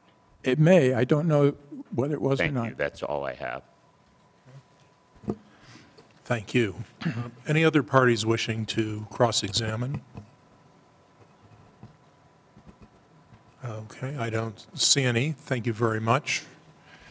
May I ask a question? I'm sorry, Commissioner. One additional question that was spurred by Mr. Jacobs's question. I want to make sure that I understand the nature of the calculation that was done to assess the level of, could you go to the slide that shows the leak detection by annual versus quarterly versus monthly? So the way that I'm going to characterize how I believe the calculation was done, and then if you could let me know if I'm correct. So you're starting with a database which is not simply an initial survey, but are annual surveys that have been going on for a number of years. In those annual surveys, each year on average, there's some level of leaks that are detected. You were assuming that those leaks occur randomly over that 12 months period, and then are simply doing the sort of simple arithmetical calculation of what the level of leak reduction would be based upon that assumption of leaks randomly occurring over that 12 months period. Yes. Okay, thank you very much. Okay, thank you very much. Mr. Silverstein will update us on time remaining and sort of the plans for tomorrow. Thank you very much. I'm going to go through the official accounting of the time left for each of the parties, with knowing that some of the parties have not yet begun their testimony. So this will give us a bit of an idea of time remaining for work tomorrow. So I'll just go in the order of assignment. The division has 64 minutes left. Environmental Defense Fund has 17. Encana has 32, and that accounts for its donation to DCP. Noble has 21. DCP now has 6 minutes left. Used 4 of those. The Regional Air Quality Council has 11. The Joint Industry Work Group has 45. The Coalition of Energy Producing Attainment Counties has 17, which was benefited by 6 minutes donated from the eastern counties, which now have 0. The local community organizations have 3 minutes. The conservation group that just finished now has 10 minutes remaining, and all others have the assigned time as noted in the final order of before this rulemaking hearing began. And that should cover the time, and that's approximately 5.5 hours of assigned time that we will get through on Saturday, according to the hearing officer. And a couple of announcements. The cafe upstairs apparently will remain open for tomorrow. So because I think they see that as a business opportunity, please have lunch there. Since they're actually opening up their doors, it's apparently pretty good. A question on a dress code for the weekend. We don't have a dress code, but I would imagine that the current dress is recommended. No flip-flops and shorts, but it won't be very warm anyway. And I think that's it on announcements. All right, we begin with... So tomorrow morning, the next group up is the Local Government Coalition to begin at? We will commence at 9 o'clock tomorrow morning again.